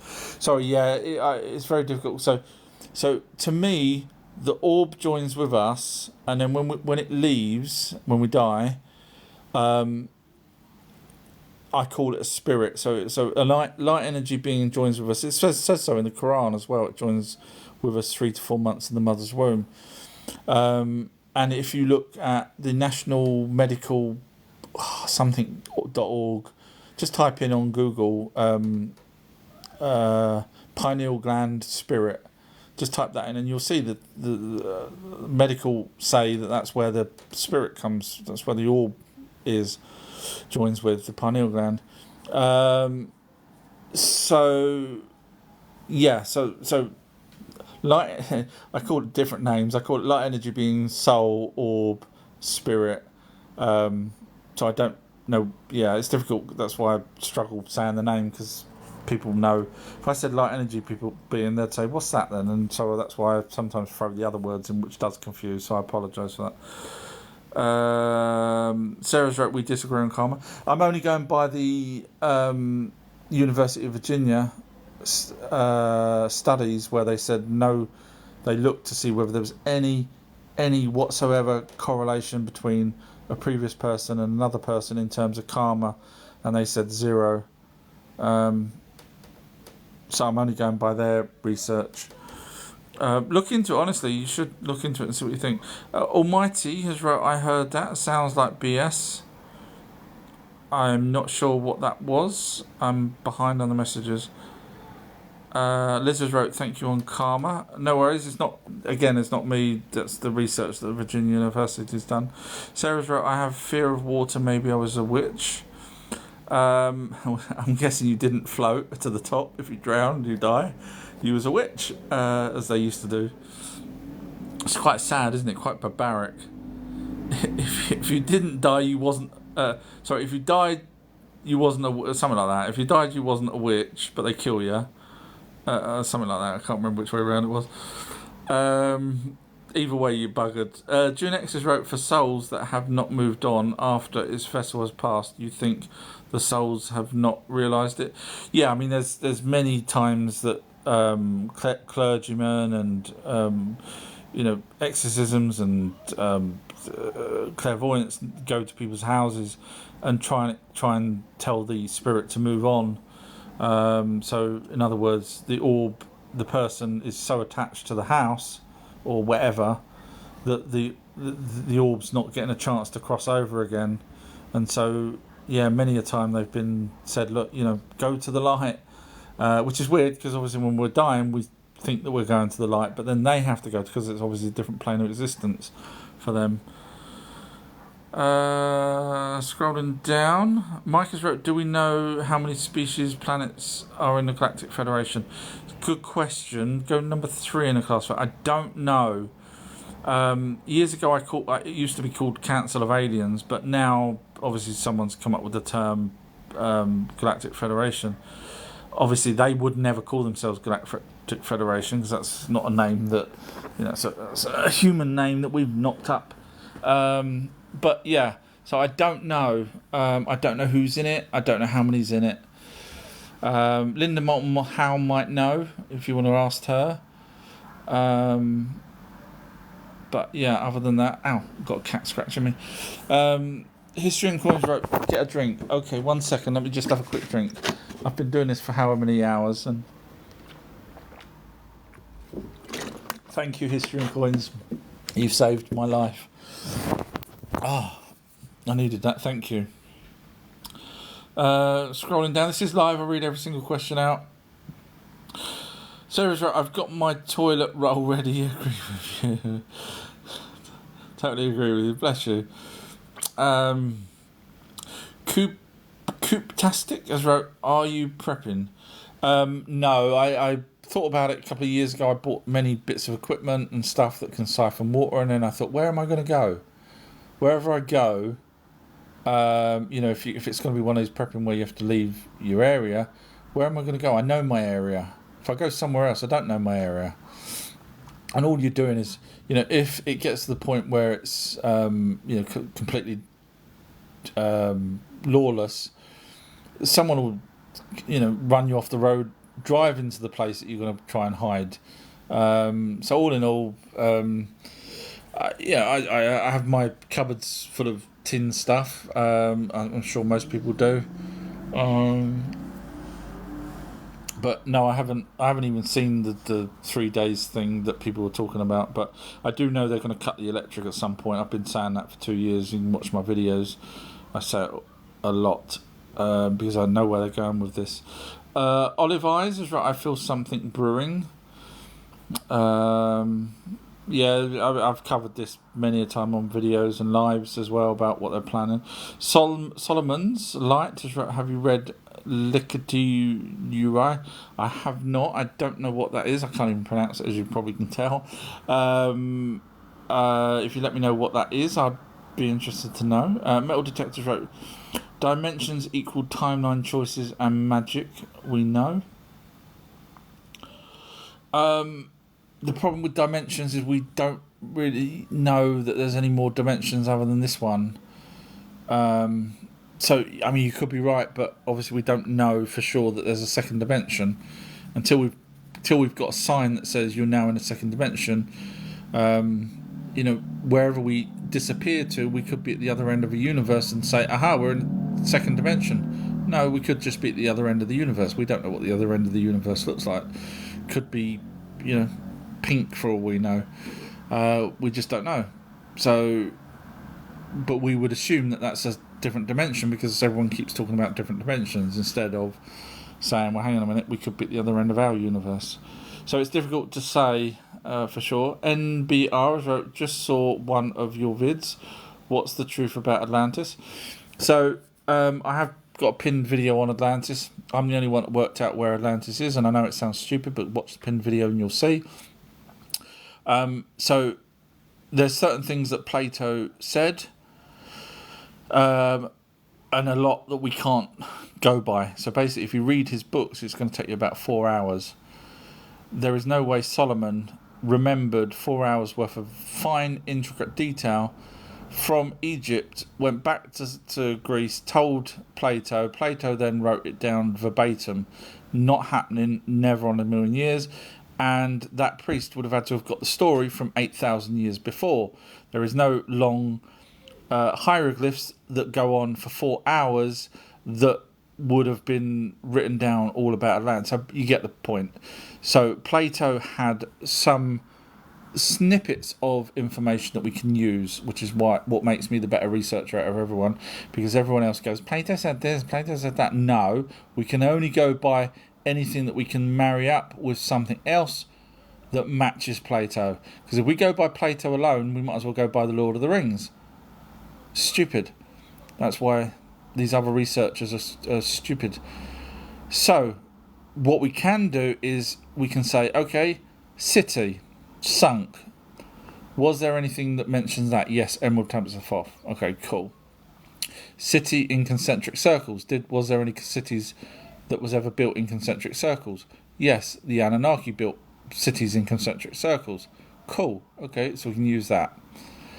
So you get where I'm going with this. So what we need is a sunken city, not a stupid thing over in the freaking Sahara, the Eye of Sahara. That's baloney. the any research, any videos that you ever watch when they come out and say that the Eye of Sahara is Atlantis, laugh. First of all, it's not sunk. Second of all, it's not a city. Third, there's no evidence whatsoever that it ever was a city. Fourth, it doesn't even come within the radius of where Plato said it was. Am I the only one, really? Anyway, so what we need is a sunken city, not some people.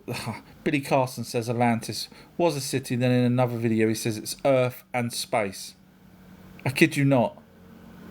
If you believe Billy Carson, if you're a fan of Billy Carson and you believe what he says, just walk away from me, because you ain't going to like my evidence compared to his talking. So, what we need is a sunken city, first of all. Found it. Really? Yep. With evidence. Yep. Sunken. Yep. Wow, well done. Where is that? We call it Hercules, but obviously it would have been Atlantis. Wow. So there's a sunken city. Yes.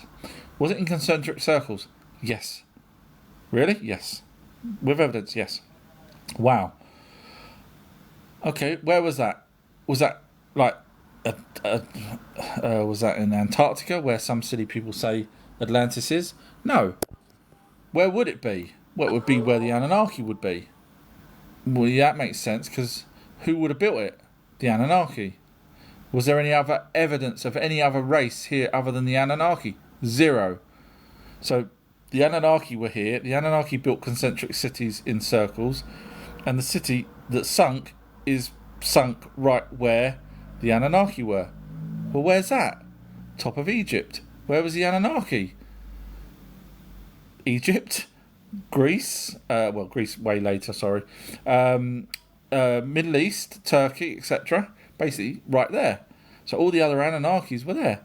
Okay, but can you prove that one of the Anunnakis was on there? Yes, I can. No. You are damn good. Yes, I am. Feel free to watch my videos, join my Patreon, follow, like, subscribe, have a cup of tea, whatever you want to do. So really, you've got proof that there was an Anunnaki on there? Yes, I've got a temple. Whose temple? Thoth's. Hang on a minute. Damn hell, you've got Thoth's temple with evidence. Yeah, it's all there. It's not me. It's divers have come up and said that they found Thoth's temple. So hang on. In the Emerald Tablets of Thoth, it said Thoth was the Atlantean. Yeah. So you've actually found Thoth's temple on the island on Atlantis. Yeah. Why aren't you freaking on Ancient Aliens? That's a fair question. You are damn good. But hang on a minute. How did it sink? Because didn't Thoth get warned off? Yes, he did. Well, how did it sink? Well, there's a pyramid wars.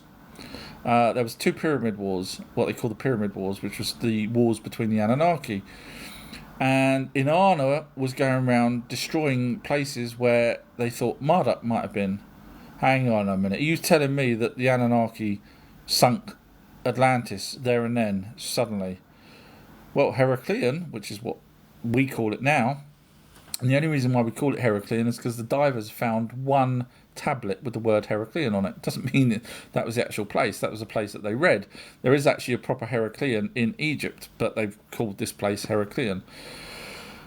Anyway, so then Atlantis must have sank, because Plato says it was around 8000 BC, must have sank around 8000 BC. When was the Pyramid Wars? Oh my God. You are damn good. Yes, the first Pyramid Wars was 8000 approximately BC. Oh, have you got more? Yes, I have. Go watch my videos. I'm that good. Wow, thank you very much, Our True History. You are amazing. You're more than welcome. Okay, moving on. Almighty, it makes more sense. Sorry if I do my stupid talking to myself, but I try and give a bit of dramatic to the story there. It makes more sense that true reality is eternal rather than something that came from nothing. Yeah, I mean, it's very difficult to say which way round anything, what came first, the chicken or the egg, what came first, the universe or nothing.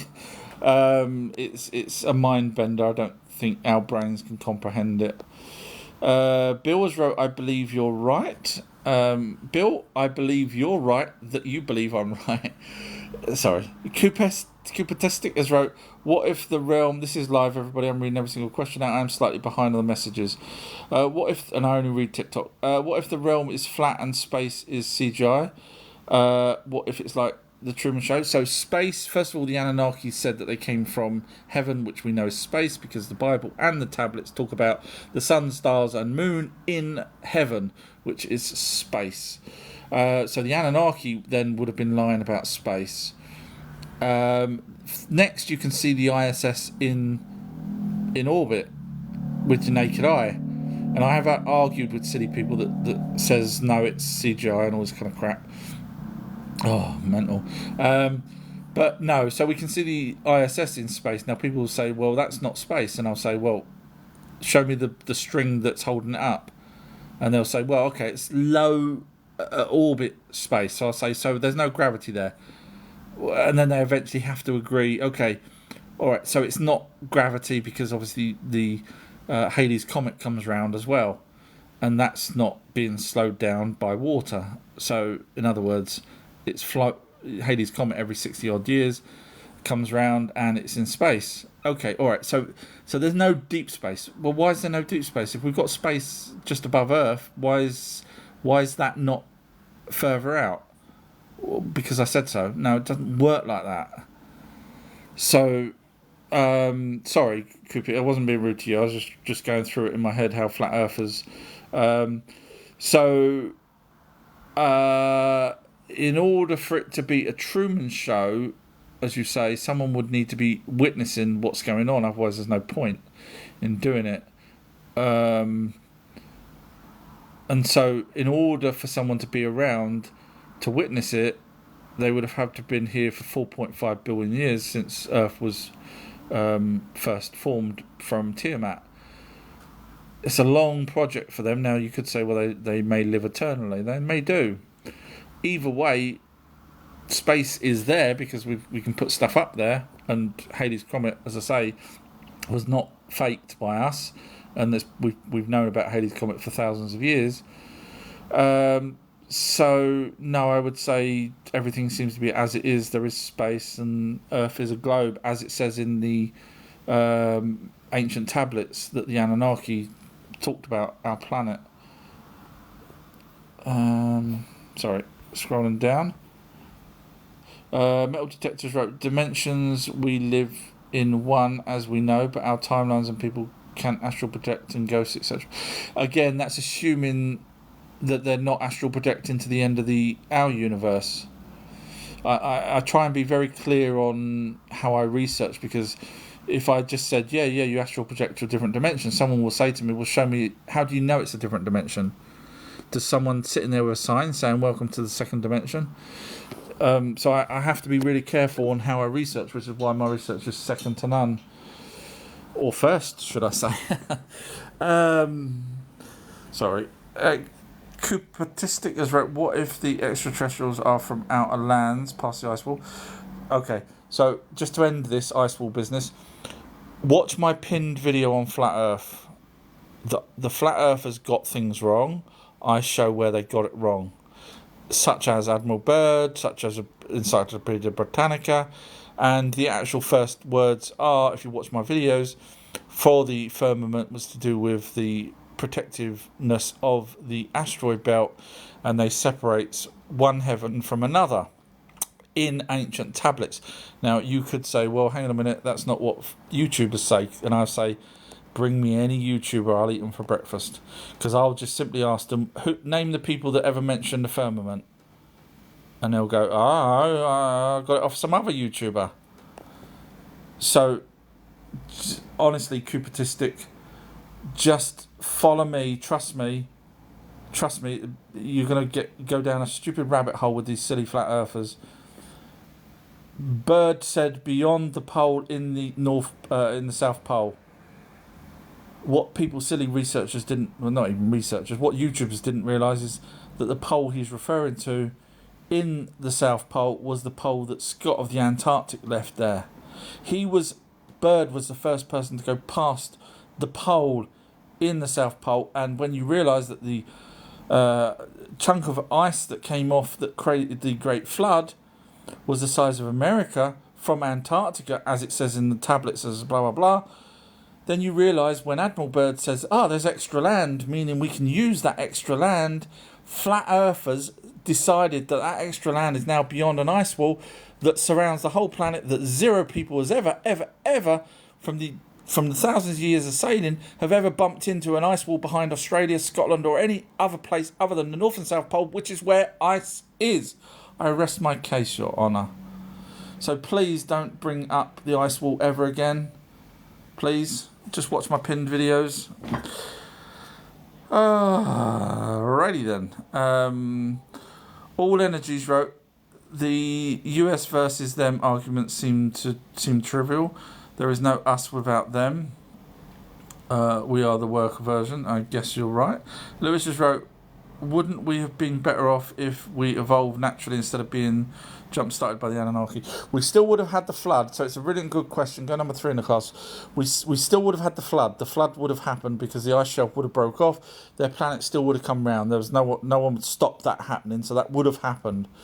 So many of the hominid species would have possibly died or died out, possibly, depending on where they were when the deluge happened.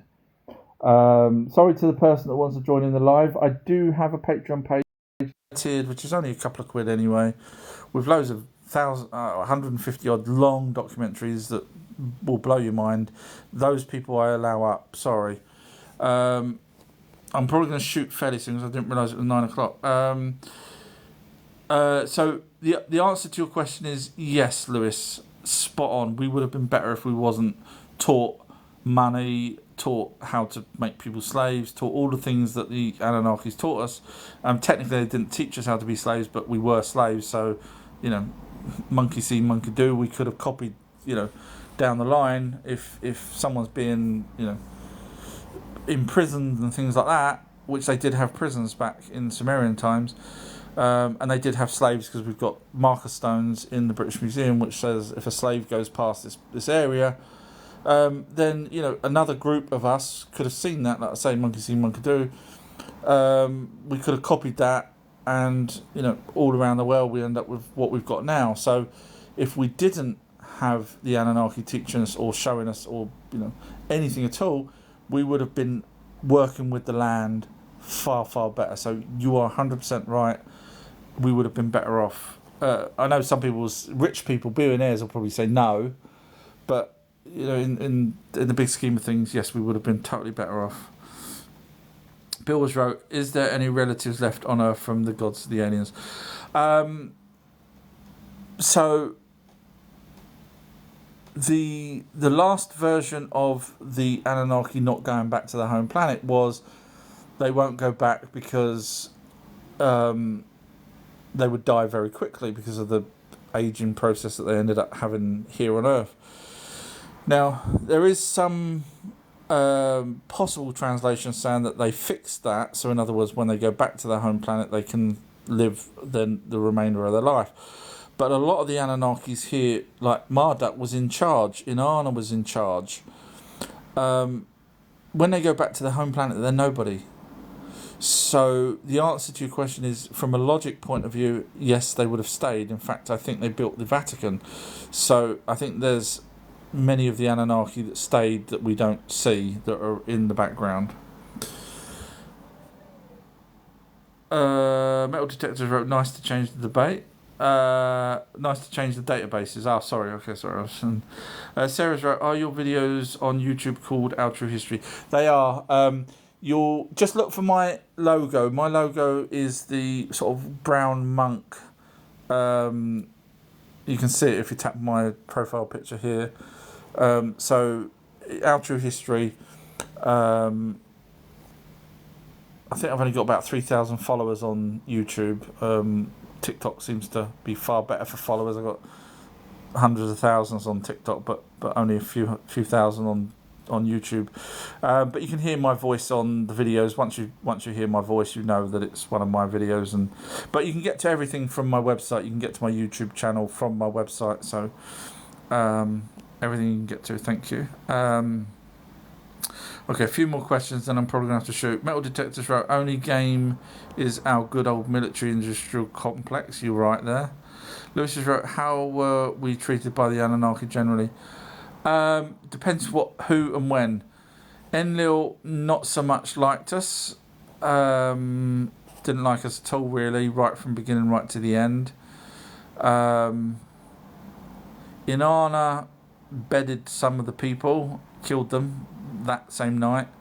So, I guess that would be classed as not liking us too much.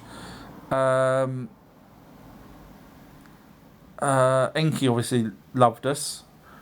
So Enki was our father who are in space. So yeah, Enki loved us. It kind of depends on who and when, really, because obviously they were sending a lot of, when they had their pyramid wars and whatnot, they were destroying us and killing us. Inanna killed us terribly. There's some texts where literally the rivers was just running red with blood, where she was from above shooting down, just killing every person she could come across. So we were cannon fodder, I think is probably the best word for it. Chewy's wrote 8:46, which means I'm still behind on time. Is there a connection between Loki, Thor, and the Anunnaki Nephilim? So I have done a documentary with evidence, and it's the first, only one of its kind. No one will ever come close to it unless they watch my documentary on the Norse gods. So you will, if you want to watch that, unfortunately it's on my Patreon page, but it's a couple of pound, along with the other 150 long documentaries. But I do explain the Valkyries, I explain Valhalla, I explain with evidence the Norse gods, who they were, I explain the Frost Giant and so on. So everything you need to know is there.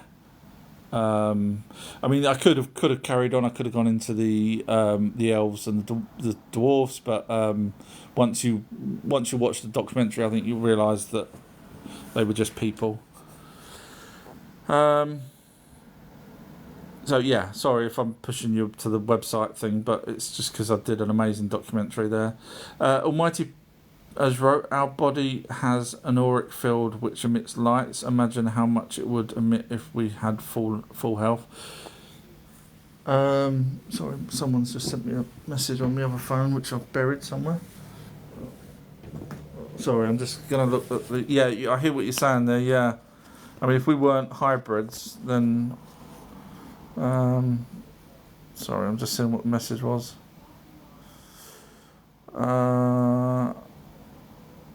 Okay, I'm probably going to have to shoot in a sec. So, 2 more questions then. But just to let everyone know, if you're interested, sorry if I didn't get 2 questions. Just to let everyone know that I do have a website. I have live chats from previous on there. I've got videos where I always point to the evidence. I never mess around about that. That's something that I'm important to me. Sarah's wrote, blue eyes, we are royal. Yeah. If I had RH negative and blonde hair, then I would have been, an 8 foot or 9 foot. Then I would have said I'm an Anunnaki. But no, I don't have that. I'm 6'3", so I'm not quite their height. Almighty's wrote, they always do that after war, change history to control people. Stacey's wrote, every live you do, I learn more and more. Much appreciated. Oh, well, thank you very much, Stacey, for even let me know that, because it's nice. I don't know who's in the background sometimes, obviously.